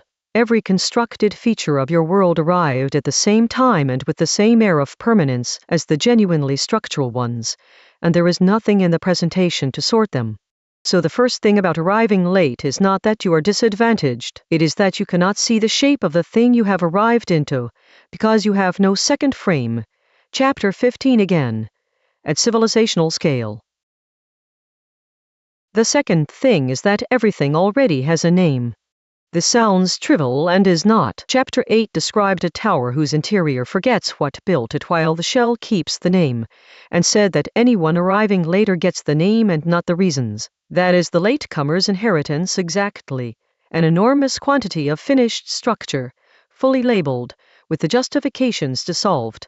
The consequence is that a latecomer cannot easily tell what is load-bearing. Everything looks equally intentional. The arbitrary conventions and the deep necessities are presented in the same typeface, and the only way to find out which is to remove something and see what falls over, which is the deliberate failure move from Chapter 14, and is not always available at the scale it would be needed. There is a sharper version of this, and it concerns not the structures but the words for them. A latecomer inherits the vocabulary along with the arrangement, and the vocabulary was built to describe the arrangement as it is. That means the categories available for thinking about it are themselves inherited. They carve the world at the joint somebody else found, and the questions they make easy to ask are the questions that made sense inside the existing shape. This is a quiet and serious constraint. You can disagree with a settlement and the terms it provides far more readily than you can notice that the terms are the settlement. Chapter 18 said notation conceals direction. Here the same thing happens one level up, where a whole descriptive apparatus conceals the possibility that things could have been carved differently. I have no method to offer against this, and I distrust the ones on sale. The only thing that reliably works is contact with an arrangement built on other assumptions, another field, another country, another century, which functions the way a second clock did in Chapter 15. Not because the other arrangement is better, because having two lets you see that either is a choice. Now the honest other half, because a chapter that stopped here would be a complaint rather than an analysis. Arriving late is enormously advantageous and in a specific direction. The latecomer inherits the entire prepaid fund, everything in Chapter 13's inventory, the standards, the roads, the settled arguments, the accumulated knowledge, the immune system's inheritance, arrives free, in full, with no obligation and no effort. The early party paid at full price and got, in most cases, very little for it. Chapter 11's soundings were taken by people who drowned. The person consulting the chart is not worse off than they were. This has to be said plainly, because the sentimental version of the argument I am making runs in exactly one direction, and it is false. It was not better to be early. Being early meant living in a world with a shallower fund, which is a straightforwardly worse world to live in. Fewer answers, more unbuffered traversals, and a great deal more of everything this book has described as expensive. So the ledger has two sides, and the chapter's real work is to say precisely what is on each. Here is the distinction that does it, and I think it is the most useful thing in Part 4. The latecomer inherits the buffers and does not inherit the positions. Chapter 16 established that a buffer divides. Its cost is fixed and its readings are unbounded, so as more people arrive its price per person falls toward nothing. Knowledge, methods, standards, published results, settled arguments, all of these become cheaper as time passes and the population of beneficiaries grows. They are, in the technical sense, non-rival. My reading the chart does not consume any of it. A position is the opposite. There is one name for a thing. There is a finite quantity of land in a given place. There is one first mover in any market, one founding generation of any field, a fixed number of senior chairs. Positions do not divide. They are rival by construction, and the arrival of more people makes each one scarcer rather than cheaper. So the experience of arriving late is a specific combination that our vocabulary handles badly. Abundance of everything that amortizes, scarcity of everything that does not. And these are constantly confused, because both are experienced simultaneously by the same person, in the same life, without labels. That confusion has a familiar shape, and it is worth naming because it dissolves an argument that otherwise goes nowhere. An earlier party says, you have advantages we never dreamed of, information, tools, methods, access, a world of answered questions available instantly and for nothing. A later party says, everything is taken, the positions are occupied, the entry prices are impossible, the good questions were asked, the good places were bought. Both statements are true. They are describing different halves of one ledger. The first is a claim about the non-rival column, where the latecomer's inheritance is enormous and growing. The second is a claim about the rival column, where the latecomer's inheritance is nothing and shrinking. Neither party is being dishonest, and neither is going to persuade the other, because each is generalizing from the column they happen to be looking at. The disagreement is not factual. It is a failure to notice that the ledger has two columns, which is exactly Chapter 15's 3 frames again, in a different setting. Honest reports, incompatible totals, no exchange rate. I offer that as a description and not as a settlement. Where the balance actually falls in a given time and place is an empirical question I am not equipped to answer, and anybody who answers it confidently in either direction is doing something other than arithmetic. One complication belongs here, because without it the two columns look tidier than they are. Things move between them, and they move in one direction more often than the other. A great many positions were not always rival. Land in a place nobody wanted is not a position. It becomes one when enough people arrive. A name is worth nothing until the space of names is crowded. Entry to a profession is not a scarce good while the profession is disreputable and short of hands. In every case the good starts out effectively free, and the arrival of beneficiaries, the very thing that makes a buffer cheaper, is what makes a position dearer. That is the asymmetry underneath the whole chapter. More people is the numerator of a buffer and the denominator of a position. The same growth that drives one price toward zero drives the other toward whatever the market will bear, and both effects are produced by exactly the thing everyone means when they say the world is getting more crowded or more connected. It also explains why enclosure, from chapter 16, is such a persistent temptation. Enclosure is the act of converting a non-rival thing into a rival one, taking something that would divide and installing a gate so that it does not. The motive is not usually greed in any interesting sense. It is that the rival column is where returns accrue, and anyone standing on something valuable and non-rival is, in the plainest financial terms, holding an asset that pays them nothing. So what is available to a latecomer? 3 things, and I want to be careful not to inflate them into advice. Go where positions are not yet rival. New territory is not new because it is better. It is new because the arrangement has not been set, and the positions in it are therefore not yet scarce. This is why every generation's opportunities cluster in whatever has just become possible, and why the clustering looks like fashion from outside and like necessity from inside.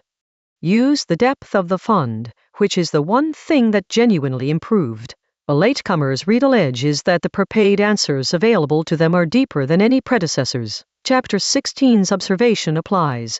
The highest leverage act available is to build on what has been paid for rather than to repeat it, and the fund's depth is the one variable moving in the latecomer's favor.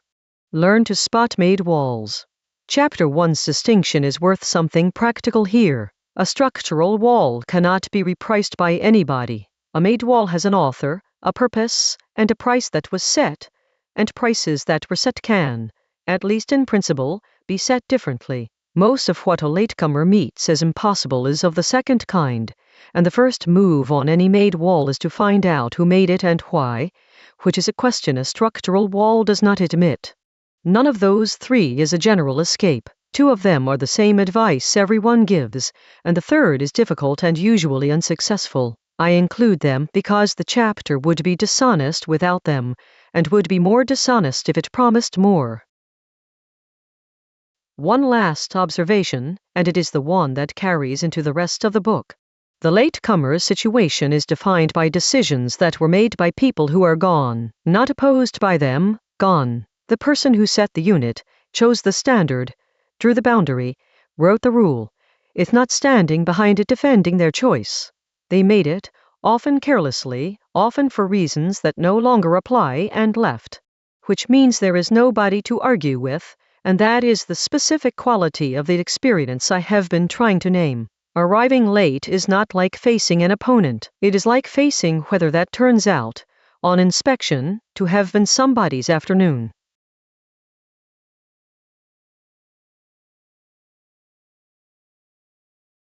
Chapter 22. Verified sheep. Find deer. Hand somebody the 2 factors of a large number and they can confirm the claim in a moment. Multiply, compare, done. There is no difficulty in it. The checking is a crank. Ask the same person to find those factors and you have asked for something nobody can do.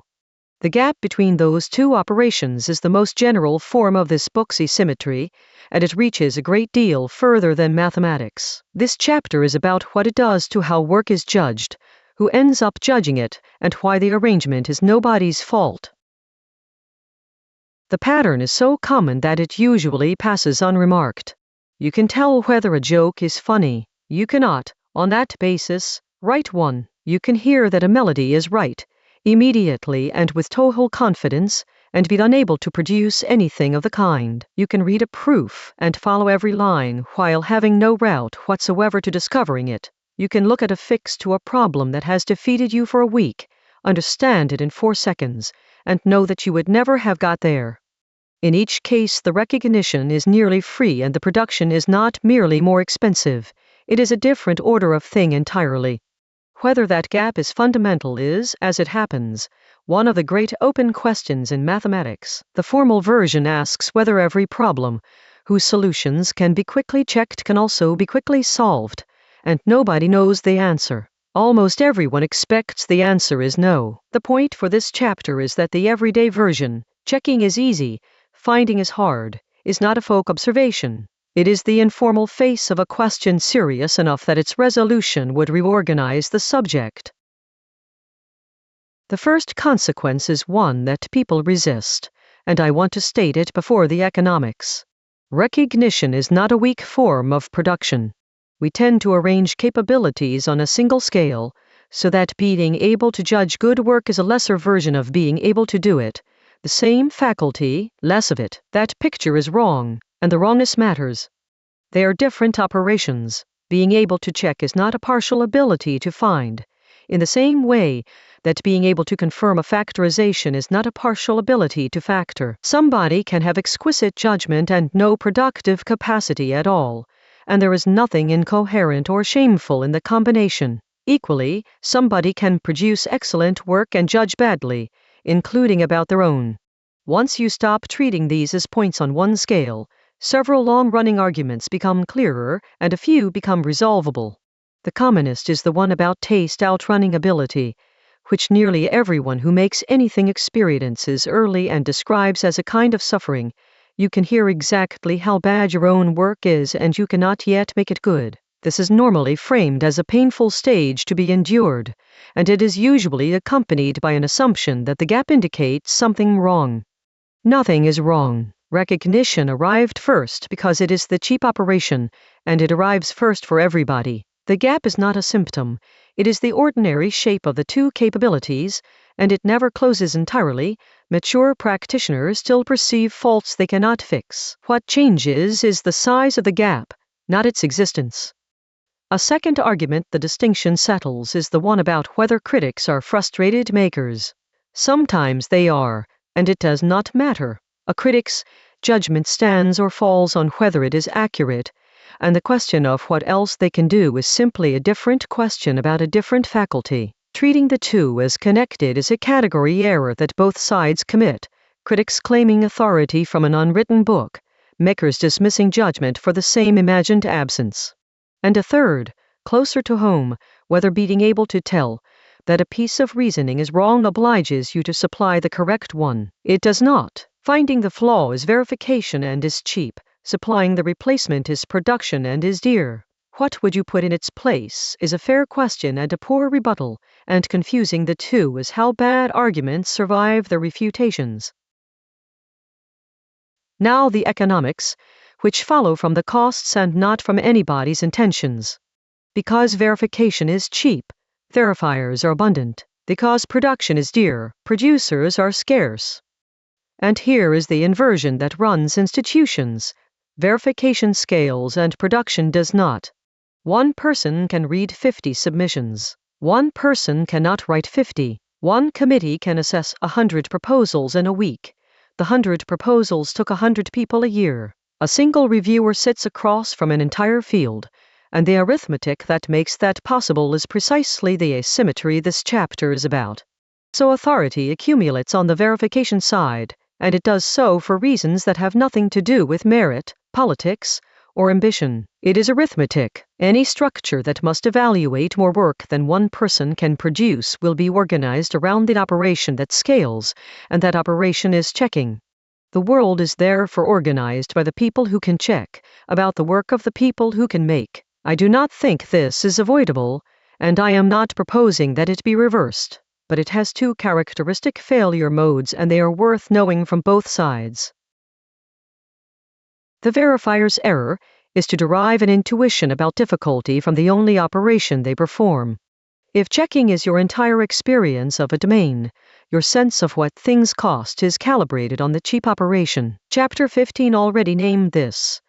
The verifier stands in the product frame, receiving finished work, with no channel through which the cost of producing it can arrive.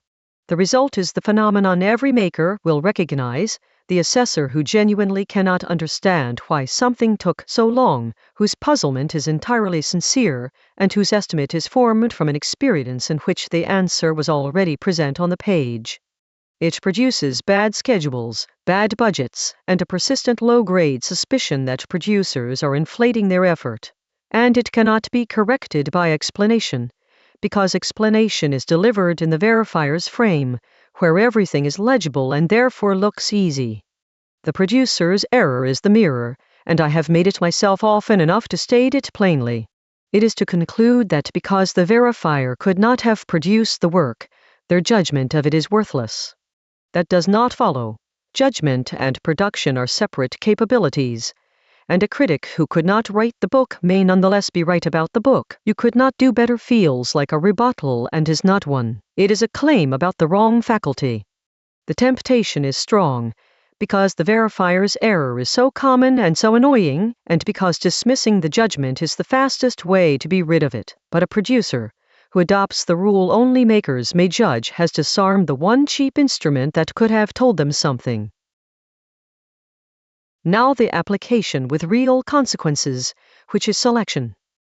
Every hiring process, admissions process, grant panel and commissioning decision is a verification machine pointed at a production question. The question is, can this person make the thing? The available operation is, can I check something about this person? Those are not the same question, and the machinery can only run the second.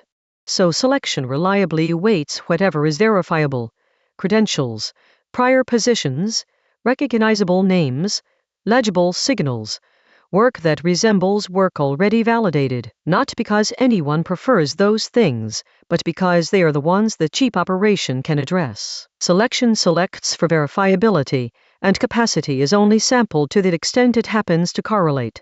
That is not a scandal, and I do not want it read as one. Verification is what a selector actually has, the alternative is not selecting, and the correlations are real. A credential is genuine evidence.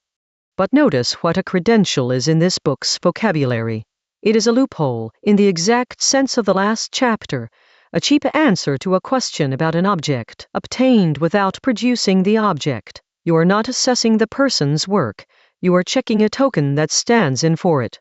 And loopholes carry the error the last chapter named. The verdict is not the thing. A credential says this person passed a check, which is real information and is not the same as this person can make it. Treating the loophole's answer as the object is exactly the mistake, and at institutional scale it becomes self-reinforcing, because the people admitted by the check go on to administer it. There is a failure case worth naming, because it is becoming common and the chapter's machinery predicts it exactly. Everything above assumes that checking stays cheap where it does. The arrangement works. Producers make, verifiers check, the check is quick and roughly reliable, and the gate functions. But verification is only cheap when the thing being checked is expensive to fake. That is the whole basis of it. A credential works as a signal because acquiring one costs something. A portfolio works because producing the work costs something. The cheapness of the check is borrowed from the dearness of the production. Break that link.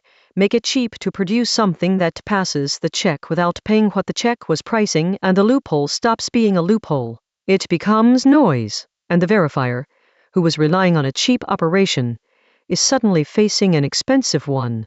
They must now assess the thing itself, which is what the check existed to avoid.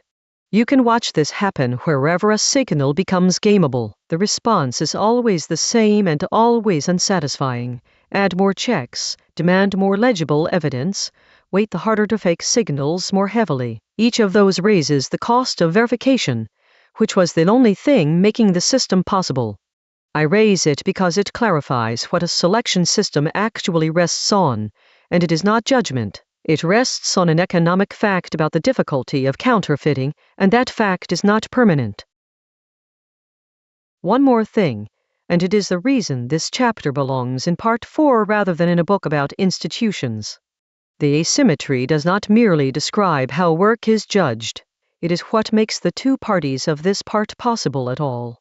Chapter 20 said that every useful asymmetry is a loophole standing next to a wall. Verification is the loophole in its most general form, The cheap check that lets a gate exist. Without it, no gate could operate. If confirming that someone holds the key were as expensive as finding the key, the lock would be useless to its owner as well as to everyone else. So the cheapness of checking is not incidental to the arrangements this book is about. It is the mechanism that makes them workable. Every credential, signature, password, ticket, and proof relies on it, and each of them is the same trick, an expensive thing to produce, married to a trivial thing to confirm. Which means the asymmetry cuts both ways, and I want to end on that rather than on the complaint. Cheap verification is what allows a person with nothing to demonstrate something they have. It is the only instrument by which an outsider's work can be recognized without an insider's introduction. The same arithmetic that hands authority to the checkers also gives the unknown producer their single route in.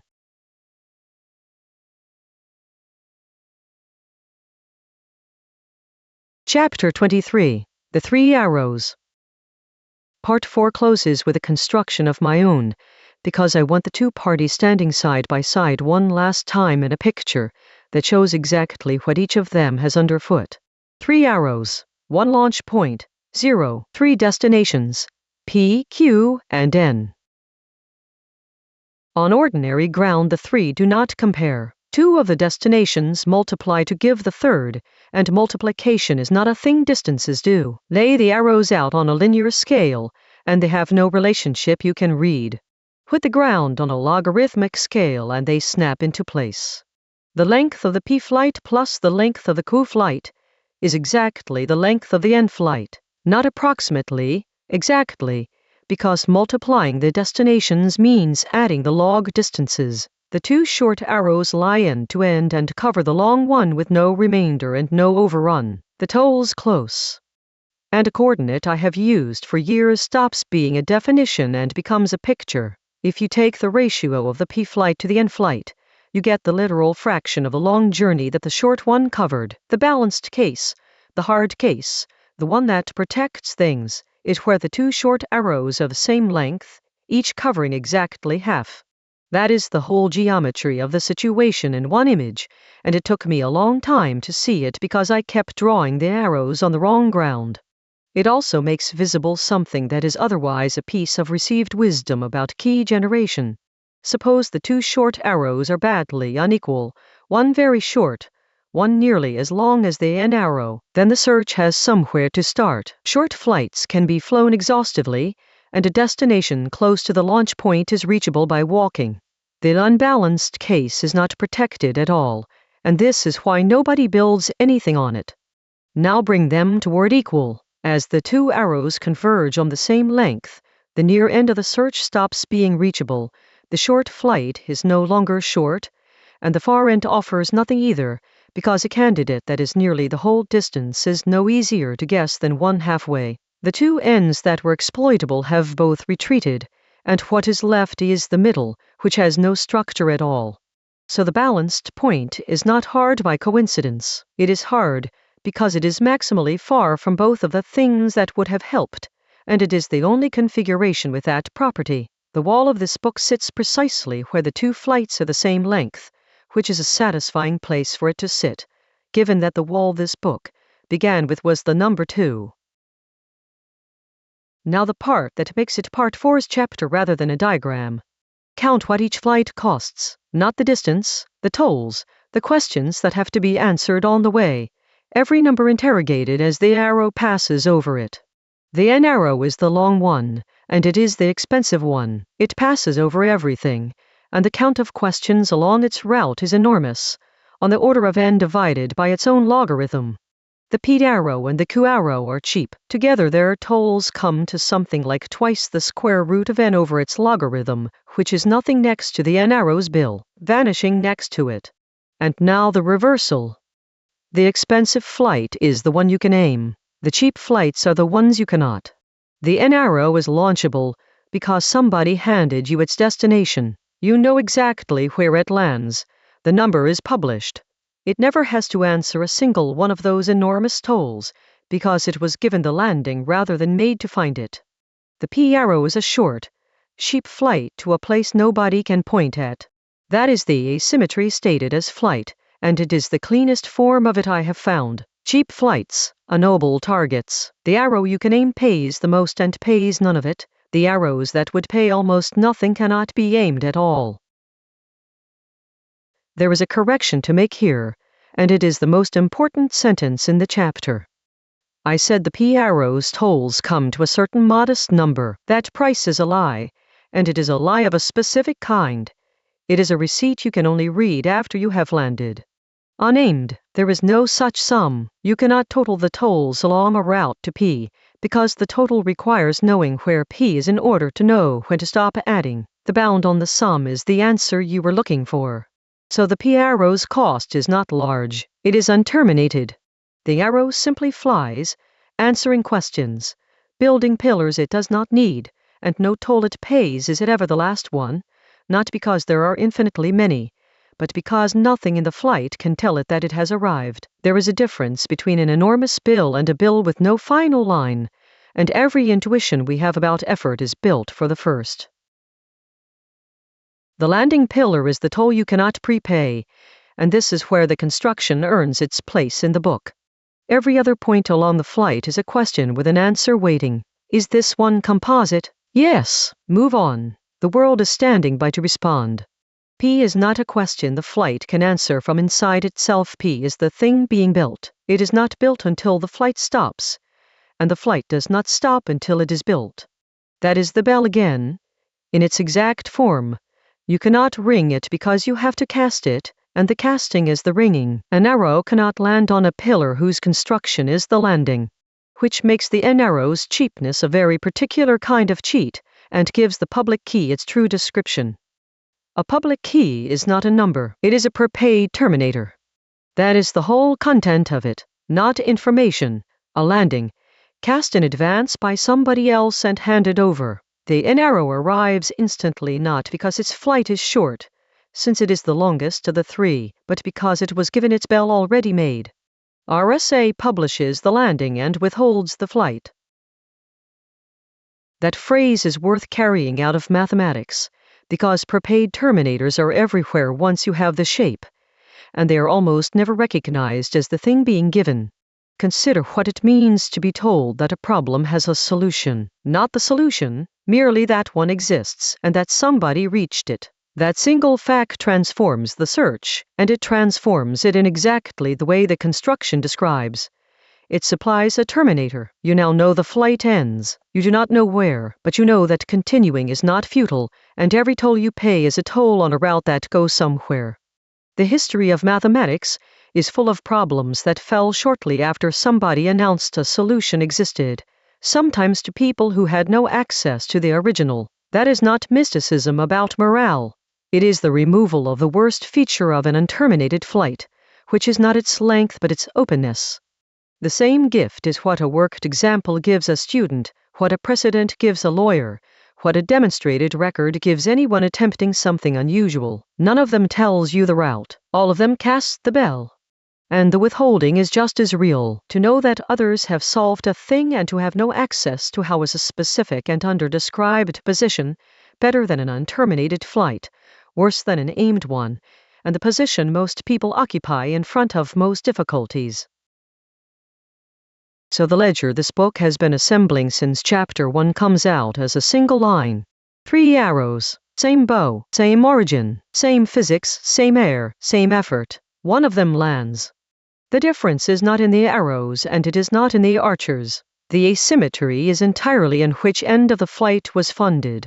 I have not found a better statement of the thing, and I have been looking for some years. Every chapter of Part 4 has been circling it. Nobody outthought anybody, because the flights are identical. Direction is the difficulty, because the same arrow is launchable one way and unaimable the other. Arriving late is arriving to find that somebody has already cast one bell and not the others. Verification is cheap, because checking whether you have landed on the pillar is trivial once a pillar exists. All of it is one picture, a flight, a landing, and the question of who paid for the ground. One distinction before the part closes, because the construction could be misread and the misreading matters. The wall in this picture is structural. Factoring was hard before anybody built a cryptosystem on it, and it would be hard if none had ever been built. Nobody made that. It is the shape of the thing, in Chapter 1's sense, a floor, not an arrangement. What was made is the situation. Somebody cast one Terminator, published it, and thereby placed a second party on the far side of a wall that was always there. The wall is not the artifact. The gate is the artifact, and a gate is a wall that somebody pointed. That is the distinction Chapter 1 asks the reader to hold, arriving at the case the whole book is built on, and it is worth being exact about, because both errors are available. To say the difficulty was manufactured is false. The mathematics owes nobody anything. To say that therefore nobody arranged anything is equally false. The flight was funded at one end by a person in an afternoon, on purpose. Structural wall, constructed gate. Neither claim without the other. A coda, because there is a tidier version of the picture and I am not sure it is better.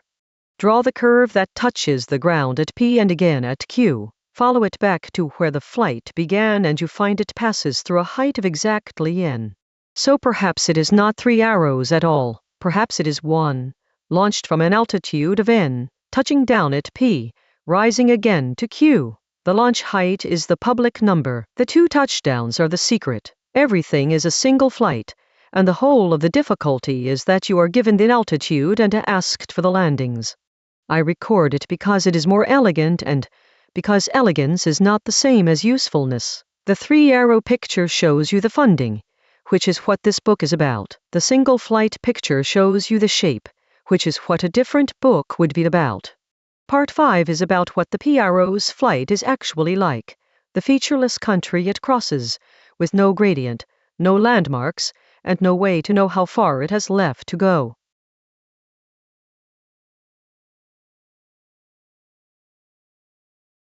Part 5. The desert. What it is like to arrive unpaid.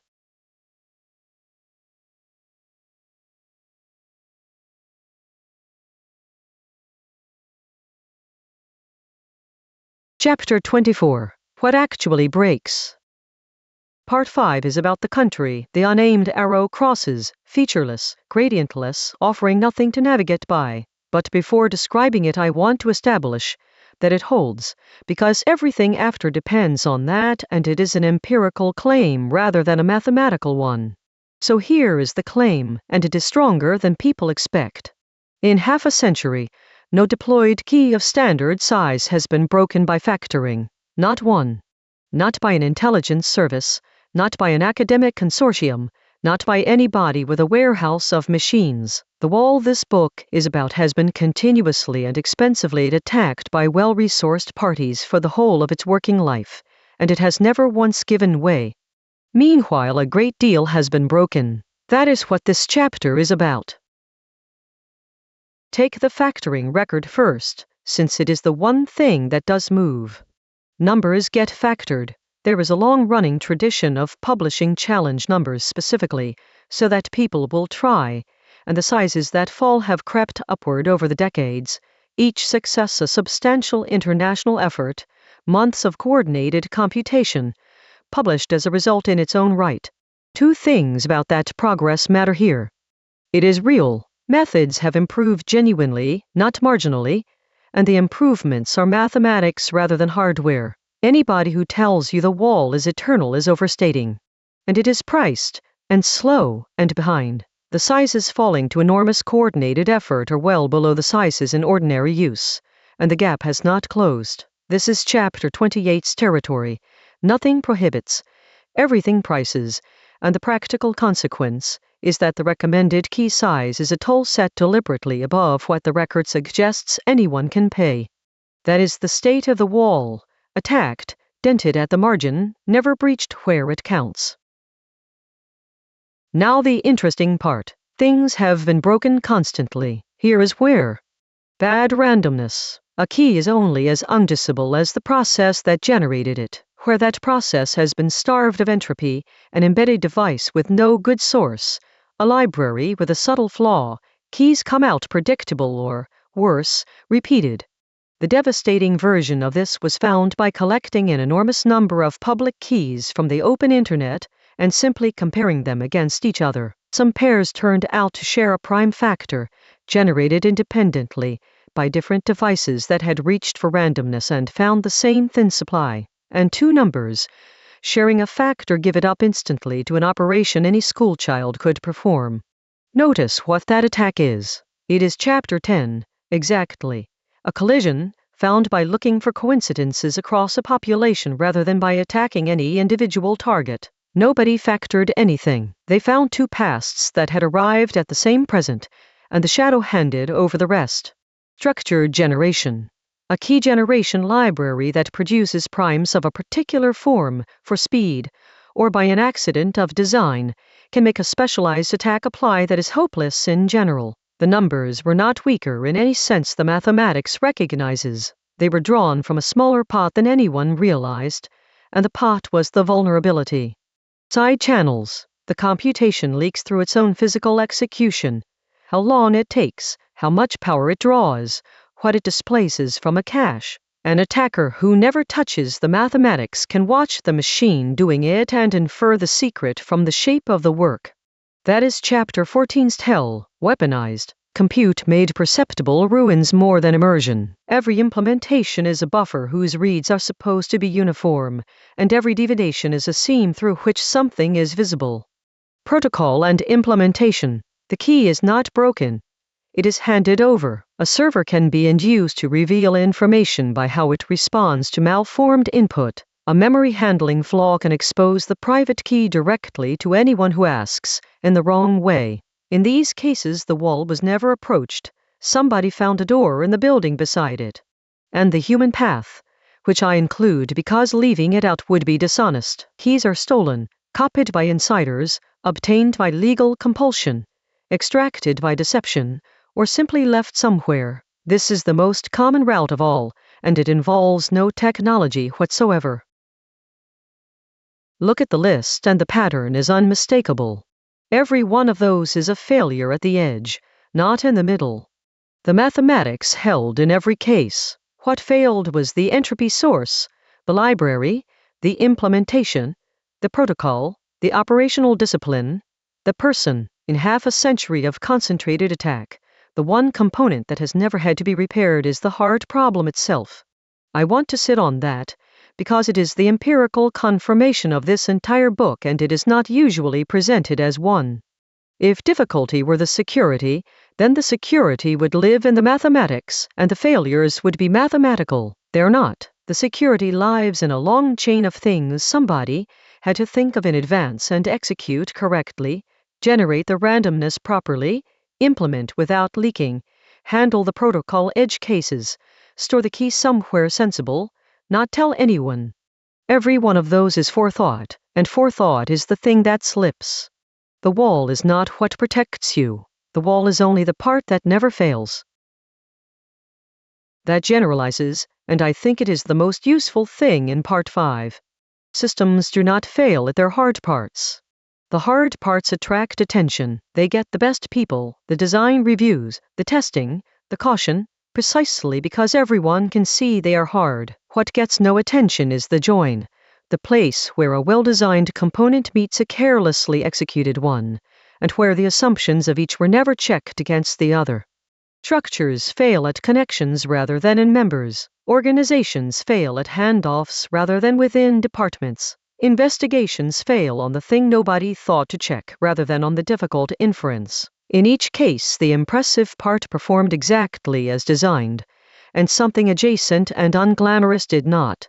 There is a reason for the asymmetry, and it is Chapter 14 again. Difficulty is visible. Joins are invisible. Nobody's attention is drawn to the interface between two things that both work, and an attacker, or an accident, which is an attacker without intent, needs only one such place, while a defender needs all of them.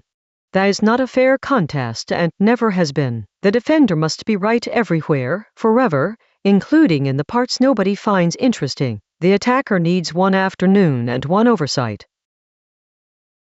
There is a practical consequence, and it runs against most people's instincts about where to spend effort. Attention should flow away from the hard part, not toward it. This feels wrong. The hard part is where the risk obviously is. It is where the expertise is required. It is the part that would be catastrophic to get wrong. Everything in a person's sense of proportion says to look there.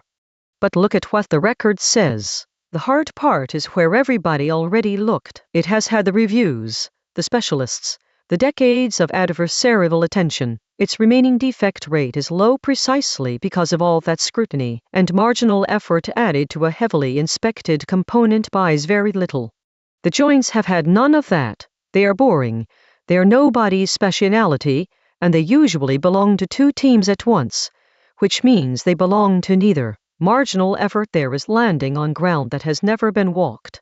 So the rule of thumb I have arrived at is, when something important is being built, find the part that is obviously fine and sits between two things that are obviously hard. That is where the next failure is, and it is where an hour is worth 10 spent admiring the difficult component. The reason this is hard advice to follow is not intellectual. It is that working on the impressive part is rewarding and working on the join is not. And Chapter 14 already explained why. Success at a join produces no observable event, and prevention never shows up in anybody's report.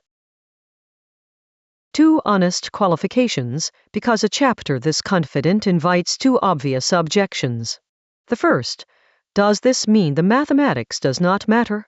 No, and the inference is backwards. The mathematics is necessary and insufficient, which is a completely different thing from unimportant. Remove the hard problem and none of the rest is worth doing.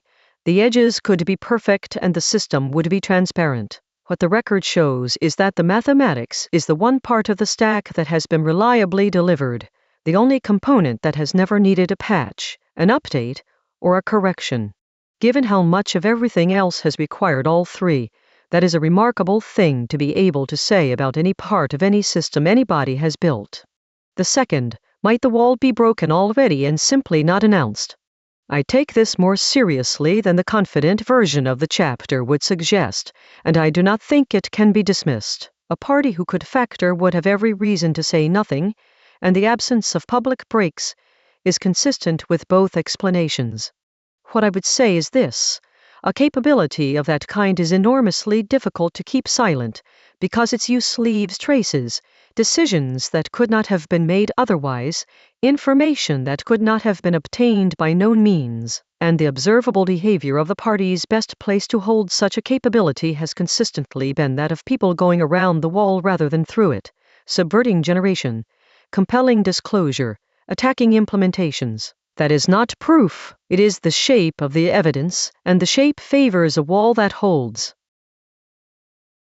So Part 5 can proceed on a settled footing.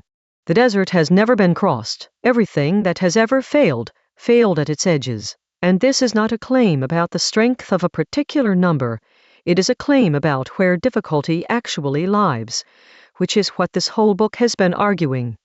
Difficulty is not the load-bearing thing. Difficulty is reliable precisely because nobody has to maintain it. It sits there, requiring nothing, resisting everything, indifferent. Every other component in the stack is somebody's continuing responsibility, and continuing responsibility is where things go wrong.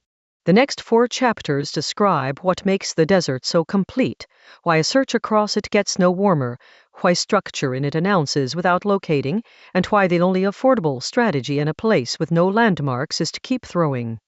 And then Chapter 28 prices it, because the desert holding is not the same as the desert being infinite, and the difference between those two is a decision somebody makes about key length.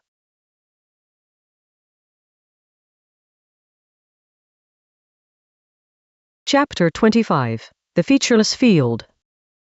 The last chapter established that the wall holds. This one is about why it holds so completely that nothing else has to. And the answer is not that the terrain is difficult. It is that there is almost no terrain at all. Wrap the number line into a circle whose perimeter is exactly n, so that counting past n brings you back where you started. This is not a metaphor for arithmetic. It is arithmetic, the ordinary arithmetic of remainders, drawn. Now put yourself on it and go looking for p. The first thing you notice is that there is nothing to notice. Every station looks exactly like every other. There is no landmark, no variation in the surface. Slide the whole circle around by any amount, and you get a circle indistinguishable from the one you started with. There is not even a distinguished origin until you nail one down arbitrarily, and nailing it down tells you nothing, because you could have nailed it anywhere. The circle is homogeneous. Every point is an exact copy of every other, and whatever is true of one location is true of all of them. Which means P's specialness is not a property of the point P. Read that again, because it is the chapter's spine. There is nothing about that location that differs from its neighbors. What makes P special is a relation between P and N, and the circle carries only one quantity, its perimeter, and has no vocabulary for anything else. Asking the circle where P is asks a question in a language it does not speak. The answer is not withheld. There is no channel through which it could be given. Now the inversion, which is the practical content. Everyone's intuition about hiding places is that they should be complicated. A vault, a maze, a thicket, something with a lot of structure to work through. That intuition is exactly backwards. Complication is structure, and structure is a foothold. A maze has walls, and walls can be felt along. A hand on the left wall solves a great many mazes. Anything complicated has features, and features are precisely what a searcher navigates by. Every piece of structure you add to a hiding place is another thing that can be exploited by someone who has never seen it before. The best concealment is the opposite. It is uniformity, a place where every location is an equally good alibi, where nothing is more suspicious than anything else, where there is nothing to feel your way along because everything feels the same. Symmetry is camouflage, and it is the cheapest camouflage available, because it requires building nothing. You do not construct a featureless field. You decline to distinguish anything, and the field takes care of the rest. That principle is the entire craft of a certain kind of design, and it looks like laziness from outside. The instinct is to add more layers, more obfuscation. The practice is to subtract, to make every case take the same time, produce the same response, draw the same power, look the same from every angle available to an observer. A system that answers wrong passwords quickly and right ones slowly has told you something. Every variation is a feature, every feature is a foothold, and the discipline consists of hunting variations down and eliminating them. Which is why the failures in the last chapter cluster where they do. A psi channel is a feature that survived, a place where uniformity was assumed rather than enforced, and the field turned out to have a landmark in it after all. I have overstated, and the correction is the more interesting half of the chapter. The circle is not featureless. It has a bump, several, all of them the same bump wearing different clothes, and they are visible from anywhere, cheaply, without importing anything from outside. The bump is a doubling. Everything that comes in twos on a prime perimeter circle comes in fours on this one.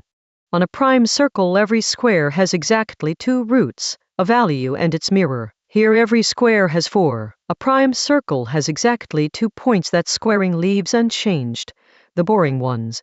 This circle has 4, and the 2 extras are not decorative. Take either, compare it against the perimeter in the ordinary way, and a factor falls straight out. And on a prime circle there is always a single stride that visits every station before coming home. Here there is none, of any size. The number is always 4 for a reason worth seeing. A circle whose perimeter is a product of 2 primes is, underneath, 2 circles at once. Every station sits at some position on a smaller circle and simultaneously at some position on another, and the pairing is exact. So anything admitting 2 possibilities on each hidden circle admits 4 on the visible one. The bump is not a collection of quirks. It is one fact showing through wherever a count could reveal it, that there are 2 circles. Which is precisely why none of it locates anything. Every one of those features is a consequence of the existence of the split, and none is sensitive to where the split falls. So the circle is palpably lumpy, and every lump says the same short sentence, I am 2 circles, and that sentence is the whole of what it will say. Every one of those features announces that the circle is composite without saying where it splits. This is not a small gap. Determining that a number is composite is genuinely easy, settled for numbers of enormous size in a moment, with certainty adequate for anything, without ever producing a divisor. Determining what the divisors are is the wall this book is about. So the object will admit what it is. It will not say where the crease is. The circle is a lens, two arcs meeting, and it will tell you so immediately to anyone who asks. Ask where the arcs join and it goes silent. And the silence is the same silence as before. There is no channel. The multiples of P and Q are marked, and they are readable at zero range only. No warmth, no gradient, no hint that the next station over is the one you want. The circle is featureless at a distance. Chapter 22's asymmetry drawn as a landscape, verification local and free, search global and ruinous. There is a temptation here I want to close off, because I have spent real time inside it. The four square roots are a visible mechanism, and exploitable in principle by an elementary operation. Obtain two roots of the same square that are not mirror images, compare them against the perimeter, and the factorization falls out. The handle is right there. So the natural thought is, get a second root. That thought was had, properly, decades ago, and it produced a theorem rather than a method. Producing that second root is provably equivalent to factoring, not approximately as hard, equivalent, in the strict sense that a procedure for either yields a procedure for the other. The handle is reable, and it is welded to the door. Seeing how a lock works is not a step toward opening it. The mechanism being visible, the exploitation being elementary, the diagram being drawable, none of that constitutes progress. A drawing of how the thing would come apart if you had the key is a decryption diagram, not an attack. I hold this as a discipline now rather than as a piece of knowledge, because knowing it has never once prevented me from feeling otherwise in the moment. Outside mathematics, the pattern is common enough to deserve a name it does not have.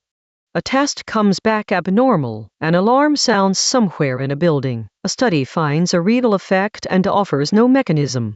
Everyone in an organization knows something is badly wrong and nobody can say what. In each case you have acquired a real fact, cheaply, with high confidence, and it has moved you no closer to what you need. Announcement and location are separate goods, and announcement is systematically cheaper. Announcing requires only that some detectable consequence exists. Locating requires a route to the thing itself. So the world is full of confident, correct, entirely useless knowledge that something is the case. And there is a cost to that knowledge which I think is underrated. An announcement without a location removes the option of not looking, while supplying nothing to look with. Before the test came back you were not searching. Now you are, in a field with no gradient, and you cannot decline. So the practical question, when an announcement arrives, is not what does this tell me? You already know that something is there. It is, what would it cost to convert this into a location? Sometimes cheap, often, exactly what the entire problem costs, because the announcement came through a loophole and the location is behind a wall. An announcement does buy two real things, and the error is mistaking them for the third. It is a terminator, it tells you the search is not futile, and it bounds where not to spend. Neither is a direction. Which brings the loop back to the last chapter and to a caution. Nothing has ever been found on the circle. Every real method for attacking the problem imports structure from elsewhere, a scrambling map that induces collisions, an entirely different mathematical object, a whole extended number system used as a place to work. None of them found a feature in the field. They all went and got a deck from another game. Importing is harder than it sounds. The borrowed structure must have features of its own, and must be tied to your problem tightly enough that its features say something about yours. That pairing is rare enough that the successful imports in any subject can be counted on one hand. And the caution, which this chapter's regularities invite, a structure this orderly, sitting this close to a problem this hard, tempts you into believing its regularities are about the problem. They are not, they are about the structure. Before treating a regularity as a lead, ask whether it says anything not already contained in the definition of the object. If it does not, it is a picture of what you already knew, and a picture of a wall is not a door. Genuinely featureless fields are rare, too. The circle is homogeneous as a matter of mathematical fact. Almost nothing in ordinary life is. Most searches that feel featureless are searches whose structure has not been found yet, and the difference between the space has no gradient and I have not located the gradient is invisible from inside. The mathematical cases come with proofs. The ordinary ones, in my experience, come with fatigue.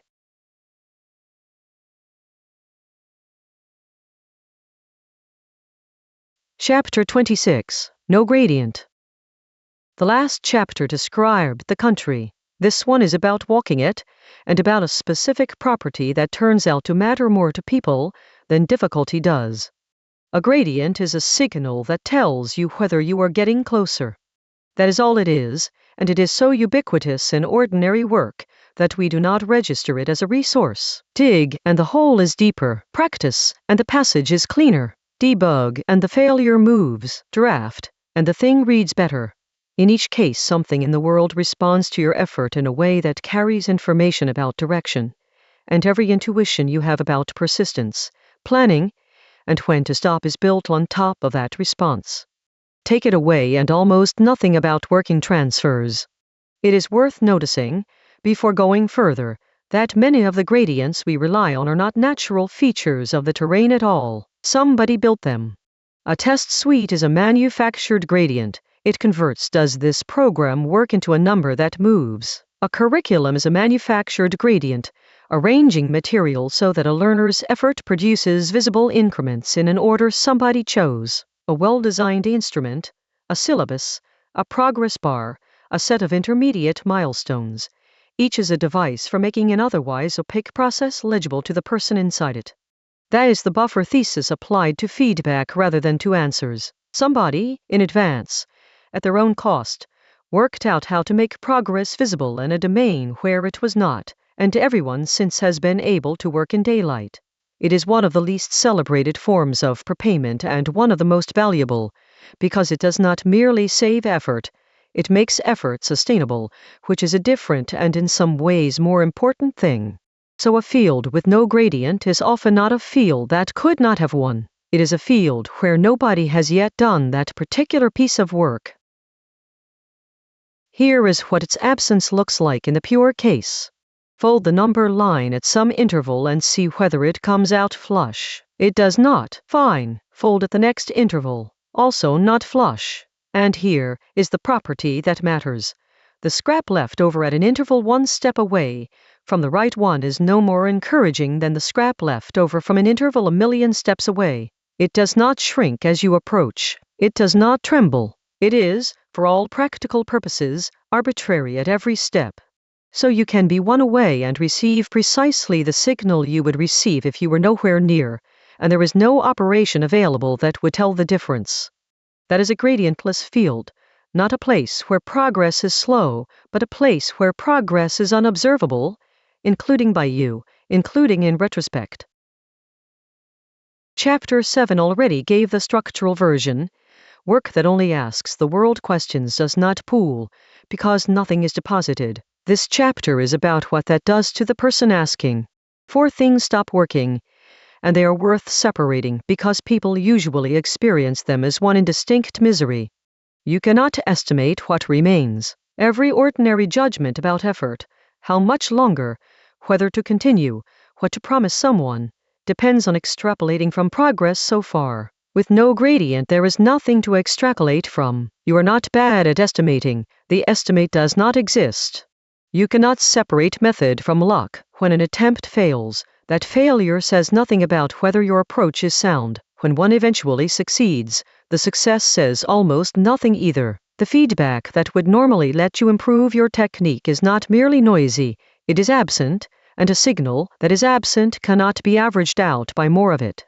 You cannot learn the search. Learning runs on feedback. 10,000 attempts in a gradientless field teach you a great deal about the mechanics of attempting and nothing whatsoever about where to look, because nothing about any attempt was ever informative regarding location.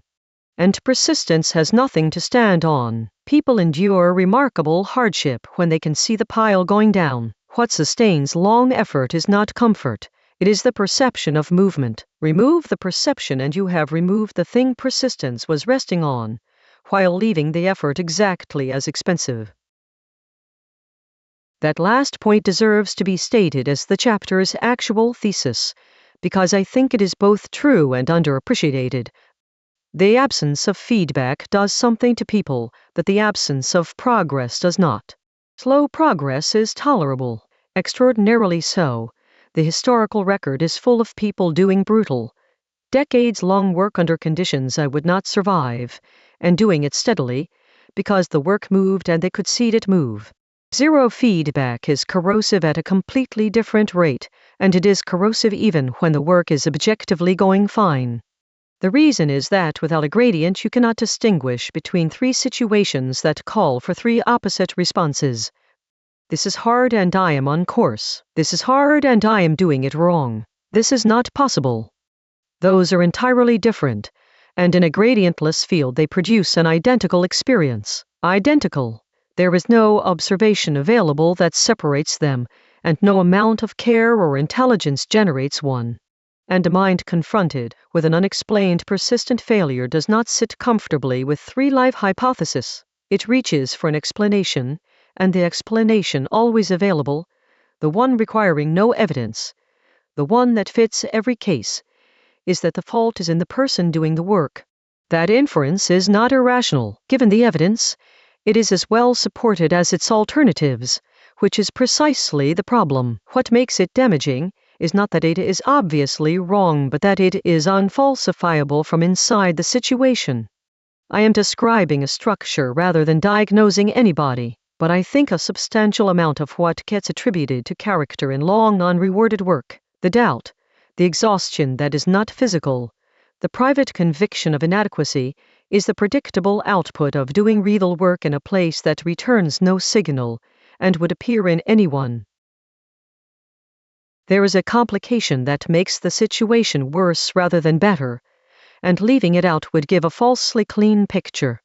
Gradientless fields do not feel gradientless. They feel like fields with misleading gradients.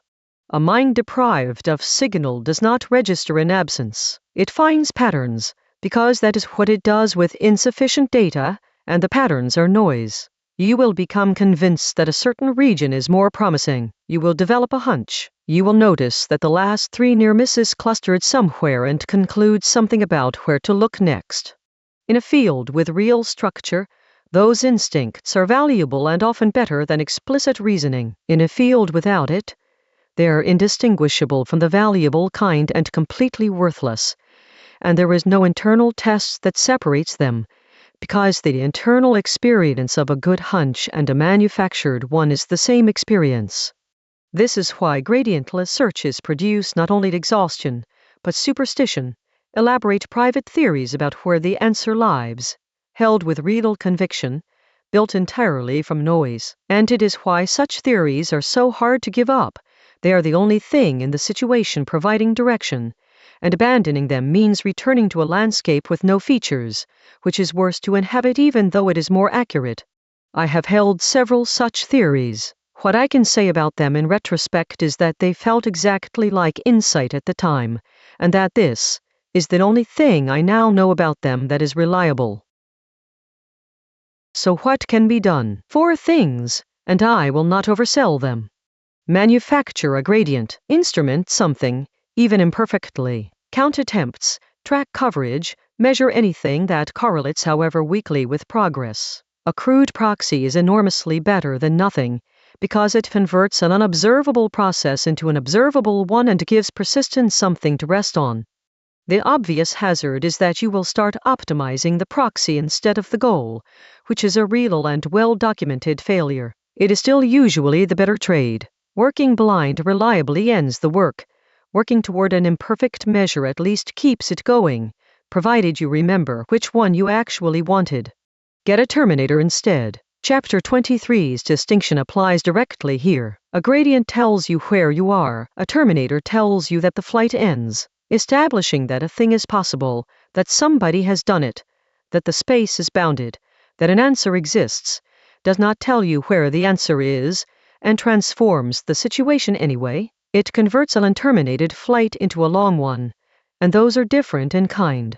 Change what you are scoring. If single attempts carry no information, stop scoring single attempts. Score pairs, populations, coincidences. That is Chapter 10's move, and it is the only one that has ever changed an exponent, not looking harder at each point, but redefining what counts as a result. And budget rather than persist. This is the practical recommendation I would most defend. Since you cannot tell from inside when to stop, the three hypotheses are indistinguishable and will remain so. The decision cannot honestly be made in there. So make it outside, in advance. Decide before you begin what you are willing to spend, and treat exhausting it as a neutral outcome rather than a defeat. That is not resignation. It is the recognition that a stopping rule derived from perceived progress is unavailable, and something has to take its place. The alternative is a decision made under fatigue by someone with no information, which is the worst possible conditions for it. One counterweight, and it matters enough that I want it to be the last word rather than a footnote. The gradientless searches are often the ones worth doing. Everything above could be read as an argument for working only where feedback is available, and that reading is wrong. Legible, responsive, well-instrumented work is crowded, precisely because it is pleasant and because progress in it can be demonstrated to funders and employers. The places that return no signal are underpopulated for exactly the reason this chapter describes, and being underpopulated is the same thing Chapter 21 called a position that is not yet rival. So the honest position is uncomfortable in both directions. The gradientless field is where the unclaimed things are, and it is also the place most likely to consume years and return nothing, and the person inside it cannot tell which of those they are experiencing. What I would say is only this. If you are going to work somewhere that gives no signal, know that in advance, budget for it in advance, and understand that the private sense of failure it produces is a property of the terrain rather than a report on you. That knowledge changes nothing about the difficulty. It changes what you conclude from it, which is not nothing.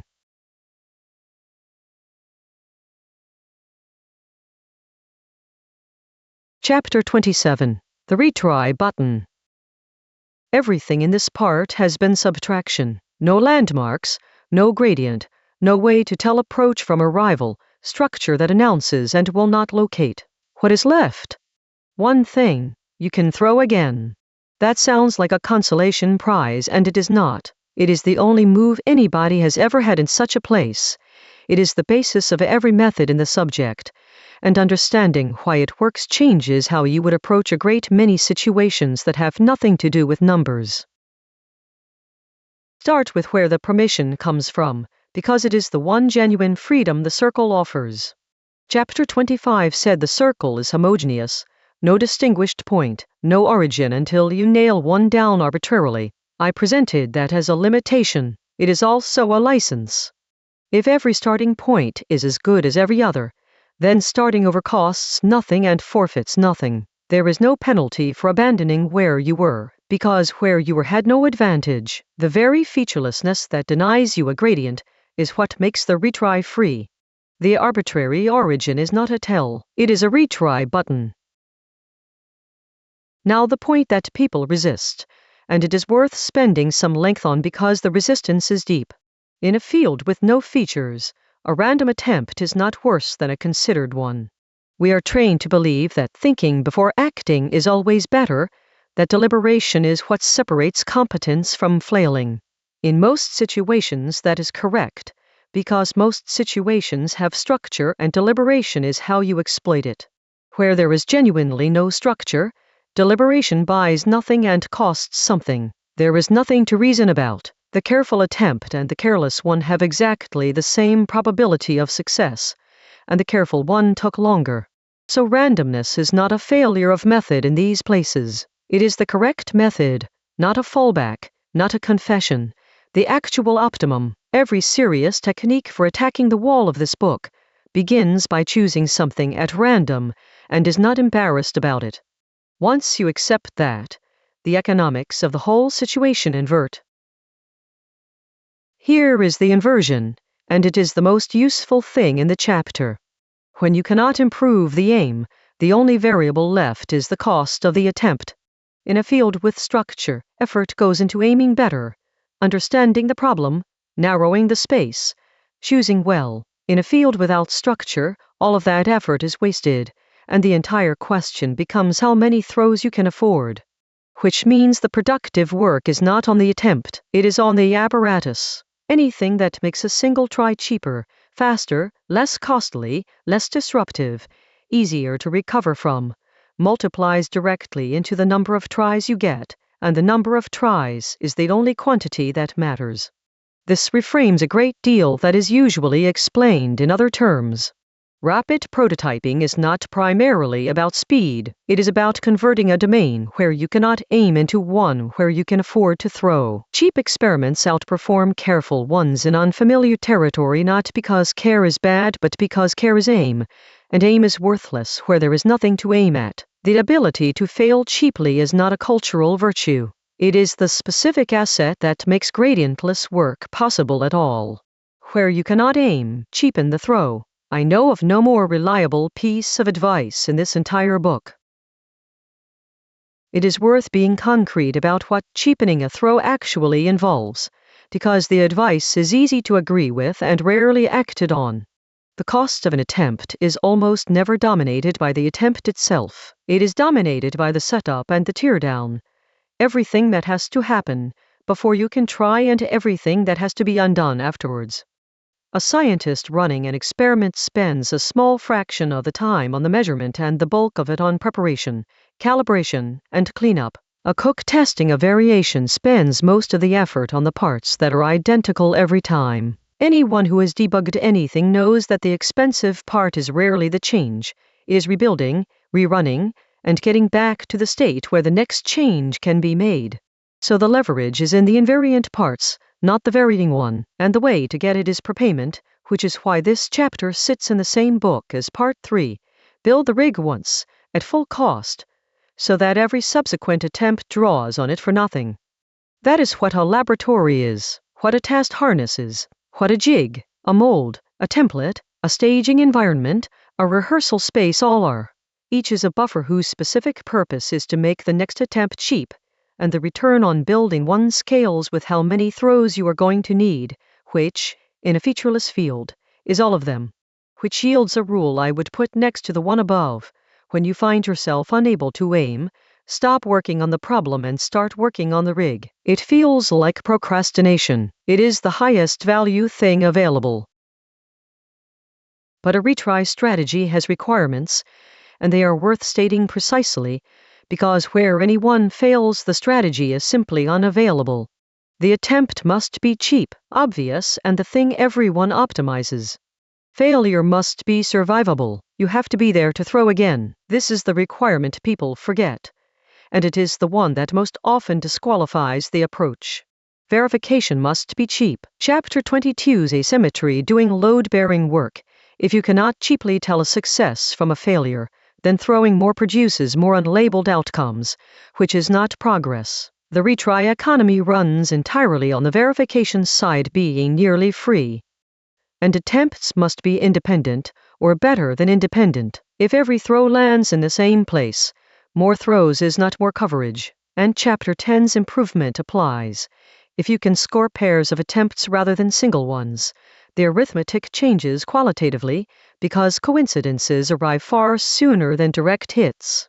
Where all four hold, you have a retry economy and the situation is workable however featureless it is. Where any one fails, you do not, and the difficulty becomes something else entirely. That last observation is the one I would most want carried out of this chapter, because it identifies a category people routinely mishandle. The worst position available is a single-shot decision in a featureless field. No gradient to guide you, and no retry to compensate. Whatever you choose, you find out once, and the finding out consumes the opportunity.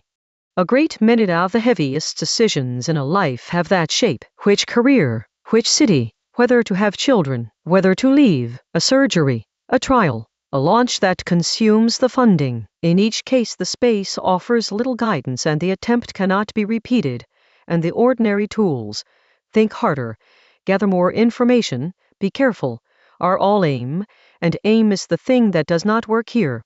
I have no method for these. I do not think one exists. What I would say is that recognizing the shape is worth something, because it tells you which advice to discount. Anybody counseling more deliberation is offering you the tool that does not apply, and anybody counseling just try things is ignoring the fact that you cannot. The honest moves are narrower. Convert a single shot into several smaller ones where the structure permits it. Buy information that is genuinely diagnostic rather than merely reassuring. Reduce the cost of being wrong rather than the probability of being wrong, since the second is not available. And accept that a decision made well under these conditions can still turn out badly, and that this is not evidence about the decision. To that I would add one observation that has been more use to me than the rest of the list combined. Most things are more retrievable than they feel, and a few are far less. The feeling is not a reliable guide, and it errs in a consistent direction.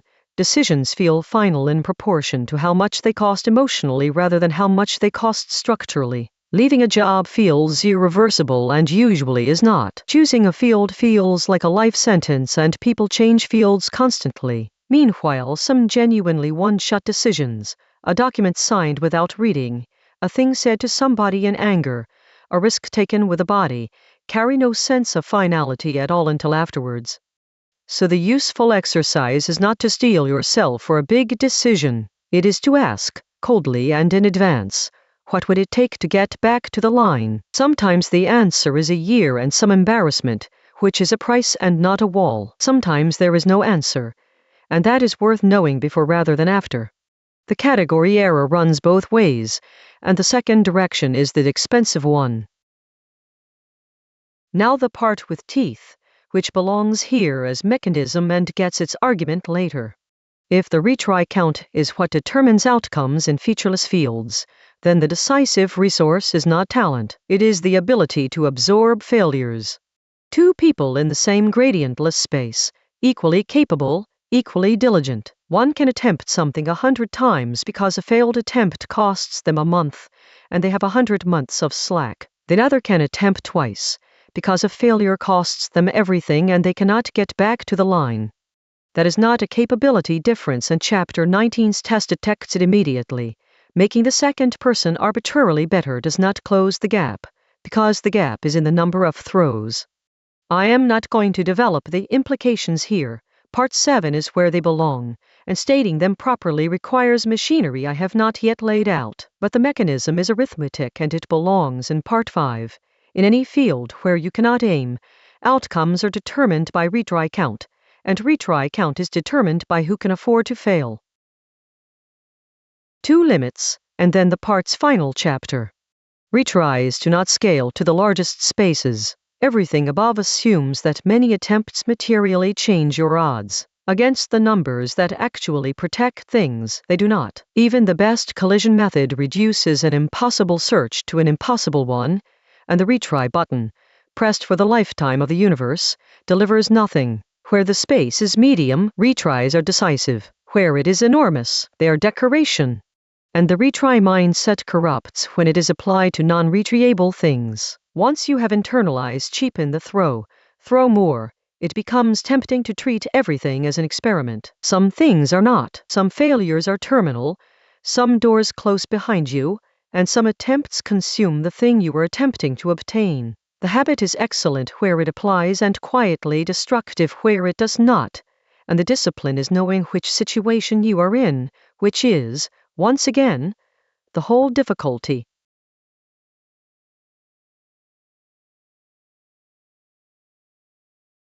Chapter 28. Nothing prohibits, everything prices. All of which could leave the impression that the thing is impossible. It is not, and the difference between nobody has and nobody can is where every decision in this book actually lives. Start with the fact that keeps me honest.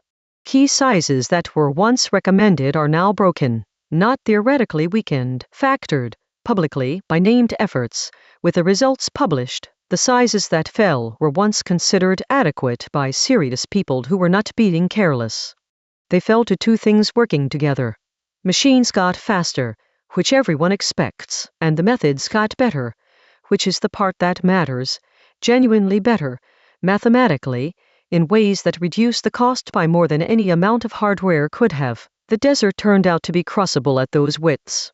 So the wall is not absolute. It never was. What exists is a cost that grows very steeply with the size of the number, and a body of technique that chips at the constant in front of it, and a running comparison between the two, which produces the sentence that names this chapter and that I have found more use for than anything else I have written down. Nothing prohibits, everything prices. That is not a slogan about determination. It is a claim about the structure of barriers, and it has a precise content. A prohibition says, this cannot be done, by anyone, ever, regardless of resources. There are such things, and Chapter 1 was about one of them. A price says, this can be done, and here is what it costs, and whether it happens depends on whether someone can pay. Almost everything that presents itself as the first is the second, and the reason the confusion is so persistent is Chapter 1's again. From outside, a price you cannot pay is indistinguishable from a prohibition. Both are a road that stops. The stopping does not announce which kind it is. Here is where it gets uncomfortable, and it is the point of this chapter. A key length is a toll somebody set. Not discovered, not derived from nature. Somebody, a committee, a standards body, a working group, considered how fast machines were getting, how good the methods were, how long the data needed to stay secret, and wrote a number in a document. That number is the price of the crossing, and it was chosen the way prices are chosen, by estimating what the other party can afford and adding a margin, which reframes what security actually is, and I think the reframing is correct and understated. Security is a claim about somebody else's budget, not about impossibility, not about mathematics, except insofar as mathematics sets the exchange rate. The proposition being asserted is that the cost of the crossing exceeds the value of what lies across it, to the parties who might attempt it, for as long as it matters. Every term in that sentence is contingent. The cost falls as methods improve. The value rises as the thing protected becomes more important. The parties change, and their budgets change. And for as long as it matters is a duration somebody had to estimate in advance, which is Chapter 23's forethought in its most literal form. 3 consequences follow, and each of them is routinely missed. The same key is secure against one adversary and not another. This is obvious once said and is almost never said, because we speak of things as secure rather than as secure against someone. A price that is prohibitive for one party is an afternoon's work for another, and nothing about the mathematics changes between the two cases. A secret can become insecure without anything about it changing. If the value of what is protected rises, the calculation flips, and the flip happens on the attacker's side of the ledger where you cannot see it. Nothing was weakened. The thing simply became worth more than the crossing costs. And recording now to read later is a coherent strategy. If the price of a crossing falls over time, then material captured today and stored may become readable when it drops far enough, which means the honest question was never is this secure but for how long must this remain unreadable, and what will the price be then? The third deserves its own emphasis, because it is the clearest case in the book of a decision that must be made in advance by someone who cannot know. You are being asked to price a crossing decades ahead, against methods that have not been invented, for adversaries who may not exist yet. That is not a technical question. It is forethought under exactly the conditions Chapter 40 will argue make forethought bounded, all of which lands on the same person, and it is worth following the third consequence to whoever actually bears it. Somebody has to set the price, and setting it well is thankless. Choose the number too low and the failure arrives years later, on somebody else's watch, traceable to a decision nobody remembers making. Choose it too high and you impose a cost on everyone, forever, for a threat that never materializes, and there is no way to demonstrate that the excess was justified, because the evidence of a correctly priced wall is that nothing happens. That is Chapter 14's problem in its purest institutional form. The person who sets a margin generously is indistinguishable from the outside and for the entire lifetime of the decision from a person who is needlessly cautious. And the one who cuts it too fine looks efficient right up until they don't. So the people doing this work are operating with the incentives pointed slightly wrong. On a question, where being wrong is expensive and being right is invisible, decades before anyone can check that they mostly get it right is, I think, one of the quietly remarkable facts about the world, and it belongs in a book about forethought precisely because nobody will ever be able to point at what it prevented. Now out of cryptography, because the pattern is general and the general form is more useful. Consider anything that presents itself as an impassable barrier, a closed border, a professional gate, the cost of bringing a case to court, the difficulty of entering a field, a language you do not speak, a body of knowledge that takes a decade. None of those is a prohibition. Every one is a price, and every one has people who pay it, sometimes in money, more often in years. I want to draw the line carefully, because both of the available errors are bad. A wall everybody can pay is not a wall, it is a formality, and it functions mainly to discourage people who mistake it for a real one. A wall nobody can pay is a law. The wall it too is like this. So is the second law of thermodynamics. These exist. They are not negotiable, and pretending otherwise is not courage. Everything in between is a policy, a price set by somebody, at a level somebody chose, which could have been set differently and can be set differently again. The great majority of what any person meets in a life falls in that middle category, and it presents as belonging to the second. That is not usually deception. It is what Chapter 21 said about arriving late. The arrangement presents as terrain, and terrain does not announce its authorship. Since the three categories look identical from outside, it is worth having some tests, and there are two that work reasonably well. Ask whether anybody has done it, not whether it is common, whether it has happened at all. A genuine prohibition has a clean record. Nobody has ever exceeded the speed of light.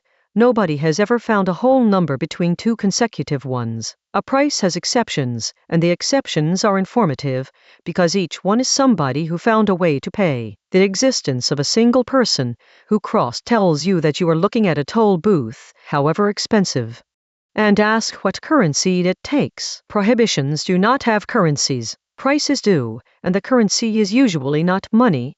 It is years, or risk, or relocation, or the willingness to be bad at something in public for a long time. When you can name what a barrier costs, you have established that it is a price, and naming it is most of the work. Barriers that cannot be priced in any currency are rare enough that finding one should make you suspicious you have not looked properly. The second test is the one I find more useful, because it converts an unanswerable question, "Is this possible for me?" into an answerable one. What does it cost? And can I raise that? Those have different emotional textures. The first invites a verdict on yourself. The second invites arithmetic. I should say plainly that arithmetic sometimes returns no. A price can be genuinely beyond someone, and the difference between a wall and a price does not matter much to a person who cannot pay either. What changes is what the situation means. An unpayable price is a fact about a relationship between you and a cost, and relationships have more variables in them than laws do. There is a companion to the chapter's title that I want to state, because it names the move that the whole of Part 5 has been circling. The deck itself is a rule, not a given. When you are stuck inside a set of available moves, the constraint that binds you is usually the set, not the moves. And a bigger deck is always available, a further concept, a different formalism, an unfamiliar field, a tool nobody in your area uses. It is always available, and it always costs, to acquire, to learn, to translate into your problem, and to justify to people who do not have it. That is what Chapter 25 described as importing structure, priced. Every successful attack on the wall of this book was somebody paying for a bigger deck and carrying it back. Nobody found a better move inside the game. They went and bought a different game and established that it was faithfully connected to this one. So the honest form of nothing prohibits. Everything prices includes the deck. You are not restricted to your current concepts. You are restricted to the concepts you can afford, which is a real restriction and an entirely different one. One last thing, and it closes Part 5. I have argued that the desert holds and that it is not infinite. Those are compatible and the combination is the actual situation. A wall that has never been breached, standing at height somebody chose, above a price that is falling slowly and is watched carefully. That is a strange kind of security, and it is the only kind there has ever been. Not a fortress, a running calculation, maintained by people, revised as the numbers move, and dependent at every moment on somebody continuing to do the arithmetic and to act on it.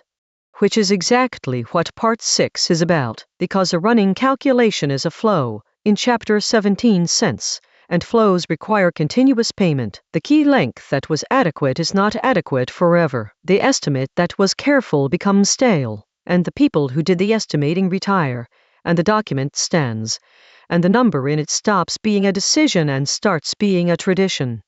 The wall does not decay. Everything holding it in place does.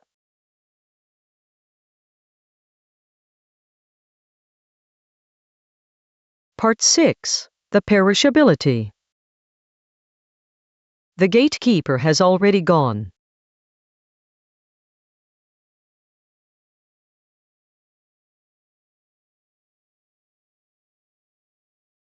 Chapter 29. The Gate with No Door.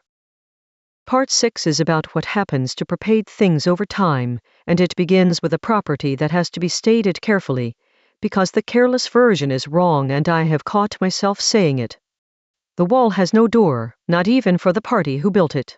That does not mean the builder cannot get in. Obviously they can, and the whole arrangement would be pointless otherwise. What it means is that they do not get in through the wall. There is no aperture, no mechanism, no exception clause, nothing in the structure that recognizes them.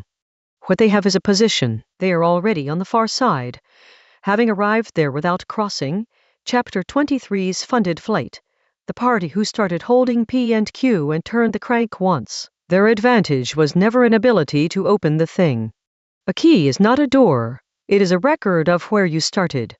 That distinction sounds like pedantry and is the whole of this chapter, because the two behave completely differently over time. A door is a feature of a wall and lasts as long as the wall does. A position is something a person occupies, and anything a person occupies a person can vacate.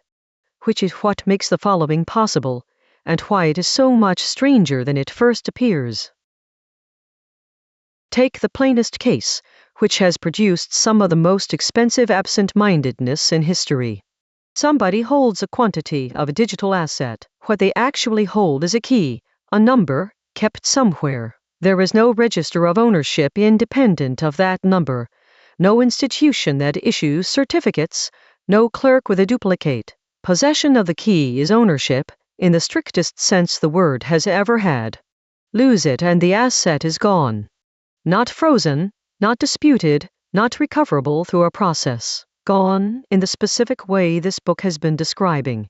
The value is fully intact, entirely preserved, sitting exactly where it was, visible to everyone, and unreachable forever. There is no appeal, because there is nobody to appeal to. There is no exception, because there is no mechanism capable of making one.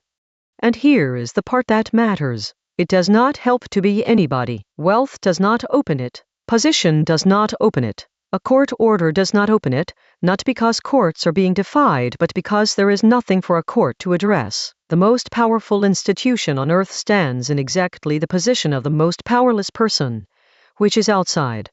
Notice what has actually happened in the vocabulary above. Nothing was locked, no door closed. The holders simply stopped occupying the position they were occupying, and there is no route back to it, because getting to that position from outside requires the crossing they never had to make. This is why losing a key is not like losing a key. A lost house key is an inconvenience, because the door exists and can be opened by other means. The lock is a mechanism, and mechanisms have more than one handle. Here there is no mechanism at all. There is only the fact of having started somewhere, and once you cannot demonstrate that fact, you never started there. Now the structural claim, which generalizes past digital assets and is the reason this chapter opens the part. The impartiality of a wall is not a virtue. It is a consequence of the gatekeeper having gone. A gate with somebody standing behind it can be reasoned with. It can make exceptions, extend courtesies, recognize special cases, be persuaded, be bribed, be threatened. That flexibility is usually described as a weakness of human institutions, and it is also their humanity. A person behind a gate can notice that the rule was not meant for this case. A gate with nobody behind it has none of that. Not because it is principled, because there is no one there. The rigidity people admire in such systems, and the cruelty they occasionally exhibit, are the identical property, seen in different circumstances. And you cannot separate them. This is the point I most want to land. A wall that would let its owner through is a wall with a door, and a door has a holder, and a holder can be compelled. Whatever mechanism admits the rightful party as a mechanism that exists, is held by someone, and can therefore be obtained by anyone who can reach that someone, by purchase, by pressure, by legal process, by theft, by error. A key to the back is a key, and its existence is precisely the thing the wall was built to make impossible. So the only way to build a wall that reliably keeps everyone out is to build one that keeps you out too. The mercilessness is not a design flaw that better engineering will fix. It is the same fact as the security, stated from the other side. Once you have that, the pattern shows up in a great many places that have nothing to do with keys. An archive encrypted by someone who has died. A file format whose only reader was a company that no longer exists. A machine whose control software was written in a language nobody now writes. A record system whose index was in one person's head. A script that a civilization used for centuries and that no living person can read. In every case the material is there. Chapter 9's distinction applies exactly, and applies painfully. These are not gaps. Nothing was destroyed. The information is fully preserved and completely unavailable, and the difference between that and destruction is legible only to the philosopher, since the practical consequence is identical. I think this produces a genuinely new category of loss, and that we have not adapted to it. For most of history, things were lost by being destroyed, burned, buried, decayed, eaten. The loss was physical and the response was preservation. Copy it, store it well, keep it dry. That instinct is deep and it is now insufficient, because we have built a world in which things can be perfectly preserved and completely lost at the same time. Preservation was the right answer to the old problem. It is not the answer to this one. What this one requires is that somebody maintain access, the key, the reader, the format, the person who knows, and access is a flow while the material is a stock, which is Chapter 17's distinction in its most consequential setting. There is an institutional version of the same thing, and it is more common than the technical one. A rule is written for a reason. The reason is not written down, because at the time it was obvious to everyone in the room. The people in the room leave. What remains is a rule that admits no exceptions, enforced by people who cannot evaluate whether a given case is one the rule was meant for, because the criterion that would let them judge went out of the building with its authors. That is a gate with no door, made of paper. Nobody is being obstinate. There is genuinely nobody there, not in the sense of an empty chair, but in the sense that the faculty required to make an exception no longer exists anywhere in the system. The person at the desk can only match the case against the text, and the text was never the reason. I find this the most useful frame I have for a certain kind of institutional frustration, because it explains its specific quality. You are not being refused by someone who has weighed your case. You are being refused by a mechanism whose weighing was done decades ago, by people who did not anticipate you, and which has continued to operate flawlessly ever since with its judgment removed. The remedy is the same as the technical one and just as neglected. Write down why. Not the rule, the reason. A rule with its reason attached can be evaluated by a stranger against a case its authors never imagined. A rule without one can only be applied.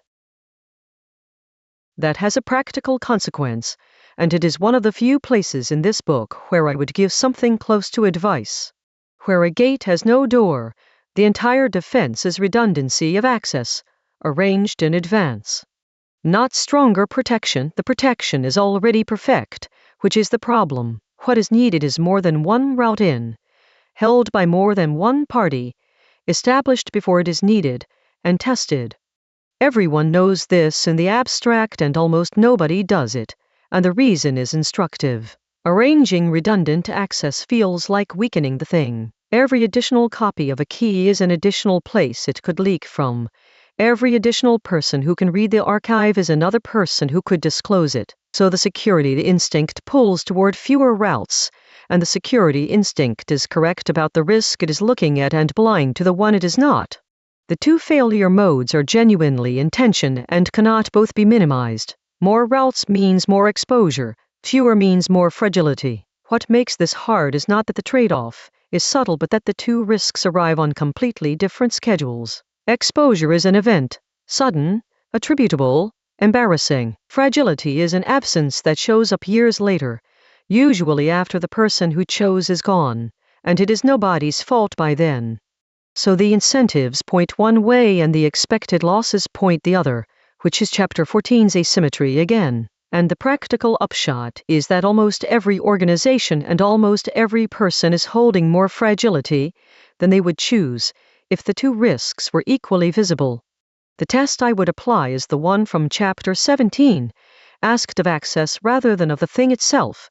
What happens if everybody stops? If the honest answer is that one death, one departure, or one forgotten password ends it, then the arrangement is not secure. It is single-threaded, and single-threaded is a different property that has been mistaken for security, because both are described using the word only. Now the counterweight, and it belongs in this chapter rather than a later one, because without it the count is unbalanced and unfair. The impartiality is the whole value. A wall that its owner could open is a wall that protects nobody, because that owner is exactly the party who can be reached. Every mechanism of coercion in the world operates by finding a person and applying pressure to them, and a wall with a person behind it is a wall with a pressure point. Which means the ownerless mode is the only kind that protects the weak against the strong, not because it favors them, it favors nobody, and that is the point. Strength has no purchase on it. Money has no purchase on it. The whole apparatus by which power ordinarily converts into access simply does not engage. I do not think there is a version of this that keeps the protection and loses the cruelty. No control includes no control for you, and that clause is not a defect in the bargain. It is the consideration. You are buying immunity from everyone else's power at the price of your own, and the exchange rate is exactly 1-to-1. Anyone proposing to keep the first half without the second is proposing a door, and the argument about whether such doors should exist is a real and serious argument that I am not going to settle here. What I do want on the record is the mechanism, because the mechanism is not in dispute even where the politics is. A door that opens for the right people is a door, and doors are held by someone, and someone is a surface that pressure can be applied to. One more observation, and it is the one that carries into the rest of Part 6. Notice what is absent from every case in this chapter. There is no adversary. Nobody attacked the archive whose reader is gone. Nobody stole the coins whose key was lost. No enemy undeciphered the script. In each case the wall performed flawlessly, and the loss happened anyway, because the thing that failed was on the owner's side and consisted entirely of somebody not doing something. That is the shape of everything in this part. The wall does not decay, it cannot, having no parts. What decays is the arrangement of people and habits and records that made the wall useful rather than merely impassable, the key kept somewhere sensible, the format documented, the knowledge passed on, the estimate revised.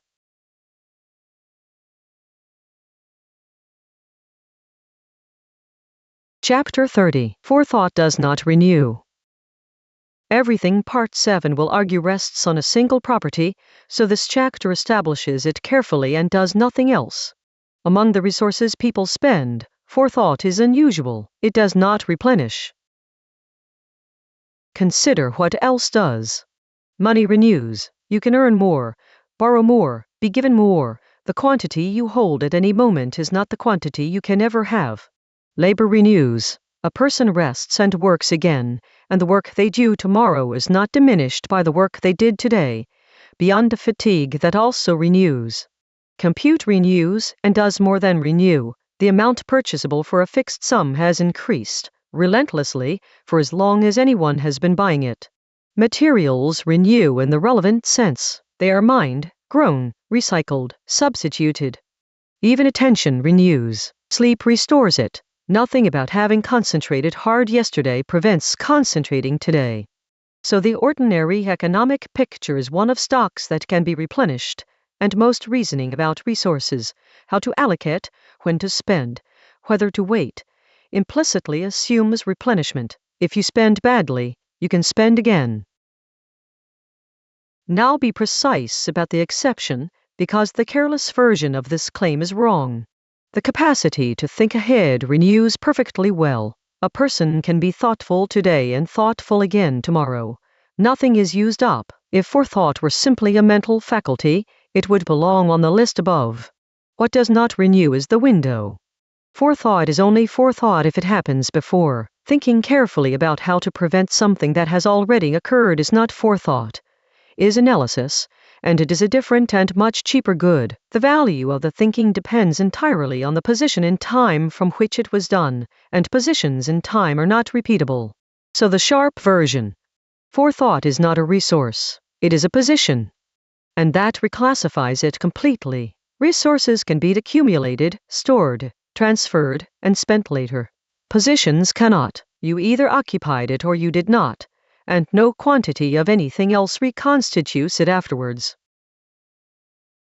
I should qualify that, because the absolute version is too strong and a reader will find it exceptions before I do. Some windows reopen. Most things that can go wrong again, and each recurrence is a fresh opportunity to have prepared. The backup you failed to make before last month's failure can be made before next year's. In that sense, forethought is renewable in the way a season is. The particular one is gone, and another is coming. So the honest statement is not that the window never returns. It is that the window returns on the world's schedule and not on yours, and that between one and the next, no expenditure substitutes. Which still leaves two genuinely one-shot categories, and they are the ones that matter most. Windows that close permanently. A person who could have told you why the system was built that way is dead. The generation that held a craft did not pass it on. The species is gone. The recording was not made. The moment when a change was still possible has passed into a settled arrangement nobody can now move. In these there is no next season.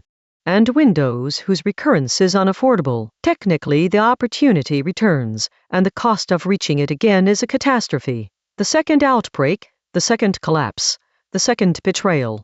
Saying that you can prepare for the next one is true, and is not much comfort to anyone who had to survive the first to get there. I make the distinction because the difference between them changes what you should do. Where a window recurs cheaply, learning from the failure is a legitimate strategy and often an efficient one. You do not need to anticipate everything if the cost of being wrong is a repeat. Where it does not, learning from the failure is not a strategy at all, because the tuition is the thing you were trying to protect. 3 consequences follow, and they explain a great deal that is otherwise puzzling about how organizations and people behave. You cannot buy your way out of a missed window. This is why throwing resources at a problem sometimes works spectacularly and sometimes does nothing, in a pattern that looks arbitrary and is not. Resources substitute for other resources. They do not substitute for a position. Where the loss is that nobody did something at the right time, no amount of subsequent expenditure recovers the situation, and the expenditure often makes things worse by producing motion where the useful moment has already passed. Its value is a step function. Forethought is worth an enormous amount right up to a moment and nothing at all afterwards. There is no gradual decline, no partial credit, no salvage. The backup made the day before the failure is worth everything. The same backup made the day after is worth nothing, and it is the same backup. And nobody is in a position to price it correctly at the moment of decision. Before the event, there is no evidence that it will be needed. That is what before means. After the event, the evidence is overwhelming and the option is gone. So it is systematically underpriced when it can be bought and infinitely regretted when it cannot. and this is not a failure of anyone's rationality. It is the structure of the situation. That third point deserves more, because it solves a great deal of unproductive blame. Forethought must be spent when the evidence is weakest. Consider the decision honestly, from inside, at the time. You are being asked to commit real resources against a possibility that has not happened, may never happen, and about which you have no data, because if you had data, you would already be too late. The people arguing against you have a strong case. The money is needed elsewhere. The risk is speculative. Nothing has gone wrong. They are not being foolish. Their argument is the better supported one given the evidence available at that moment, and this remains true right up until the moment it becomes catastrophically false, at which point everyone involved will remember it differently. So the recurring accusation after a preventable disaster, that people were negligent, complacent, that the warnings were ignored, is usually wrong about the mechanism even when right about the outcome. The warnings were not ignored, they were weighed against everything else, using the ordinary methods, and lost, because the ordinary methods weighed evidence and the evidence had not arrived yet. I do not offer this as an excuse. I offer it because a diagnosis of complacency suggests a remedy of vigilance, and vigilance is not the remedy. The problem is not that people were not paying attention. It is that the decision procedure everybody uses, weigh the evidence, allocate accordingly, is structurally incapable of buying this particular good. Which points at the only remedy I know of, and it is unsatisfying and correct. Where forethought must be spent under weak evidence, replace judgment with a rule. Not better judgment, not more careful weighing. A rule, applied on a schedule, that spends resources regardless of what the current evidence says, precisely because the current evidence is uninformative and will remain so until it is too late. This is what maintenance schedules are. It is what backups on a timer are, and fire drills, and mandated reserves, and rotating people through a skill so more than one person has it, and the requirement to test the restore rather than assume it. Every one of those is a decision deliberately removed from judgment, because judgment at the moment of decision reliably returns the wrong answer. And every one of them is under continuous pressure from people who correctly observe that nothing has gone wrong. That pressure is not malice or short-sightedness. It is the same evidence weighing that produced the good outcome in every other domain, arriving at the one place it does not work. The discipline is to notice which situation you are in and to defend the rule without being able to produce evidence for it, which is difficult, thankless, and occasionally makes you look foolish for years at a stretch. There is a further difficulty with rules, and it would be dishonest to recommend them without it. Rules decay in a characteristic way. They survive as procedure after their reason is gone. A rule installed to buy forethought is, by construction, a rule whose justification is not visible in ordinary circumstances. So it is exactly the kind of rule that Chapter 29 described, one whose reason nobody wrote down, being applied by people who cannot evaluate it, and which therefore drifts toward either abandonment or ritual. Abandonment happens when somebody sensible asks what this is for, gets no adequate answer, and removes it. Ritual happens when nobody asks, and the rule persists in a degraded form that satisfies the letter and no longer does the work, the backup that runs and has never been restored, the drill everyone walks through without paying attention, the review that approves everything.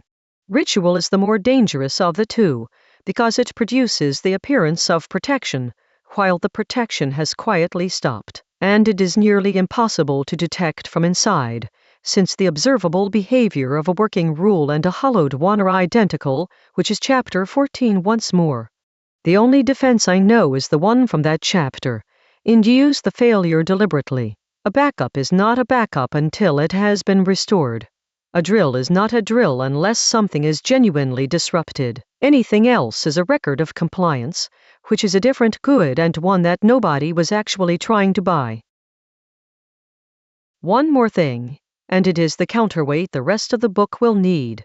There is a straightforward argument, and I will make it properly in Part 7, that whoever can compute fastest sits on the cheap side of every priced wall at once. Since walls are prices and prices are paid in computation, the party with the most computation holds every advantage simultaneously. That argument is largely right, and it has a limit, and the limit is this chapter. Compute does not buy foresight. A faster machine explores more of a space it has been pointed at. It does not tell you which space to point at, when to start, or what will matter in 10 years. Those are position questions, and no amount of the renewable resource purchases the non-renewable one. This is why enormous capability and catastrophic surprise coexist so comfortably in institutions and in individuals. The capability is real and it is aimed at whatever it was aimed at. The surprise arrives from a direction nobody funded a look in, and the funding decision was made years earlier by someone who had no evidence and reasonably declined. So the concentration argument survives, and it does not extend to everything. The fastest machine wins every race it enters. It has no opinion about which races there are, and the choosing of races is done by people, in advance, under exactly the conditions this chapter describes.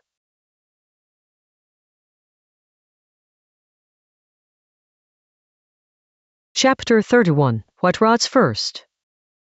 Things that are not maintained decay. That is not interesting on its own, and stated at that level it produces nothing but exhortation.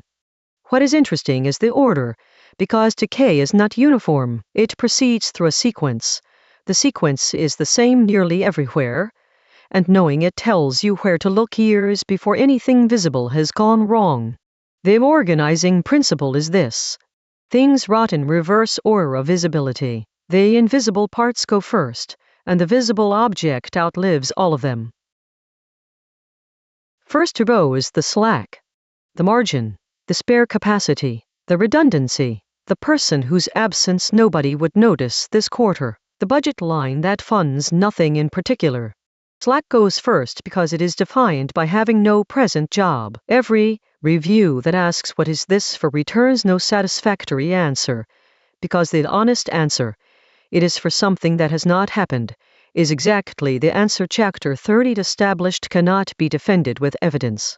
And slack is what absorbs surprise. It is the retry budget of chapter 27, the redundant access of chapter 29, the capacity to survive a failure and still be standing. So the first casualty in any decay is the inability to withstand a shock, and it is lost before any shock arrives, which is precisely why its loss is undetectable at the time. It is worth dwelling here, because slack is uniquely indefensible in a way the other three are not. Testing, documentation, and expertise can at least be described as doing something. They have outputs, however unglamorous, a report, a document, a trained person. Slack has no output by definition. Its entire function is to be available, and availability produces nothing that can be pointed at. Worse, slack looks like exactly the thing every efficiency program is designed to find. It presents as waste. It is waste, under any accounting that measures only what is currently being produced. And such accounting is not stupid. It is how genuine waste gets identified, and it works. So there is no argument for slack that survives contact with ordinary tools, and this is not because the tools are bad. It is because slack's value is entirely counterfactual. It is worth what it will prevent, and preventions do not appear in ledgers. Chapter 14 said the evidence of a working buffer is the absence of an event. Slack is the purest case, a thing whose whole justification is a set of events that will now not occur. The only defense I have ever seen work is to name it, not to hide slack inside other line items, which is the usual approach and which loses the argument silently, but to say plainly, this margin exists so that we survive things we cannot predict. It will look unnecessary in every quarter in which it succeeds, and we are choosing to carry it anyway. That is a hard sentence to say in a room full of people holding spreadsheets. It is also the whole of chapter 30, applied to a budget line. Second to go was the testing. The drills, the restore tests, the audits, the reviews, the deliberate failures of chapter 14. These are expensive, they interrupt real work, and when they go well they produce nothing observable. Their removal is invisible in a special way. everything continues to appear fine, because appearing fine was never what the tests were measuring. What has actually been lost is the capacity to detect that anything else is rotting. From this point onward, the organization is blind, and it does not experience blindness as darkness. It experiences it as an absence of bad news. Third to go is the documentation. Never quite current, always deferrable, and its decay is entirely painless, while the people who know are still in the building. Someone can always be asked. The document falls out of date and nothing happens, and it falls further out of date and still nothing happens, and the absence of consequence is read as evidence that it did not matter. Fourth to go are the people who know why.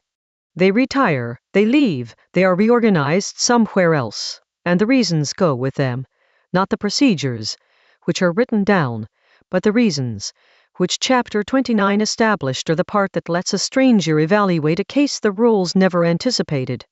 This is the step after which the thing becomes uninspectable. The structure is still there, still working, still fully documented in the sense that its behavior is described. What no longer exists anywhere is the ability to say which parts are load-bearing, which is Chapter 8's tower with its interior anonymous and its shell still bearing the name. And last to go is then artifact itself. The road, the system, the institution, the building. It keeps working, often for a long time, because it was built by people who were competent and because physical and institutional things have inertia. Its continued function is not evidence of health. It is the residue of a health that ended years earlier. Now the two observations that make the sequence worth knowing. First, the failure will look sudden and will not have been. When the artifact finally goes, it goes in one visible event, and everyone will reason from that event. The date of the failure will be recorded as the date something went wrong, but the thing that went wrong happened in the first step, quietly, in a budget meeting, some years earlier, and the 4 subsequent steps were each individually reasonable and individually invisible.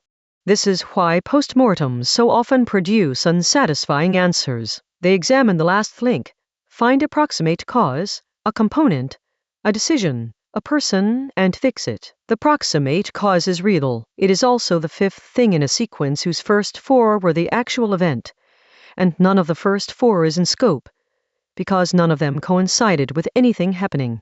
Second, and worse, the sequence runs from recoverable to irrecoverable. Slack can be restored with money. Straightforwardly, hire the person, fund the margin, rebuild the reserve. Testing can be restored with money and a change of habit, which is harder but ordinary. Documentation can be restored with money and considerable time, and will be worse than the original, because it is now being written by people reconstructing, rather than recording. The people who knew why cannot be restored at all, not with money, not with time. That knowledge was not written down, is not derivable from the artifact, and left the building with a person who has now forgotten most of it themselves. So the order of decay is also the order of increasing irreversibility, and the noticing happens at the end. By the time anything is visible enough to prompt action, the cheap losses are years old and the expensive one has already occurred.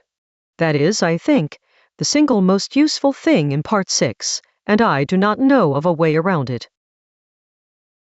It is worth walking the sequence through something concrete, because in the abstract it sounds like a list and in practice it is a story that takes 15 years. A utility runs a network of aging pipes. It works well. It is, at the start, run by people who understand it. Year 1, a cost review. There is an engineer whose job is difficult to describe.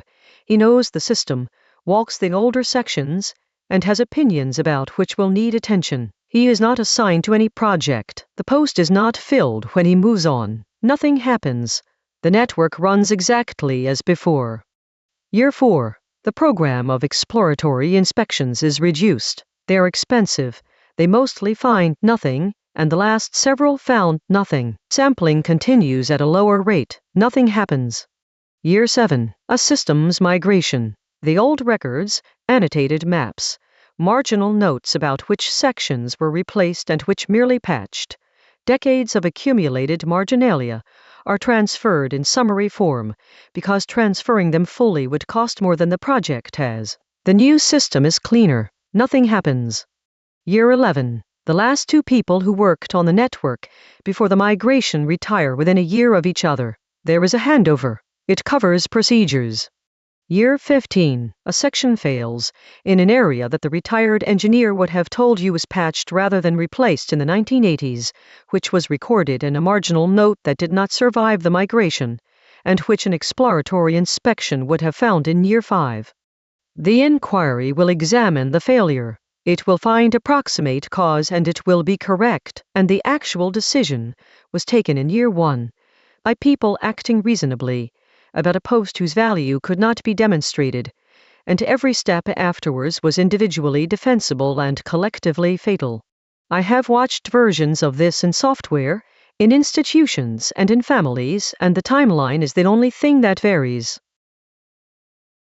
which suggests where to actually look, since the artifact is silent until it isn't. Monitor the precursors, not the thing. All four are legible, and all four are legible long before anything happens. Is there slack? Not in the budget's rhetoric. Actually, is there a person, a margin, a reserve that has no current assignment? If everything is fully allocated, the system has no capacity to absorb anything, and this is noble today. Are the tests real? Not scheduled, performed in a way that could fail. A restore that has never been attempted. A drill nobody may interrupt. A review that has never rejected anything. These are rituals, in the sense of the last chapter, and they are measurably distinguishable from the real thing if anyone bothers to look. Is the documentation current? Pick something that changed recently and see whether the record knows about it. This takes 10 minutes and is nearly always revealing. Does more than one person know why? Ask two people the same why question, not what or how, which the procedures answer. If one of them is the only source, that is a countdown, and it is running whether or not anybody is watching it. Those 4 questions have the property this book keeps looking for. They are cheap to ask, they can be asked today, and they concern things that are still recoverable. 1 counterweight, because the chapter is written implies that all decay should be resisted, and that is false and would be expensive. Some things should be allowed to rot. A buffer answers a question. When nobody asks the question anymore, maintaining the answer is a pure cost with no return, and Chapter 16's arithmetic reverses. A fund with no readers has an infinite cost per beneficiary. Nothing can maintain everything. Every institution, every person, every civilization is carrying prepaid answers to questions that have stopped being asked, and the resources spent on them are not available for the questions that are live. Letting things go is not a failure of stewardship, it is a necessary part of it. The distinction that matters is between deliberate abandonment and neglect. Deliberate abandonment is a decision. This is no longer worth maintaining. Here is what we will lose. We accept it. It can be wrong, and being wrong about it is recoverable in the way any considered decision is. Neglect is the sequence above, running unobserved, with nobody having decided anything. It produces the same outcome and it produces it without anyone having weighed the loss, which means the losses are uncorrelated with their importance. What survives neglect is not what mattered most, it is what happened to be most visible. That is the actual danger, and it is why the sequence is worth knowing, not because everything must be preserved. It cannot be, but because a world shaped by neglect keeps the wrong things, and a world shaped by decision keeps a defensible subset.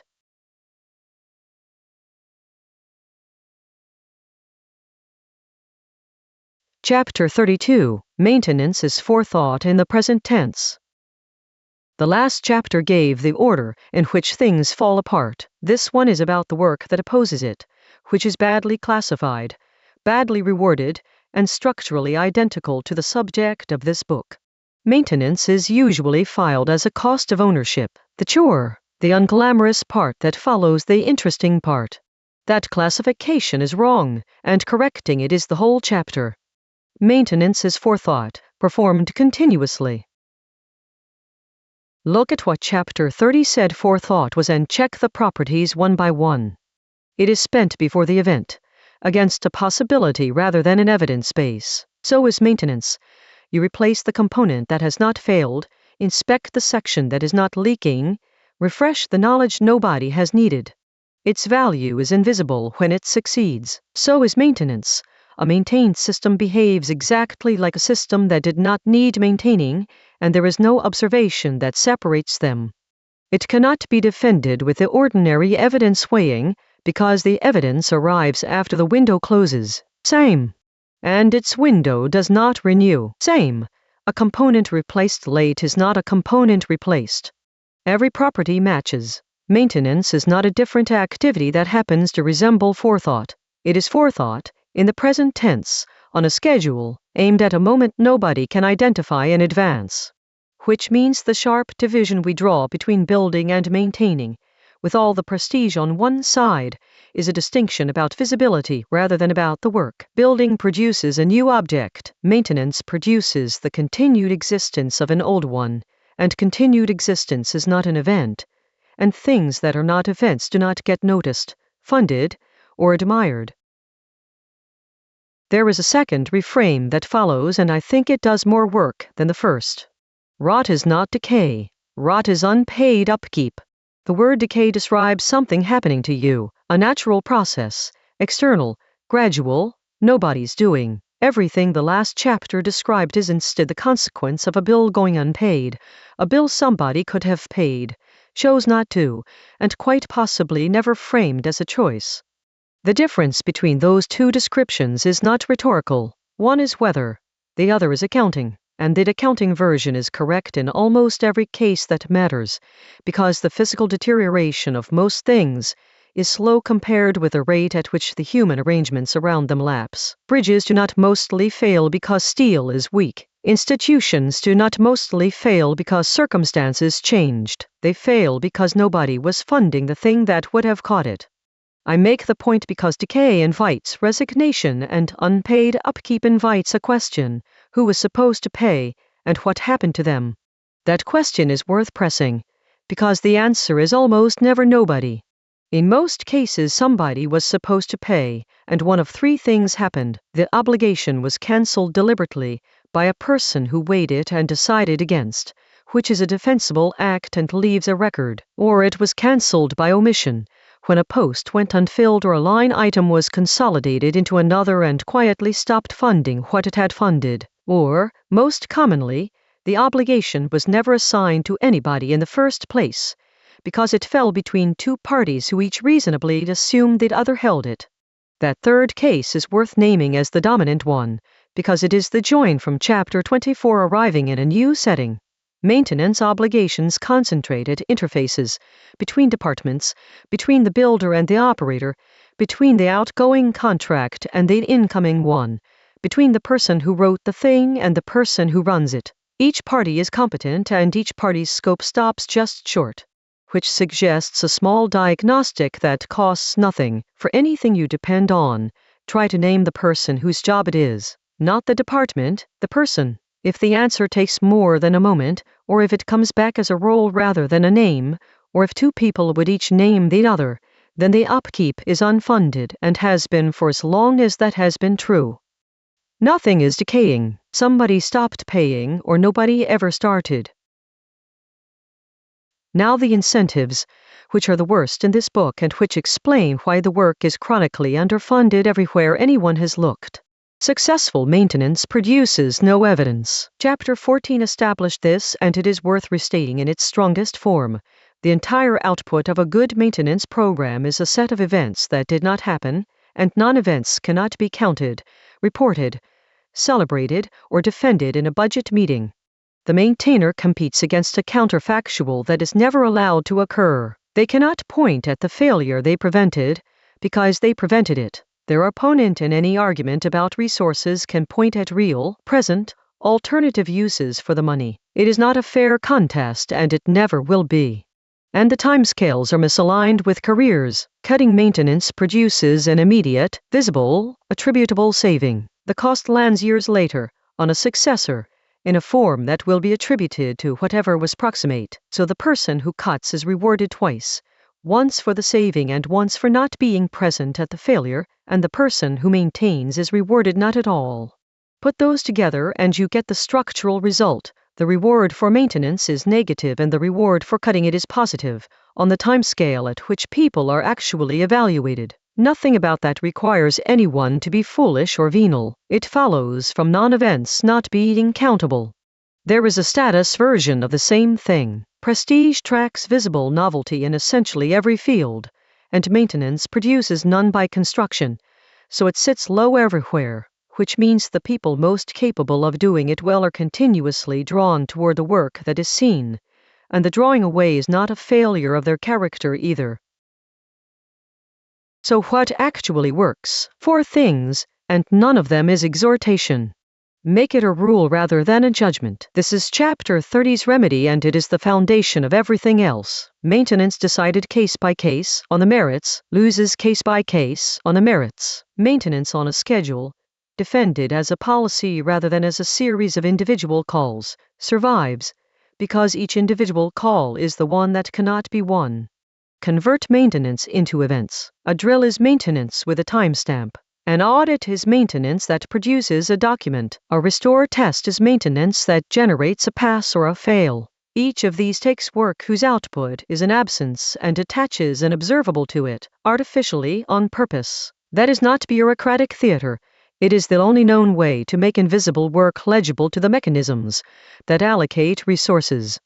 Attach it to building. In practice, the most reliable funding for maintenance is that it rides along with new construction, because new construction is fundable. This is opportunistic rather than principled, and it works. The refurbishment that gets done is the one bundled into the extension. And count the fleet rather than the item. This is the one I would most want a reader to take away.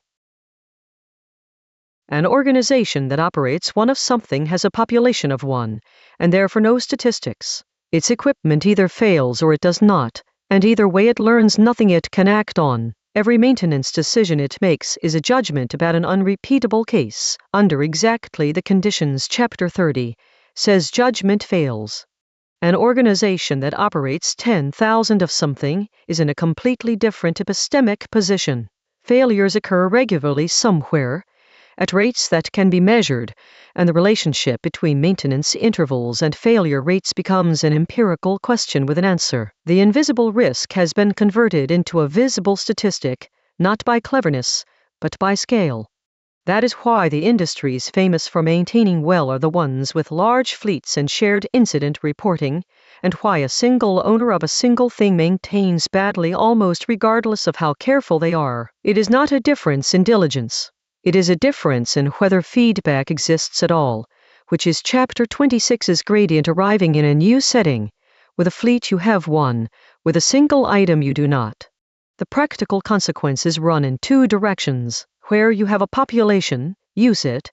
The statistics are the single most valuable maintenance asset available, and they are usually undercollected. And where you have a population of one, which is the situation of every household and most individuals, except that no gradient is available, and run on rules alone, you will not get the satisfaction of evidence. The rule is the substitute for the evidence, and it is the only one there is.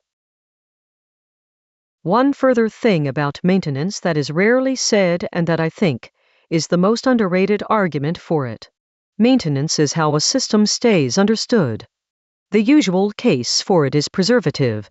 You maintain a thing so that it continues to work. That is true, and it is not the whole benefit. The other half is that the act of maintaining requires somebody to open the thing up, look inside, and reform an accurate picture of how it currently is, which is the only process by which the knowledge in Chapter 31's 4th step gets renewed rather than merely inherited.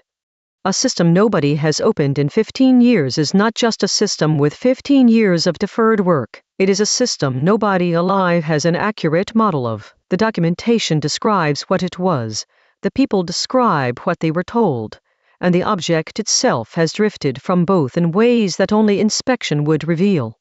Which means the loss from skipping maintenance is not simply the accumulated physical deficit. It is that the organization's understanding of its own holdings degrades silently, in step with the work not being done, and the 2 failures compound. you have a thing in worse condition than you think, and you are less able to find out. I would go further. Where an organization has to choose, and they always do, I would rather see maintenance done on a smaller subset properly, including the opening up and the re-recording, than a thin pass over everything. The thin pass preserves the object and not the understanding, and the understanding is the part that cannot be bought back later. 2 counterweights, because this chapter could be read as a claim that everything is falling apart and that all maintenance is virtuous. Over-maintenance is real. Chapter 31 said some things should be allowed to rot, and a maintenance program that never retires anything accumulates obligations until it cannot meet the ones that matter. Deciding what to stop maintaining is part of maintaining well, and it is harder than the maintenance, because stopping is a visible act with an attributable author. And the pessimistic reading is often wrong. A great many systems are maintained far better than they have ever been, by people who have thought about this more carefully than I have, using methods that work. The chapter describes a structural pressure, not a verdict on the present. Pressures can be resisted, and in the places where failure would be intolerable, they largely are. What I would defend is narrower, that the pressure is real, that it points the same way everywhere, and that anywhere nobody is deliberately resisting it, the sequence in the last chapter is already running.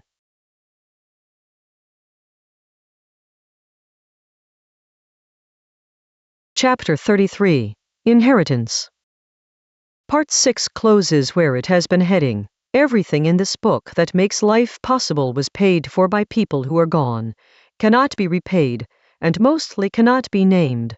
That is a peculiar position to occupy, and we have almost no vocabulary for it, so this chapter is an attempt to work out what, if anything, is actually owed. Begin by ruling out the language that does not fit. Debt does not fit. A debt has a creditor, a party who is owed, who can be paid, who can forgive or demand. The people who established the fund you are standing on have none of those properties. There is no account to credit. Repayment is not merely difficult. It is not a defined operation. Gratitude does not fit either, and Chapter 13 already said why. It asks for a feeling towards something you have no sense organ for. You cannot be grateful for what you cannot perceive, and the whole design of a working buffer is that it cannot be perceived. Gratitude, attempted, produces a brief warm sensation about a token example, the person who invented anesthesia, say, and no change whatever in one's relationship to the 10,000 things one is actually standing on.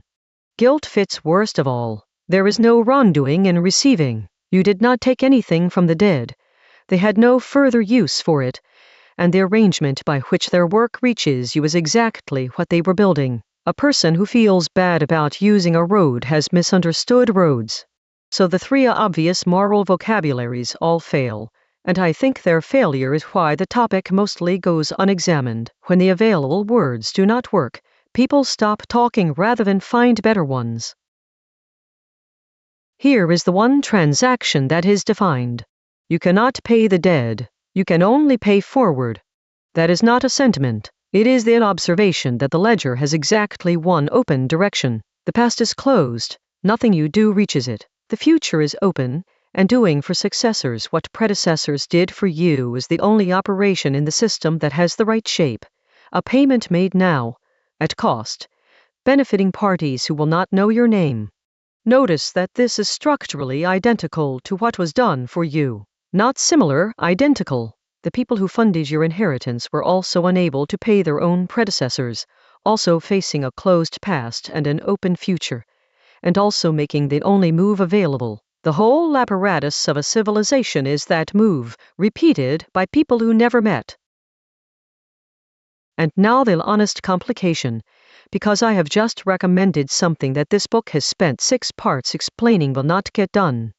Look at the properties of paying forward. It costs now and returns nothing to you. Its beneficiaries cannot thank you, negotiate with you, or hold you to it. There is no enforcement, no counterparty, no feedback, and no evidence at the moment of decision that any of it will matter. Its success is invisible by construction, Chapter 14, and it competes for resources against everything with a visible return. Every one of those is a property, but this book has identified as reliably producing underfunding. Paying forward is not merely difficult to motivate, it is the single worst incentivized act available to a human being. Which means the sentimental version, and so we should all give back, is useless. It asks judgment to do a thing that judgment, weighing the evidence, will decline. Chapter 30's remedy applies here as much as anywhere, if it is going to happen. It has to be a rule and not a feeling, a habit, a policy, a fixed proportion, a thing you do on a schedule without redeciding. The people who reliably fund the future are not the ones who feel most strongly about it. They are the ones who have removed the decision from the moment. Now, what specifically? Because contribute to the future is not actionable, and this book has enough machinery to say something narrower. First, do not be the link where the reasons die. Chapter 31 established the order of loss and the crucial asymmetry, slack, testing, and documentation are recoverable, and the people who knew why are not. So the minimal obligation, the one that costs least and preserves most, is to not be the point in a chain where an irrecoverable thing is lost.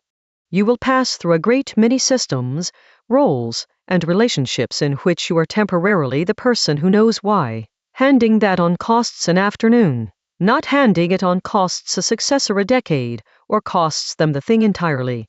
Second, write down why, not what.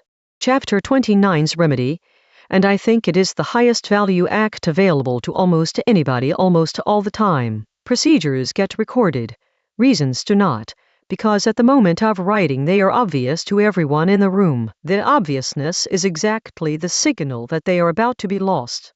A rule with its reason attached can be evaluated by a stranger against a case its authors never imagined. A rule without one can only be applied. That difference is the difference between an inheritance a successor can steward and one they can only obey. Third, convert one private traversal into a public buffer. Chapter 16's afternoon. You have paid, at full price, for some piece of knowledge that is currently sitting only in your head. Writing it down in a form a stranger can use costs a fraction of what acquiring it cost, and divides by a number you will never know. That is the whole mechanism of the fund, available to an individual at a price anybody can pay. There is a smaller version of all this that I find more persuasive than the civilizational one, because it can be checked directly.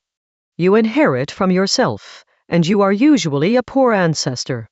Everybody has had the experience of returning to something they did years ago, code, notes, a repair, a filing system, a half-finished project, and finding it opaque. The artifact is there, the reasoning that produced it is gone, and the person who could explain it has been replaced, gradually, by someone with the same name and a different set of concerns. That is Chapter 8's tower at the scale of a single life. The shell keeps the label, the interior forgot. And the sensation of meeting your own past work as a stranger is the most direct evidence anybody can get for how thoroughly reasons evaporate when they are not written. I raise it because it makes that obligation concrete in a way the abstract version does not. When I argue that you should write down why, the beneficiary I can actually point to is not a stranger in 50 years. It is you, in 4, standing in front of something you made and unable to reconstruct what you knew. And the practice generalizes upward without modification. Someone who habitually leaves adequate notes for their future self is, by exactly the same act, leaving them for everybody else. The two are not different disciplines, and the first has feedback, while the second does not, which makes it the rare case where the selfish version of the good habit is a reliable route to the unselfish one. If nothing else in this chapter is actionable, that is, write for the version of yourself who has forgotten. Everyone else who ever needs it will be in the same position. A complication I do not want to skip, because a chapter on inheritance that treats the inheritance as uniformly good would be false. Not everything inherited deserves to persist. The fund contains arrangements built to exclude, walls pointed at particular people, rules whose original reason was one nobody would now defend, and enormous quantities of structure that is simply obsolete. Chapter 21 said the latecomer cannot tell load-bearing from residue by inspection, and Chapter 31 said that deciding what to stop maintaining is part of maintaining well. So stewardship is not preservation. An inheritor's obligations include deciding, and deciding means some things are allowed to end. I want to be careful here, because both errors are live and both are expensive. Removing something whose reason has been forgotten is how you discover, at full price, what the reason was, and maintaining everything indefinitely is how a fund becomes so heavy that nothing in it is maintained properly. The only guidance I trust is the one from chapter 29. Before removing, find the reason, not the rule, the reason. If it can be found and no longer applies, removal is a decision. If it cannot be found, you are not deciding, you are gambling, and you should at least know which you are doing. One last thing, and it closes the part. The inheritance is not evenly shaped. Chapter 16 established that a buffer divides by the number of people who share its question, so the fund is deep where many stood and thin where few did. What you have inherited is, precisely, what enough people needed, and its gaps are where past minorities stood without enough company to make the answer worth funding. That is a fact about arithmetic, and I have kept it as one throughout, but it means that inheriting is not a neutral act. You receive a set of prepaid answers shaped by whose questions were common, and if you spend it without noticing the shape, you extend the shape, which is why the last chapter of this part is not about decay at all. I have spent 5 chapters describing how things come apart, and a reader, who is only that will walk into every functioning arrangement and correctly list 4 things nobody is doing, in a place that is working. Before leaving part 6, I owe an account of the other condition, what a thing looks like when the sequence is not running, and why it is so much harder to see than its opposite.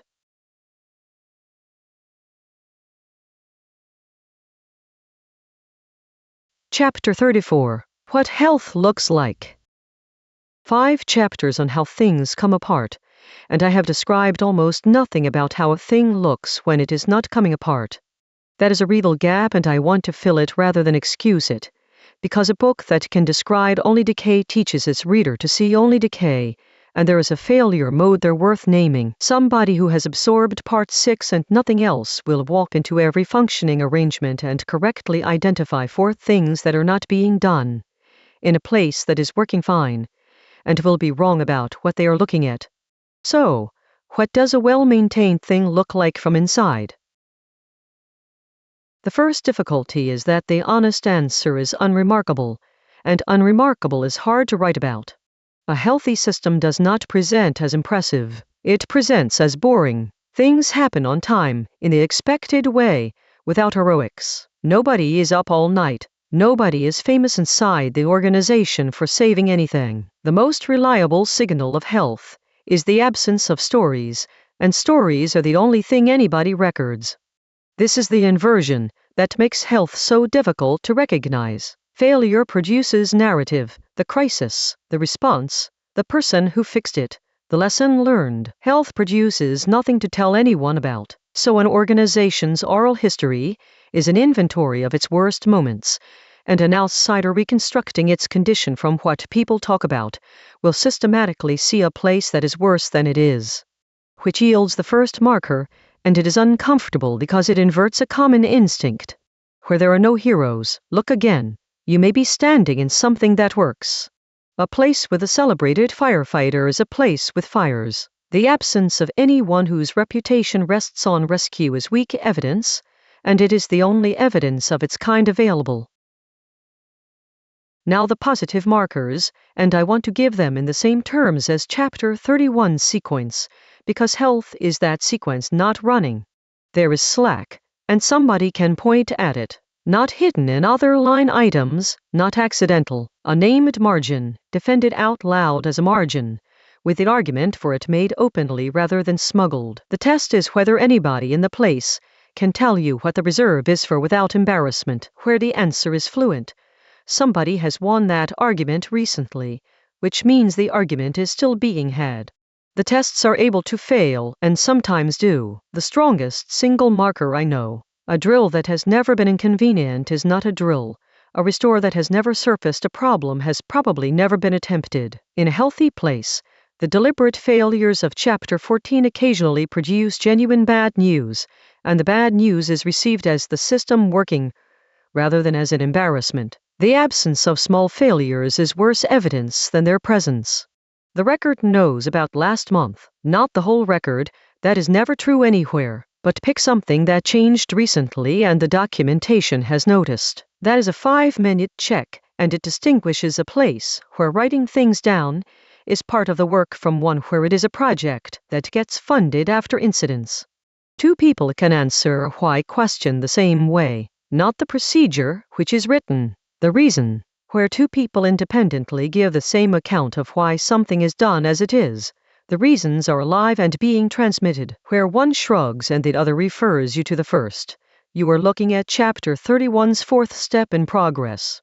And the boring maintenance has a name attached to it. Chapter 32's diagnostic run positively. For the things the place depends on, somebody can name the person, not the department. The person, where that answer comes instantly, the obligation has been assigned and is being met. 2 further markers that are not on Chapter 31's list, and that I have come to trust more than any of them. Bad news travels upward quickly and without drama. This is the property that makes everything else possible, and it is almost entirely a matter of what happened to the last person who reported a problem, where small problems surface early, cheaply from junior people to people who can act. The place has feedback, which is Chapter 26's gradient, is stalled socially rather than technically. Where bad news travels slowly, or arrives pre-softened, or arrives only when it can no longer be concealed. Everything in Part 6 is already running and nobody can see it. This is the single marker I would keep if I had to keep one. And things get retired on purpose. Chapter 31 said that deciding what to stop maintaining is part of maintaining well, and that neglect keeps whatever happened to be visible. So the sign of health is not that nothing is abandoned, it is that abandonment is decided, with somebody's name on the decision and a note about what is being given up. A place that has never turned anything off is not conservative. It is accumulating obligations it will not be able to meet, and the meeting will fail by neglect at a time nobody chooses. Put the markers against a case, because in the abstract they read as a checklist and in practice they are a texture. 2 teams look identical on any measure an outsider could apply. Same size, same output, same absence of recent incidents. Ask about the reserve. In the first, somebody says, 2 days a fortnight are unallocated, we protect it, and here is the row we had about it last year. In the second, everybody is fully assigned and this is described as being busy. Ask about the last drill. The first ran one in the spring and it went badly, and they can tell you exactly how it went badly and what changed afterwards. The second has drills scheduled and nobody can remember the last one turning anything up. Ask 2 people why a particular constraint exists. In the first you get the same answer twice, in different words, one of them mentioning a person who left 4 years ago. In the second you get a shrug and a referral. Ask what happened to whoever last raised a problem. In the first, a name and an outcome. In the second, a pause. Nothing in that comparison is a metric. None of it appears in a report, and every question takes under a minute. And by the end of it you know which of the 2 teams is 4 years into Chapter 31's sequence, which is a thing no amount of examining their output would have told you. The second team is not staffed by worse people. Nobody there has done anything wrong, and if you asked them they would tell you honestly that things are fine, because from inside, at this stage, they are. I should be honest about the limits of all of this. None of these markers is available from outside, and most are not available to a newcomer inside. They require asking specific people specific questions and noticing what happens next, which is a form of access that most people evaluating an organization do not have. And they are markers rather than measurements. Chapter 13's conclusion has not been repealed. You cannot audit a fund by using it, and nothing in this chapter changes that. What the markers give you is the same thing Chapter 17's questions gave, a classification, not a depth. Also, healthy places fail. Everything above describes an arrangement that is currently well-funded and currently well-attended. And Chapter 40 will argue that the thing which eventually arrives is the one nobody was looking for. A place can score perfectly on every marker here and be destroyed by something outside the frame of anybody who works there. Health is not immunity, it is the state of having spent what could be spent. One last thing, and it is the reason this chapter belongs in the book rather than in an appendix. Everything on the list above is cheap, not free. The slack costs real money and the testing costs real time, but naming the margin out loud costs nothing. Asking two people the same why question costs 10 minutes. Checking whether the record knows about last month costs 5. Attaching a name to an obligation costs a conversation. Noticing what happened to the last person who reported a problem costs attention and nothing else. Set that against the sequence in Chapter 31, where the losses run from recoverable to irrecoverable and the noticing happens at the end. The whole asymmetry of Part 6 is that the expensive losses are invisible, while they are still cheap to prevent. These markers are the cheap end of that curve. They are what looking at the first 4 steps consists of, in practice, on a Tuesday, without a budget. Which means the actual gap between a place that decays and one that does not is much smaller than the drama of decay suggests. It is not resources, and it is not virtue. It is a handful of unglamorous habits, held by somebody, defended without evidence, over a period long enough that nobody remembers starting them. That is what health looks like, and the reason it is hard to see is that it looks like nothing happening. Which is where this part ends and leaves a question standing.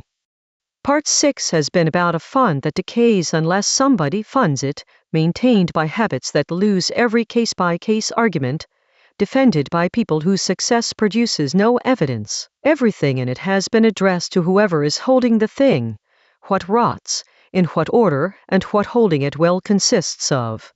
But the markers above are not free. A named margin is money. Tests that can fail are time. The person with a name attached to an obligation is a post that somebody funds. Every practice in this chapter presupposes a party with enough room to perform it, and Part 6 has said nothing at all about who has that room. That is the question the last part takes up, not how a fund decays, but who is in a position to build one, and what follows when the capacity to prepare is distributed the way every other resource is.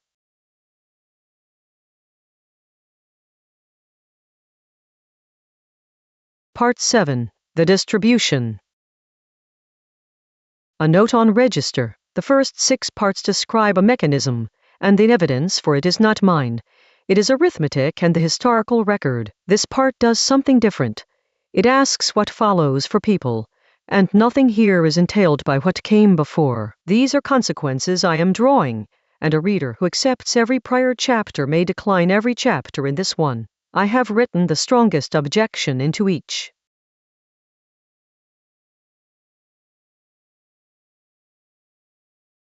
Chapter 35. The Impartial Mote. This part opens against itself, deliberately, and I want to say why before making the argument.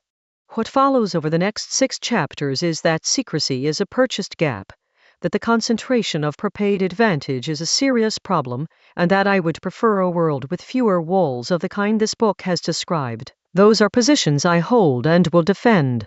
There is a strong case against them. It rests on the property Part 6 has been circling, and rather than meet it halfway through an argument I am making, I want to state it first, at full strength, on its own, with nobody arguing back. If the case in this chapter is right, most of what follows is wrong. The part note has already said that a reader may accept every prior chapter and decline every one of these. This chapter is the reason such a reader would be entitled to. Start with how power actually operates on gates. Every mechanism by which advantage converts into access works the same way. It finds a person and applies pressure to them. Money persuades a person. Status persuades a person. Legal compulsion is applied to a person. Threats are made to a person. Lobbying, capture, influence, favor, familiarity, every one of them is a technique for locating a human being with discretion and moving them. Which means that any gate with a person behind it has a surface for power to act on, not because the person is corrupt. The person may be entirely honest and the mechanism still works, because discretion used honestly still gets used more often by those who know how to ask, who can afford to ask repeatedly, whose request arrives with an introduction, and who are difficult to refuse for reasons nobody would state out loud. Discretion is a channel. Channels get used by whoever can reach them, and the people who can reach them are, with dreary reliability, the people who already had the most. Now the wall this book is about. It has no surface. Not a resistant surface, no surface at all. There is nothing to persuade, nothing to threaten, nothing to pay, nobody to befriend, no case to make, no appeal to lodge. The entire apparatus by which advantage ordinarily becomes access simply fails to engage, in the way a hand fails to grip water. And this is not a design achievement that might have been done better or worse. It is a consequence of the gatekeeper having gone. The wall is impartial for the same reason it is merciless. There is nobody there. Which produces the strongest single argument in favor of such structures, and I want to state it as sharply as I can. Impartiality achieved by removing discretion is the only kind that does not decay. Every fair human process is fighting entropy. It must be designed fairly, staffed fairly, funded, audited, protected from capture, and defended continuously against the ordinary pressure of everyone who benefits from bending it. That defense is maintenance in exactly Chapter 32's sense, continuous, invisible when it works, chronically underfunded, and Chapter 31's sequence applies to it as much as to a bridge. A wall with no door requires none of that. It does not need to be funded, defended, staffed, or believed in. It is not fair because anyone is trying. It is fair because trying is not a category that applies to it. And so it is the only impartiality in the world that is not itself an inheritance being drawn down. That has a consequence worth stating plainly, because it is the practical heart of the case. The ownerless wall is the only structure that protects the weak against the strong.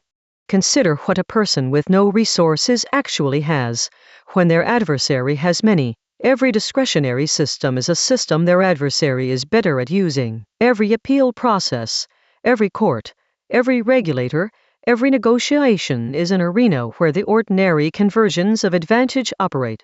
And then there is the wall, which does not care. It refuses a state and a stranger on identical terms.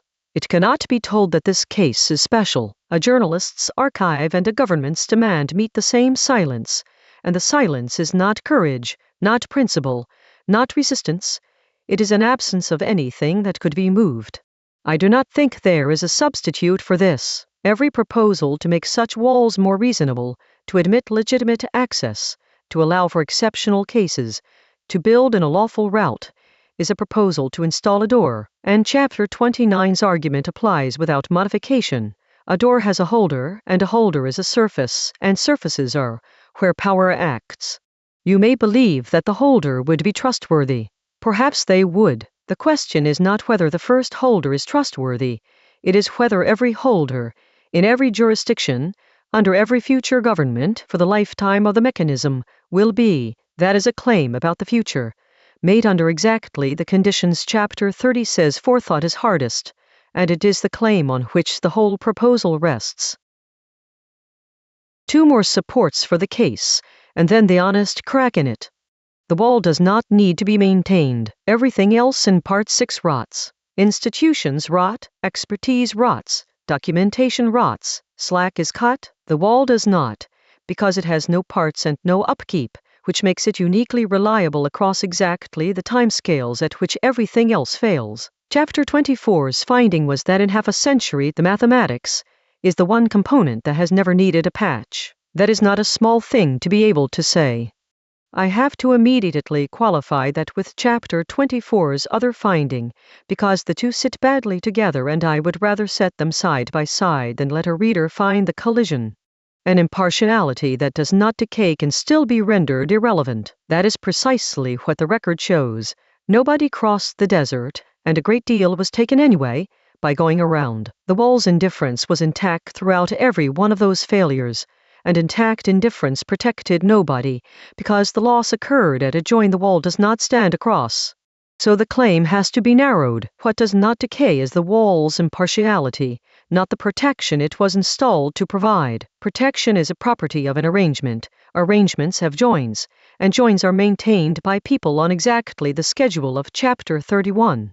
That is a real limit on this chapter's argument, and it does not dissolve it. An undecaying impartiality is still worth more than a decaying one, and the alternative, discretion, which decays and can be captured, is worse on both counts. But anybody making the case in this chapter should stop saying that such walls need no maintenance. The wall does not. The thing you were actually relying on does.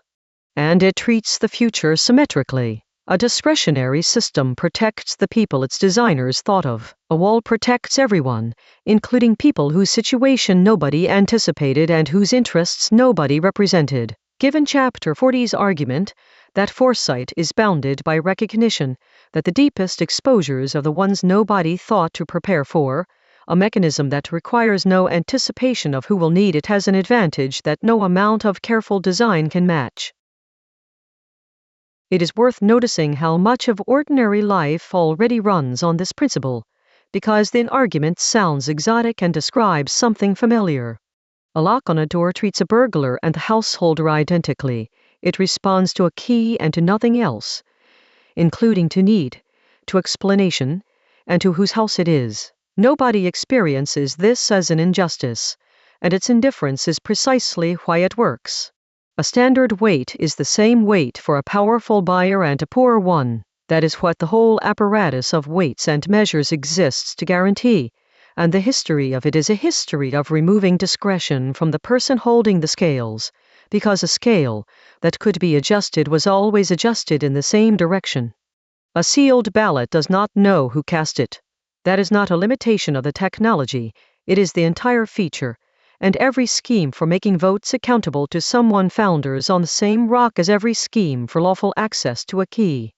In each case, we long ago accepted an unfilterable, uncorrectable, indifferent mechanism in place of a judgment that could have been better in individual cases, and we'd accepted it because the judgment, in practice, was captured. The argument of this chapter is not novel. It is the argument that produced the scale, the seal, and the lock, applied to something newer, which cuts both ways, and I want that noted before the rest of the part proceeds. If the case here is merely the old case for standardized weights in modern clothing, then it is very strong indeed. If the newer walls differ from the older ones in some respect that matters, in their reach, in their scale, in what they can be used to conceal, then the analogy is doing work it has not earned. I think there is something in the second, and it is not enough to overturn the first. Now the crack, and I will state it as strongly as I stated the case, because a chapter that only argued one side would be worth nothing. Impartial in application is not impartial in effect. Chapter 28 said it. A wall is a price, and a price identical for everyone is not equal in its consequences. The same toll is trivial to one party and prohibitive to another. So a structure that refuses everybody on identical terms still sorts people by who can afford the crossing, who can afford the equipment, who can afford the expertise to use it properly, who was in a position to be on the inside when the arrangement was made. An ownerless wall does not amplify advantage the way discretion does. It also does not correct for it, and cannot, because correction requires exactly the judgment that was removed.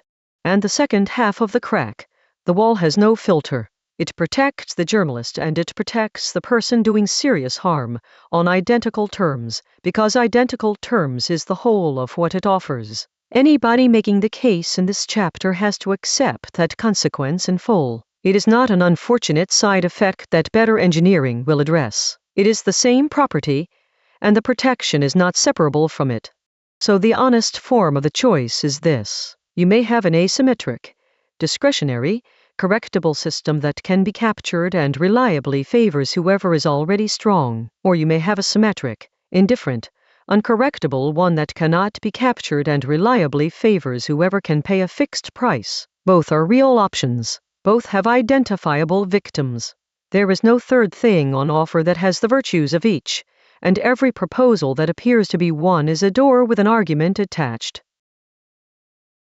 That is the case, and it is a serious one. I have not been steelmaning it out of politeness.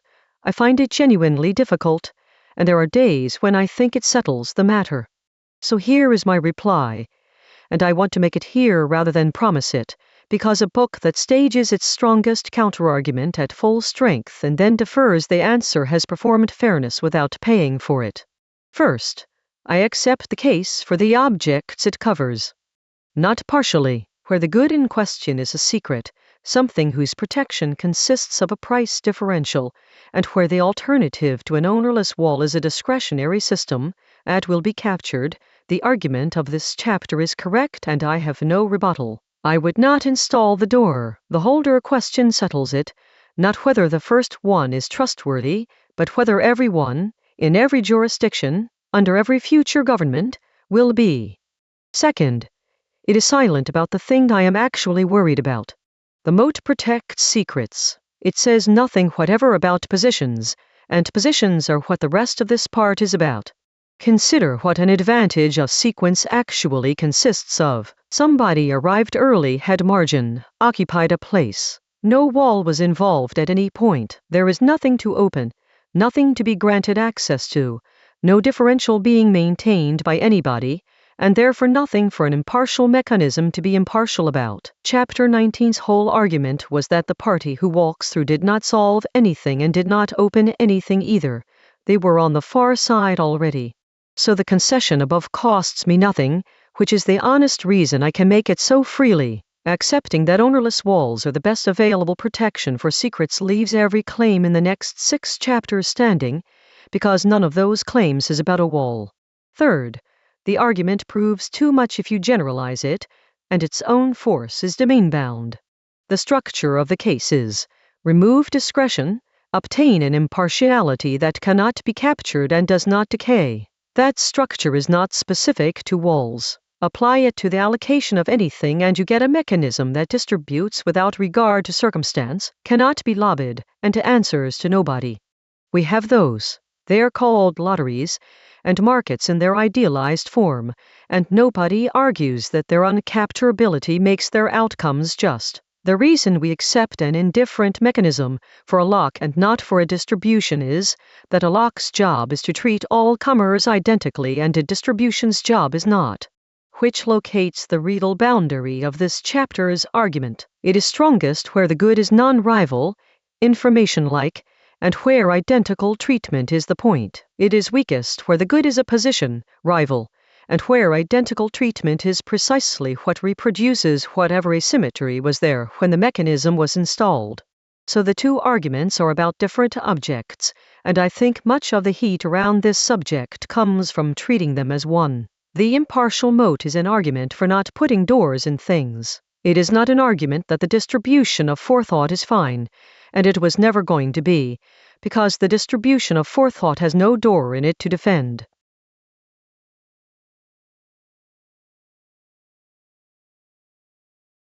Chapter 36. Who gets to prepare? The part note has already said what changes here, so I will not repeat it beyond one sentence. Everything from this point is a consequence I am drawing, and the argument can be declined by someone who accepts every chapter before it.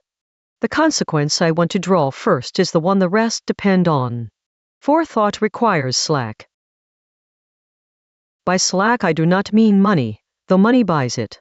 I mean capacity that is not currently committed, time not spent surviving, attention not already spoken for, resources with no present claim on them.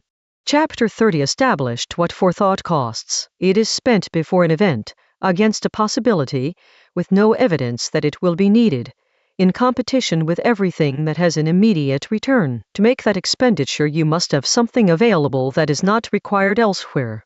Somebody operating at 0 margin cannot make it, not because they are short-sighted, not because they lack the disposition, but because the arithmetic forbids it. Every unit of their capacity has a claim on it today, and a claim today beats a possibility later in any honest accounting. The person with no slack, weighing a speculative future cost against a certain present one, reaches the correct answer, and the correct answer is not now.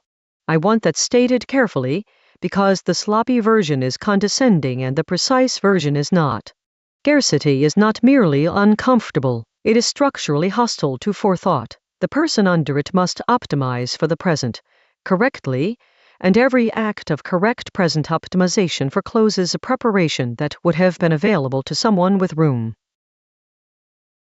That would be an ordinary observation about inequality if it were not for Chapter 30's other property, which makes it something else.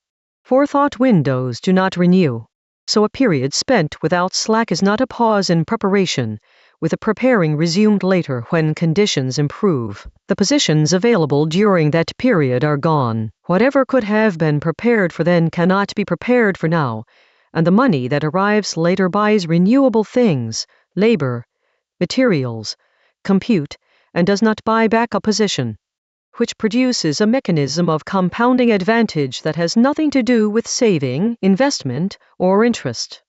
It is positional, not accumulative. Two people, equally capable, equally diligent. One had margin during a decade and used some of it to occupy positions, a skill acquired before it was needed, a relationship maintained before it was needed, a claim staked before the field was crowded, a repair made before the failure. The other had no margin during that decade and occupied none. The gap between them afterwards is not the difference in what they saved, it is the difference in what they were positioned for, and Chapter 19's test detects it immediately, making the second person arbitrarily more capable now does not close it, because capability is not what produced it. So the sharpest form of the claim, and the one I would defend. Scarcity does not slow preparation, it deletes windows, and deleted windows are the one loss that later resources cannot repair. One refinement before the objections, because I have been describing slack as though it were simply a quantity, and the more important variable is a different one. Unpredictability destroys slack more effectively than poverty does. Consider two people with identical resources. The first knows what is coming. The income arrives on the same day each month. The demands are known. The shocks are rare. The second has the same total and cannot predict its timing. The work is irregular. The costs arrive without warning. The schedule is set by somebody else at short notice. The first has slack, because capacity that is not committed and whose availability is known can be spent on a possibility. The second has none, even with the same total, because every unit must be held in reserve against a demand that might arrive tomorrow. Their margin is not free, it is already spoken for by uncertainty. This is why irregular hours, unstable housing, precarious contracts, and unpredictable caring responsibilities are so much more corrosive than their arithmetic suggests. They do not merely reduce the total, they convert whatever remains into reserve, and reserve is capacity that cannot be spent on anything speculative by definition, because its entire function is to absorb the unspeculative. And it points at something that policy people know, and this book can restate mechanically. Predictability is itself a form of prepayment. Somebody who guarantees a floor, a schedule, or a notice period is not primarily transferring resources. They are converting somebody else's reserve into slack, which is the input to every position anyone ever occupies. Now the objections, and there are two serious ones. First, slack is nowhere near sufficient. This is straightforwardly true, and I will not argue with it. A great many people with enormous margin prepare for nothing whatsoever and have not been prevented by any structural feature of their situation. Forethought is also a disposition, a habit, a set of practices, possibly a temperament, and certainly something that can be taught, encouraged, or never acquired. So the honest form is a conditional. Slack is necessary and not sufficient. Where it is absent, forethought is largely unavailable regardless of disposition. Where it is present, forethought is possible and frequently declined. I decline the deterministic version explicitly, because the deterministic version is both false and corrosive. It explains every outcome by circumstance, removes agency from precisely the people it claims to defend, and is refuted by anyone who has ever prepared well under bad conditions. Second, and more interesting, some of the most striking forethought in history came from people with almost nothing. Mutual aid societies, barrel clubs, rotating savings associations, friendly societies, cooperatives, unions, community institutions built by people who had no individual margin at all and who nonetheless funded, maintained, and passed on structures that outlived them. That is not a marginal counterexample. It is a large historical body of evidence, and any argument of the form the poor cannot prepare is refuted by it comprehensively. So what survives both objections? Something more specific than I started with, and I think more useful. Scarcity does not prevent forethought. It makes it individually irrational, and therefore, where it happens collectively. Look at what every one of those institutions actually is. A barital club is a device by which 50 people who each have no margin combine into an entity that has one. A rotating credit association converts many people's inability to save into one person's ability to buy, repeatedly, in turn. A union pools the capacity to absorb a failure, which is Chapter 27's retry budget, assembled from people who individually have none. Collective institutions are slack pooling machines. That is not a metaphor. It is a functional description, and it explains why they arise precisely where individual margin is absent and why they are so consistently the first thing built by people with nothing. And it gives a sharper reading of what their loss means. When such an institution decays, by the sequence in Chapter 31, or by deliberate dismantling, or by simple neglect, what is removed is not a service. It is the only mechanism by which people without individual slack obtain any. The individuals are left exactly as they were, minus the one arrangement that converted their collective capacity into a position. I hold that as a description and not as a policy. Which forms of pooling are worth having, what they cost, how they fail, and where they become extractive are all real questions with real disagreement, and this book has nothing to contribute to them. What it can contribute is the mechanism. These institutions do a specific job.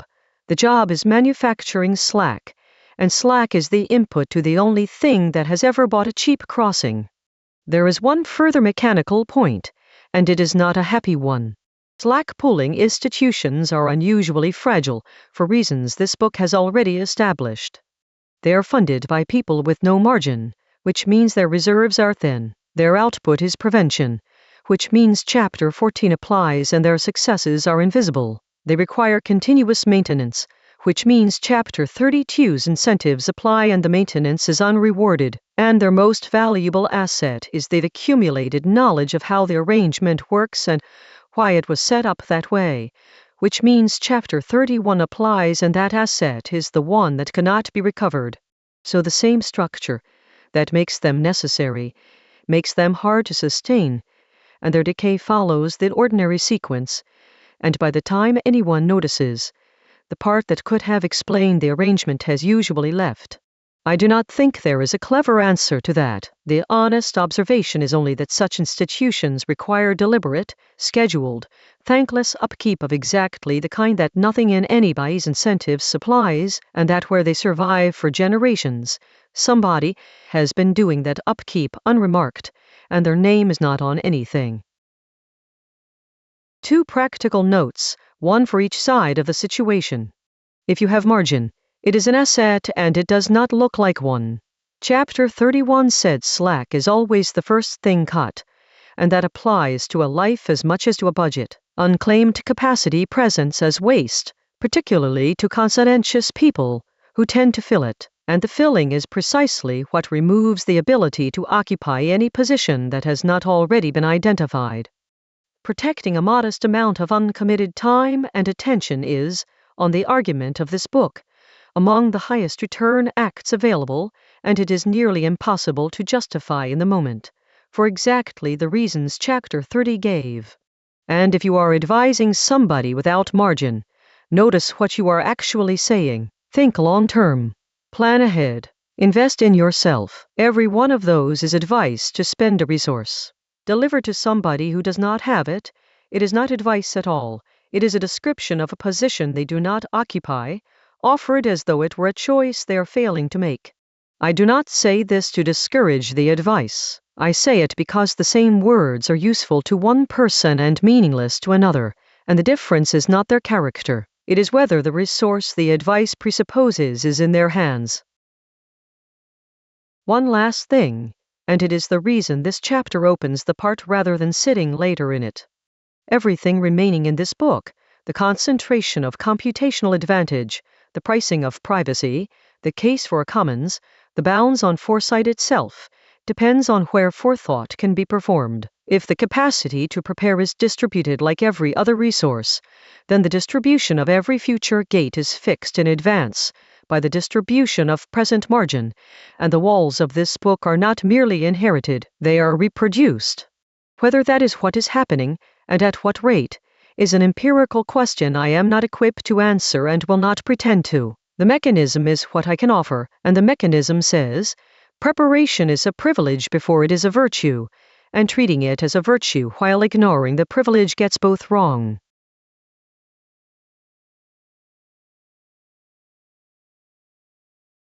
Chapter 37. The fastest machine decides.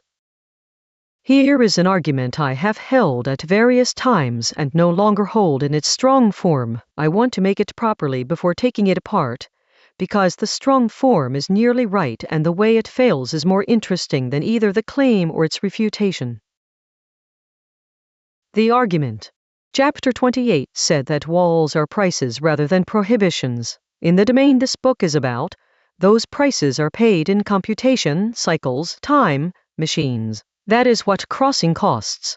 So consider whoever can compute most cheaply, not merely someone with an advantage in one place. Every priced wall in the world is priced in the same currency, and they hold more of it than anybody. They stand on the cheap side of all of them at once. That is not how advantages usually work. A better surgeon is better at surgery and no better at anything else. A faster runner gains nothing in a negotiation. Almost every capability is domain-specific, which is why advantage in ordinary life is distributed messily, with different parties ahead in different places. Computation is not domain-specific. It is a universal solvent for anything priced in it, which means concentration in compute is concentration in everything that is priced in compute, simultaneously, without the holder having to be good at any of the individual subjects. And there is a sharper version of the point, which I think is the strongest formulation available. Value sorts by speed. Since crossing costs compute, a secret is protected exactly to the extent that its value falls below the cost of the crossing. Raise the value and the crossing becomes worth attempting.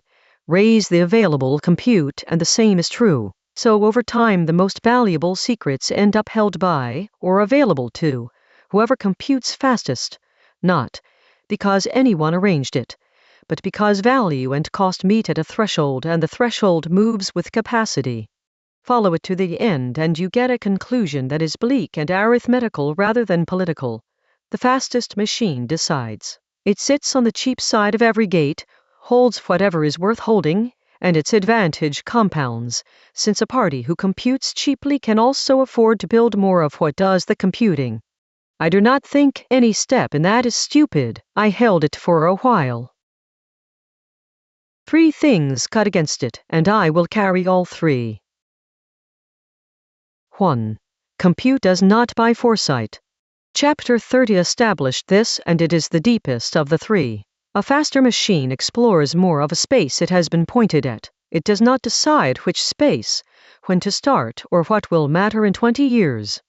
And nearly every consequential question in this book is of the second kind: which wall to build, which fund is running thin, which window is closing, what the price should be set at, decades ahead, against methods that do not exist. Those are position questions, and the renewable resource does not purchase the non-renewable one.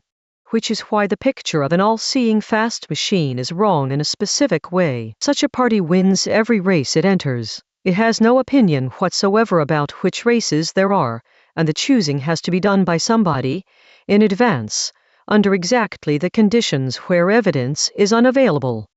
The observable behavior of large, fast, well-resourced institutions is consistent with this. They are not omniscient, they are extremely capable in the direction someone pointed them, and surprised in the directions nobody funded a look in, and the surprises are not small.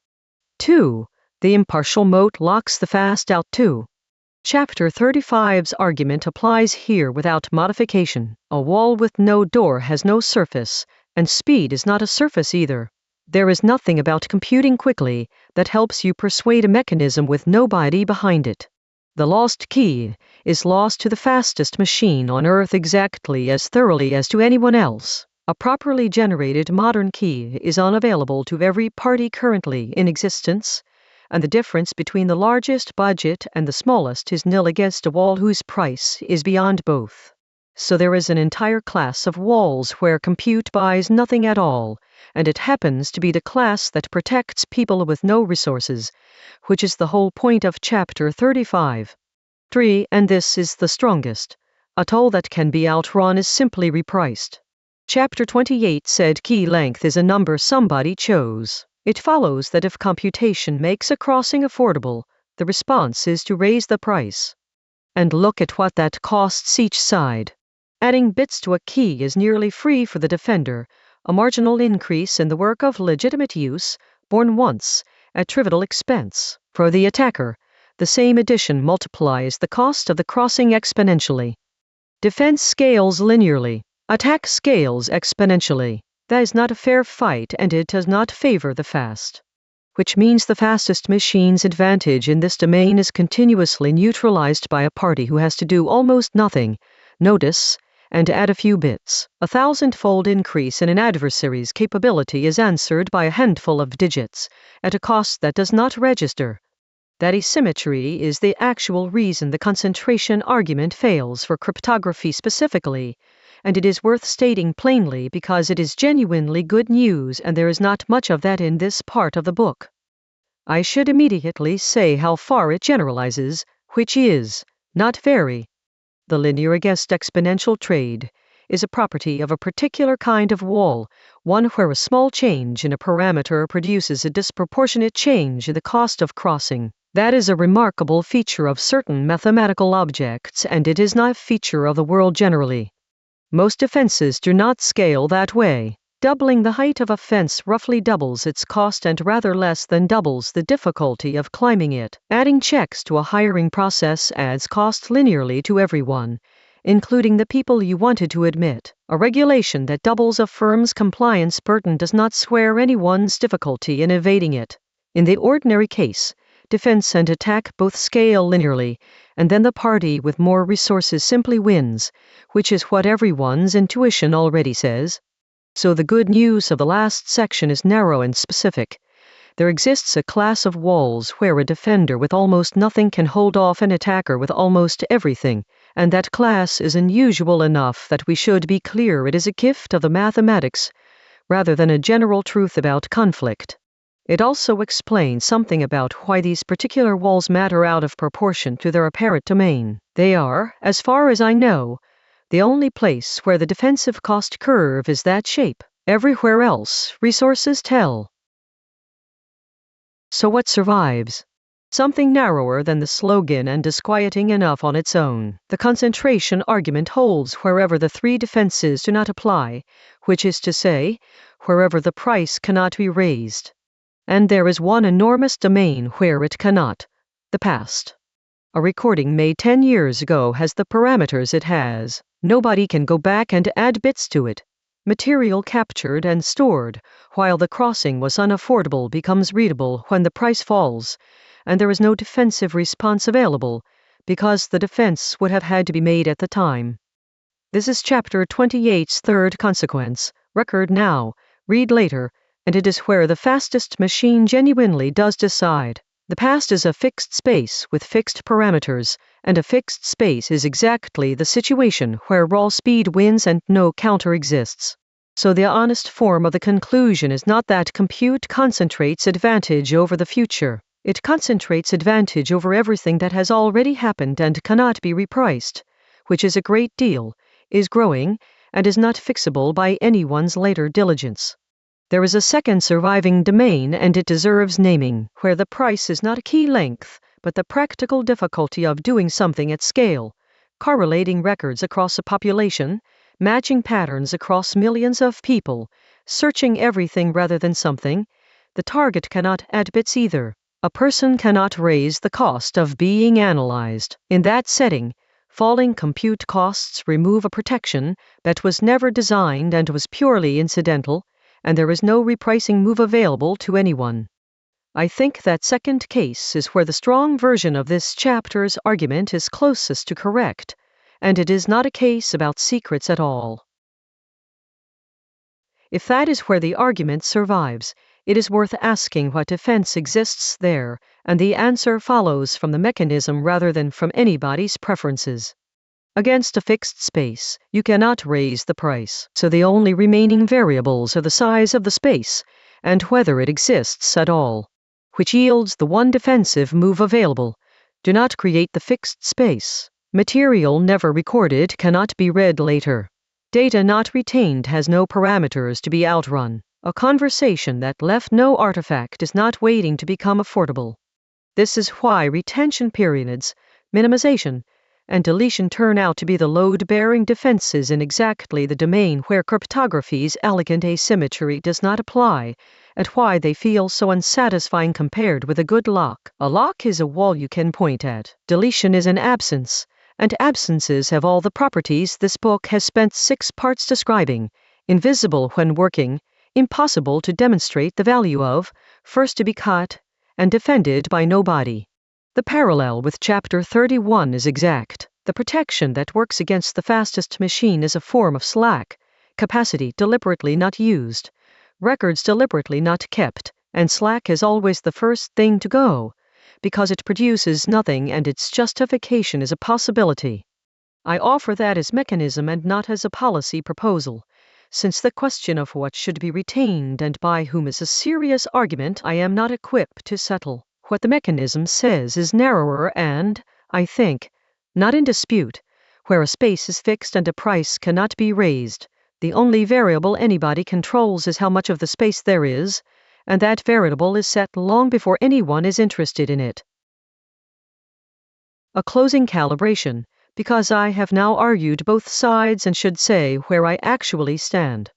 The slogan, "The fastest machine decides everything," is wrong. It ignores that speed does not choose targets, that doorless walls admit nobody, and that the cheapest possible defensive move outruns the most expensive possible offensive one in the specific domain this book is about. The narrow version is right and I would defend it. Whoever computes fastest holds an advantage over every fixed space, and the past is the largest fixed space there is.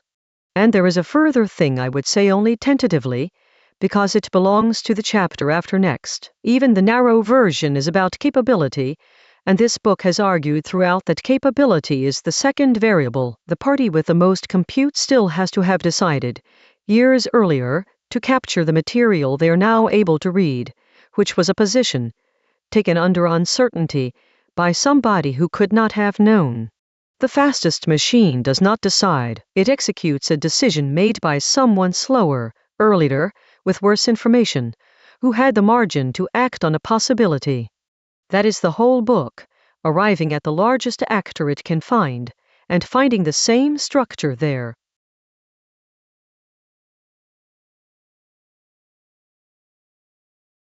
Chapter 38. Pricey was privy. This is the chapter where I stop describing and take a position. I have tried to signpost it rather than let it arrive unannounced, and the part note said the same, but it is worth one more sentence. What follows is a preference, argued for as a preference, and the case against it is real. The description comes first, because the position depends on it. Secrecy is not a property of information. It is a price differential. Consider what it actually means to say that something is secret, not that it is unknowable. The fact is perfectly determinate, and Chapter 9 established that nothing was destroyed, not that it is hidden in any physical sense, since much of it sits in plain view.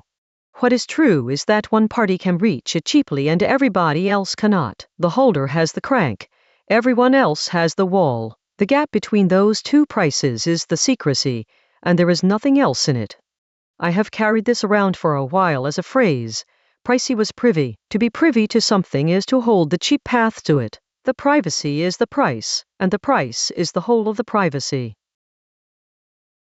3 consequences follow before we reach any argument.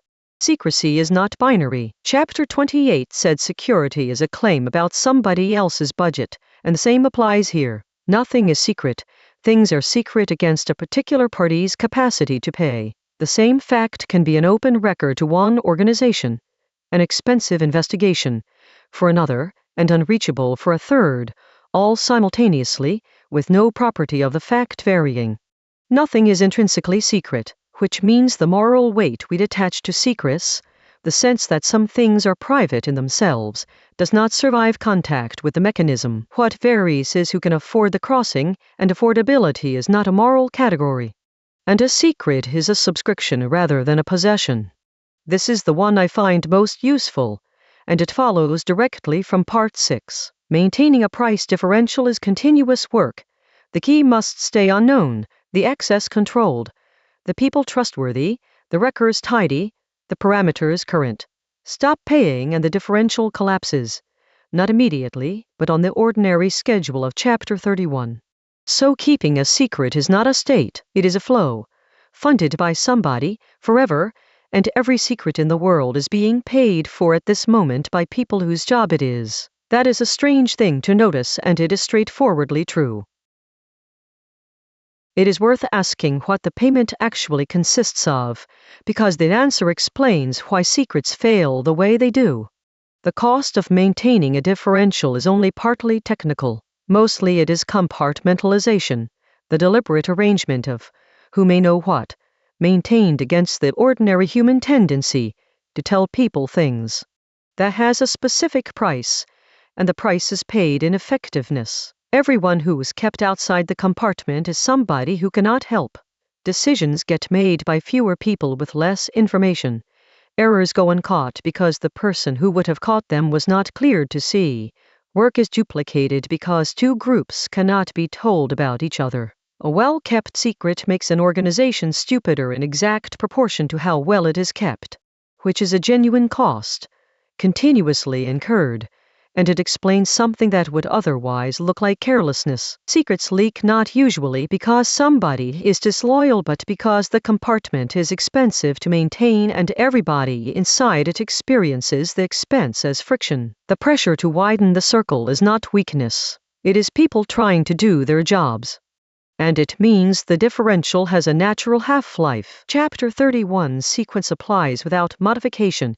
The slack goes, then the checking, then the record of who knows what, then the people who understood why the compartment was drawn where it was, and by then the secret is being kept by procedure rather than by anybody's judgment, which is the condition in which it is disclosed by accident. I raise it because it complicates both sides of the argument that follows. A world of well-kept secrets is not merely unequal, it is also less competent, including for the parties keeping them. Now the position. I would rather live among fewer secrets than better ones. Here is why, and each reason is a consequence of the mechanism rather than an appeal to sentiment.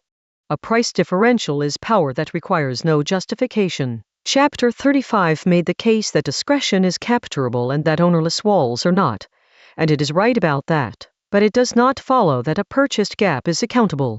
It answers to nobody in a different way, not because there is a person who can be pressured, but because there is no person who can be asked. The holder need not justify holding, need not disclose that they hold, and cannot be audited by anyone lacking the price. Differentials concentrate. Chapter 36's surviving claim applies. Whoever can pay the most maintains the most gaps, and since maintaining a secret is a flow, the parties who can fund flows indefinitely accumulate secrets that smaller parties cannot afford to keep. The distribution of secrecy tracks the distribution of capacity, not of legitimacy. And the differential is a prepaid terminator. This is Chapter 23 arriving where I did not expect it. Knowing something others do not means acting, while they are still searching. Being on the funded end of the flight while everyone else has an unterminated one. That advantage is not about the content of the secret. It is about position, and it accrues to the holder in every interaction, on every subject, continuously. Add those together and my preference is not really about privacy at all. It is that a world organized by price differentials is one where advantage is held by whoever can fund the most of them, is unaccountable by construction, and compounds in the direction it started. Now the case against, at full strength, because the part note promised it and because it is serious. First, some gaps protect the weak from the strong. This is Chapter 35's argument, and it does not weaken on repetition. A dissident's correspondence, a victim's location, the membership list of an association that a government dislikes, a person's medical facts held against an employer. In every case, a price differential is the only thing standing between somebody and a party with vastly more capacity, and the differential is doing exactly the work I have just complained about, being unaccountable, requiring no justification, answering to nobody. Remove it and those people have nothing, not less protection, nothing, because every other mechanism available to them is one their adversary is better at using. Second, privacy is not only strategic. I have described secrecy entirely as a cost gap, and there is a kind of value the description cannot see. The condition of not being wholly available to others is part of what it is to have a self, somewhere to be unfinished, wrong, or undecided without it becoming a fact about you that others hold. That is not a differential anybody purchased. It is closer to a precondition for thinking at all, and an account that reduces it to pricing has lost something real. And third, the strongest, transparency delivered into an asymmetric world is asymmetric. Suppose the differentials went away, everything about everyone, available to everyone, at zero cost. The parties best able to use that exposure are the ones with the most capacity to process it, which is Chapter 37's second surviving domain exactly. Universal transparency does not equalize. It hands the largest advantage to whoever can search the resulting corpus fastest, which is precisely the party I said I was worried about. So the abolition of secrecy, pursued directly, produces more of the thing it was meant to cure. I take that objection to be close to decisive against the naive version of my position, and I do not have a clean answer to it. What I would actually say, having stated all of that, there is a distinction hiding under the word privacy that I think is doing enormous damage by remaining hidden, and separating it is the most useful thing I can offer here. Secrets that protect a person from power and secrets that protect power from people are structurally different objects. They are the same mechanism, a price differential, but pointed in opposite directions. In the first, the weaker party holds the cheap path and the stronger one faces the wall. In the second, the arrangement is reversed. Every argument about privacy that I have watched go nowhere has been one where the two are treated as a single thing, so that a defense of the first functions as a defense of the second, and an attack on the second lands on the first. Both moves are available to whoever needs them, which is why the argument is inexhaustible. My preference, stated precisely, is for fewer of the second kind and no fewer of the first. That is not the same as wanting fewer secrets, and I stated it carelessly a page ago on purpose, so that the correction would be visible. And now the honest limit, which I would rather state than have found. I have no mechanism that distinguishes the two. Chapter 35 established that the wall has no filter. It protects the journalist and the person doing harm on identical terms, because identical terms are the whole of what it offers. Every proposal to build a differential that runs only in the direction I prefer is a proposal to install a door, and a door has a holder, and holders are surfaces. So my preference cannot be implemented by any means I know of. It is a statement about which outcomes I would welcome, not a design. I think that is worth saying plainly rather than concealing behind a stronger-sounding conclusion, and it is the reason this chapter takes a position instead of proposing a policy. A preference I cannot implement is still a preference, and stating it lets a reader who disagrees see exactly where we part company, which is more useful than a scheme that would not survive its first contact with the mechanism.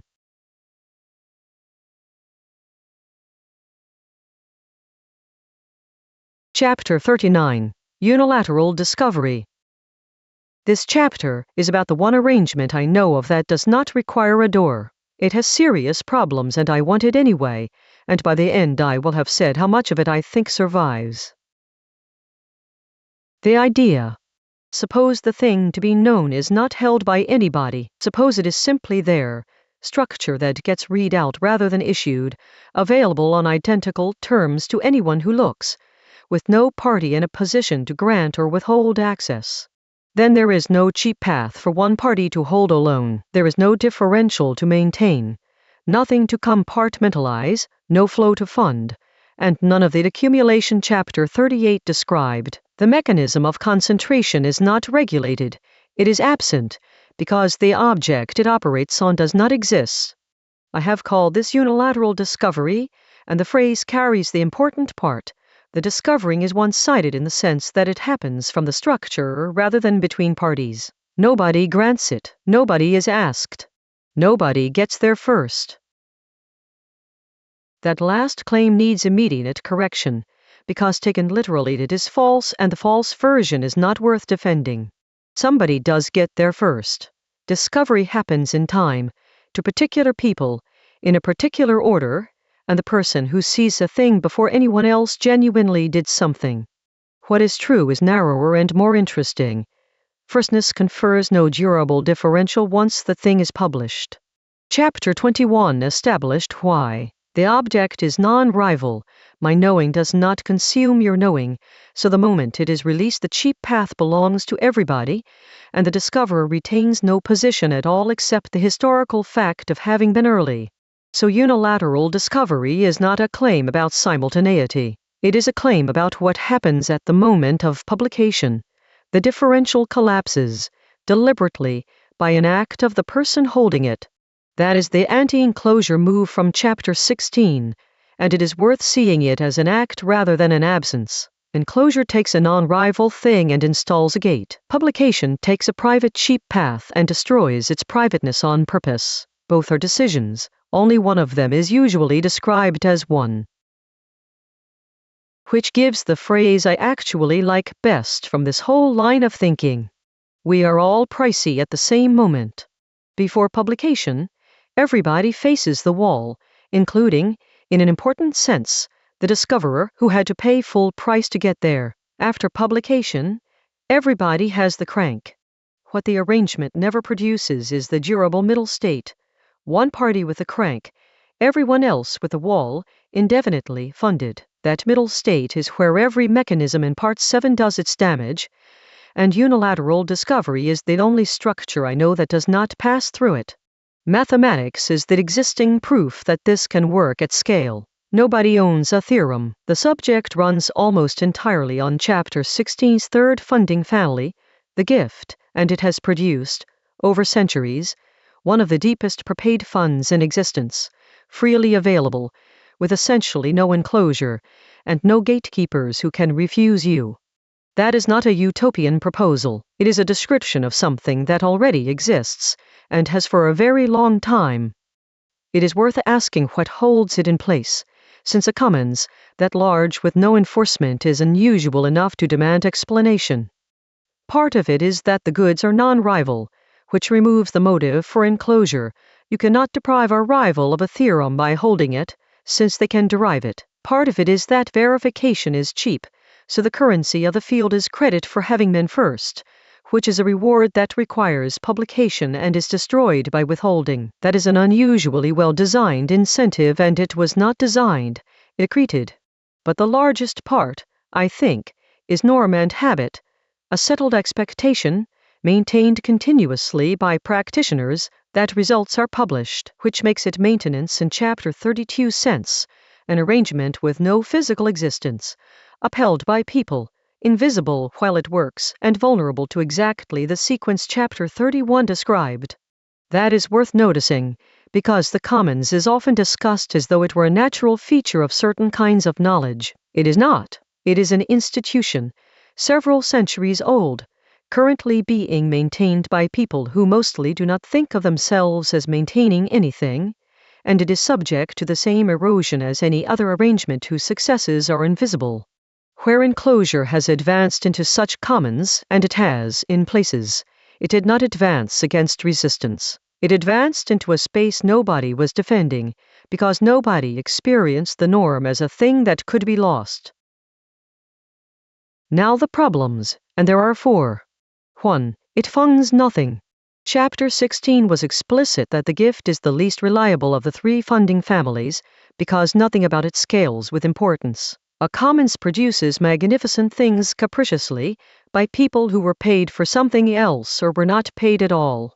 If discovery pays nothing, less of it happens, and the version that happens is disproportionately done by people with the slack of Chapter 36, which reintroduces the distributional problem through the back door. A commons funded by whoever can afford to work for free is not the flat arrangement it appears to be. 2. It is unavailable for most things. Mathematics works this way because its objects are non-rival and its verification is cheap. Neither property is common. Land is rival. Manufacturing capacity is rival. A person's time is rival. You cannot unilaterally publish a hospital. So the arrangement is not a general model of how things could be organized. It is a model for a specific category, and mistaking the category for the world is the standard failure of every argument built on this observation. 3. And this is the serious one. Publication is unfiltered and irreversible. Chapter 35 established that a wall has no filter. Publication is the same, in the opposite direction. The act that destroys a harmful differential also destroys a protective one, and it hands capability to everyone at once, including to parties who will use it to do harm, and including in cases where the harm is severe and the benefit is diffuse. There is no version of unilateral discovery that publishes selectively, because selective publication is a door, and we are back where Chapter 38 ended. I do not have an answer to this. I hold the preference and I hold that the objection is sound, and I think anybody who tells you the tension resolves cleanly is not looking at it. 4. A flat starting line is not a flat race. Chapter 36's argument, arriving one last time. Publishing into a world where parties differ enormously in their capacity to act on what is published does not equalize them. Everyone gets the crank. Not everyone can turn it at the same rate. So we are all pricey at the same moment is true about the price and false about the consequence. The moment is shared. What each party can do and it is not. There is a fifth thing that is not an objection to the arrangement but an explanation of why it is rarer than its merits suggest. And it belongs here because it is not the reason people usually give. Publication is resisted less by interest than by exposure. The obvious story is that people withhold because holding is valuable, sometimes true, and in institutional settings frequently true. But the commonest reason I have encountered, in myself and in others, is different and smaller. Publishing converts private work into something that can be checked. Chapter 22 established that verification is cheap and production is dear. Publish, and you hand a cheap operation to an unlimited number of people, any one of whom may perform it and find the error. Withhold, and nobody performs it, and the work remains as good as you believe it to be. So the differential that most often persists is not being defended as an asset. It is being maintained as a shelter, and the person maintaining it would frequently be better off without it, since the errors are in there whether or not anybody looks. I raise it because the remedy is different for the two cases. Against interest, you need incentives or rules. Against exposure, what is needed is only the observation that the checking was going to be right either way, and that finding out early is cheaper than finding out late, which is Chapter 14's deliberate failure, applied to one's own work. That reframing has personally moved me further than any argument at the Commons, and I suspect it would move others, because it does not require anyone to be less self-interested. It requires them to notice that withholding does not actually protect the thing they were protecting. What survives? Something narrower than the ideal and larger than nothing, and I would defend it. Unilateral discovery is the right arrangement for things that are non-rival, cheaply verifiable, and where the harm from universal access is smaller than the harm from concentrated access. That last clause does the work, and it is a judgment rather than a formula, but it is a judgment that can be made case by case, by people who know the case, and the fact that no general rule exists does not mean no particular answer does. And the class it picks out is enormous. Most mathematics, most science, standards and formats, methods, techniques, and the descriptions of how things were done. Safety the information, the great bulk of what Chapter 13 called the informational fund, where the harm from everybody knowing is negligible and the harm from one party knowing is exactly the concentration this part has been describing. For that class, which is most of what human beings have ever found out, the commons model is not merely defensible, it is what actually built the fund. And the practical version, which is the only part of this chapter an individual can act on. Change the default. Not a moral rule, an observation about how defaults work. Most of what you know that could be published is not published, not because you decided against it but because publishing requires an act and withholding does not. The differential persists by inertia, and inertia is doing more to shape the distribution of knowledge than anybody's intentions.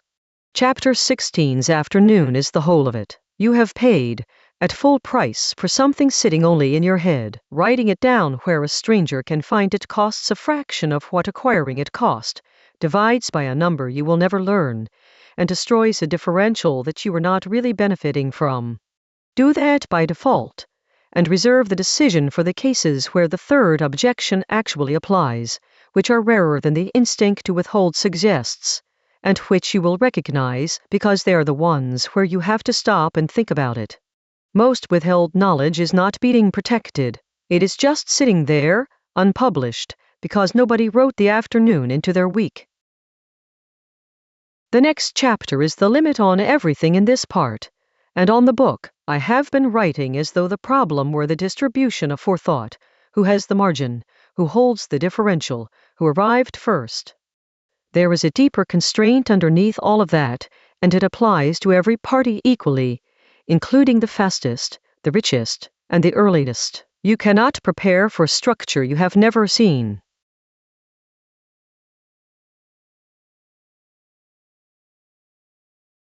Chapter 40. The Bounded Gatekeeper. Everything in this part has been about distribution. Who has the margin? Who holds the differential? Who arrived first? Who computes fastest? This chapter is the constraint underneath all of it, and it applies to every party equally, to the fastest, the richest, the earliest, and to whoever set the toll in the first place. You cannot prepare for structure you have never seen. That sounds obvious and is not, because of what goes with it. Influence precedes recognition and does not require it.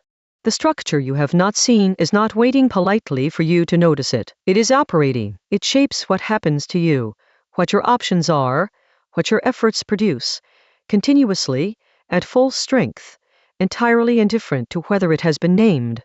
Put those two together and you get an asymmetry that I think is the deepest thing in this book. Recognition is required for preparation. It is not required for effect, which means there is a permanent gap between what is acting on you and what you can act about, not a gap that better attention closes, a structural one, because the thing you would need in order to look is the thing you do not have. The consequences run through everything that came before. Chapter 12 said a buffer's coverage is a fossil of past attention, deep where people looked, thin where they did not. This chapter says attention itself has a horizon, and beyond it there is no thin coverage. There is nothing at all, not even the knowledge that something is missing. Chapter 30 said forethought must be spent when the evidence is weakest. This adds a worse case. Sometimes there is no evidence to be weak, because the category the evidence would belong to has not been invented.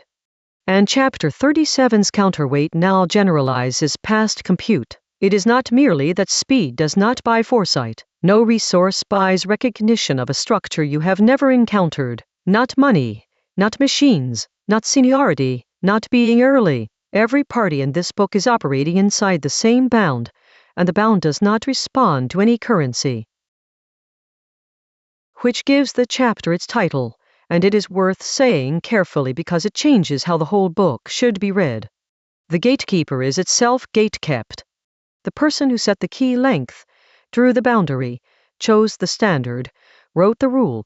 They were not operating from a superior vantage. They were doing what you are doing, acting under a horizon, on what was visible from where they stood, with no access to whatever lay beyond it.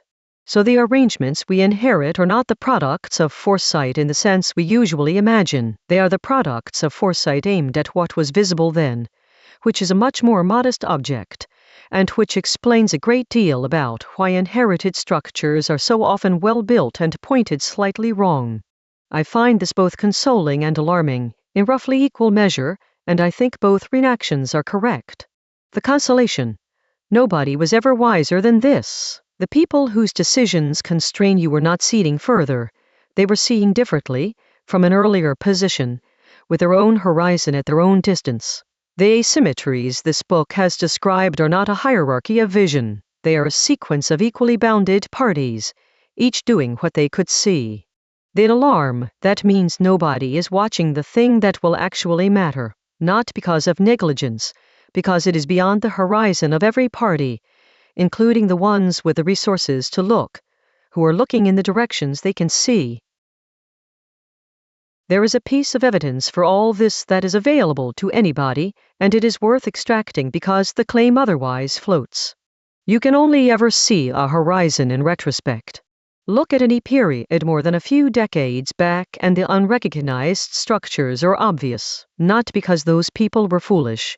Read what they wrote and they are plainly not, but because they were reasoning inside a set of categories that had not yet acquired the ones we now find indispensable. Whole domains of cause and effect were operating on them, shaping outcomes invisible. And they knew this abstractly, exactly as we do. They could say no doubt there are things we cannot see, and it did them no good whatever, because a generic acknowledgement of a horizon is not a location. Which is the uncomfortable part, and the reason I trust the argument. Applied to the present, it says, the categories we are currently missing are not ones we are close to. They are not on a list of open questions. They will be obvious in retrospect, and they are not available to introspection now, and the confidence with which we can say this is exactly the confidence with which our predecessors could have said it, which is total and useless.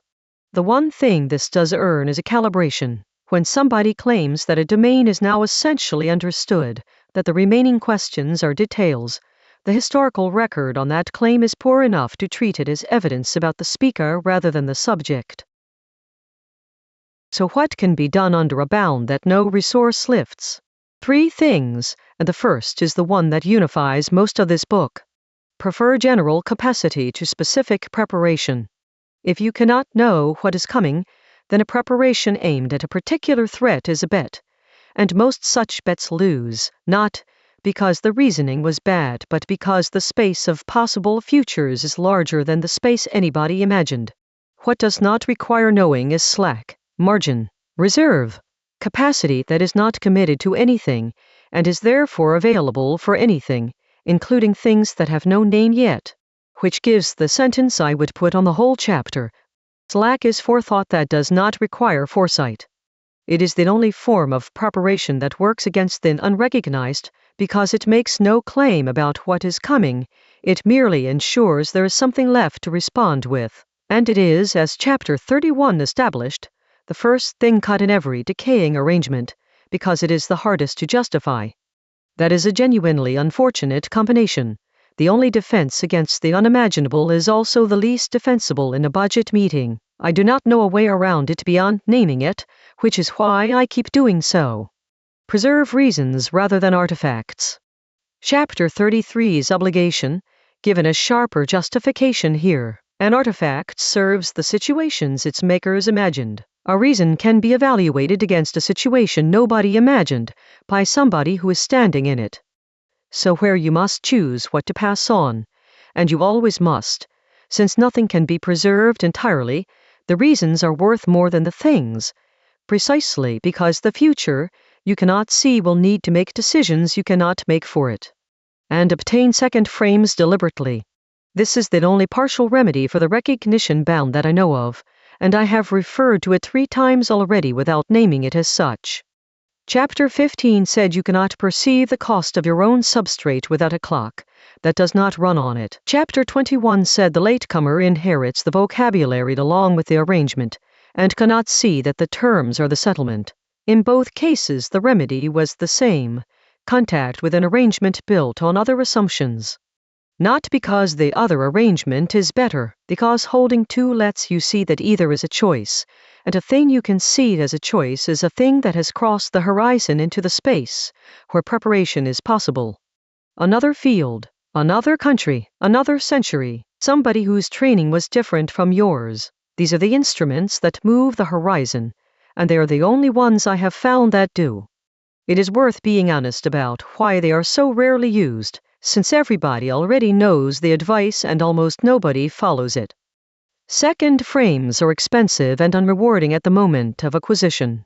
Reading seriously in a field that is not yours means being incompetent for a long time, producing nothing in a domain where you have no standing and where the people around you can see that you are behind. Every incentive in a specialized world points away from it, and the return, if it comes at all, arrives years later in a form nobody will trace back to its cause.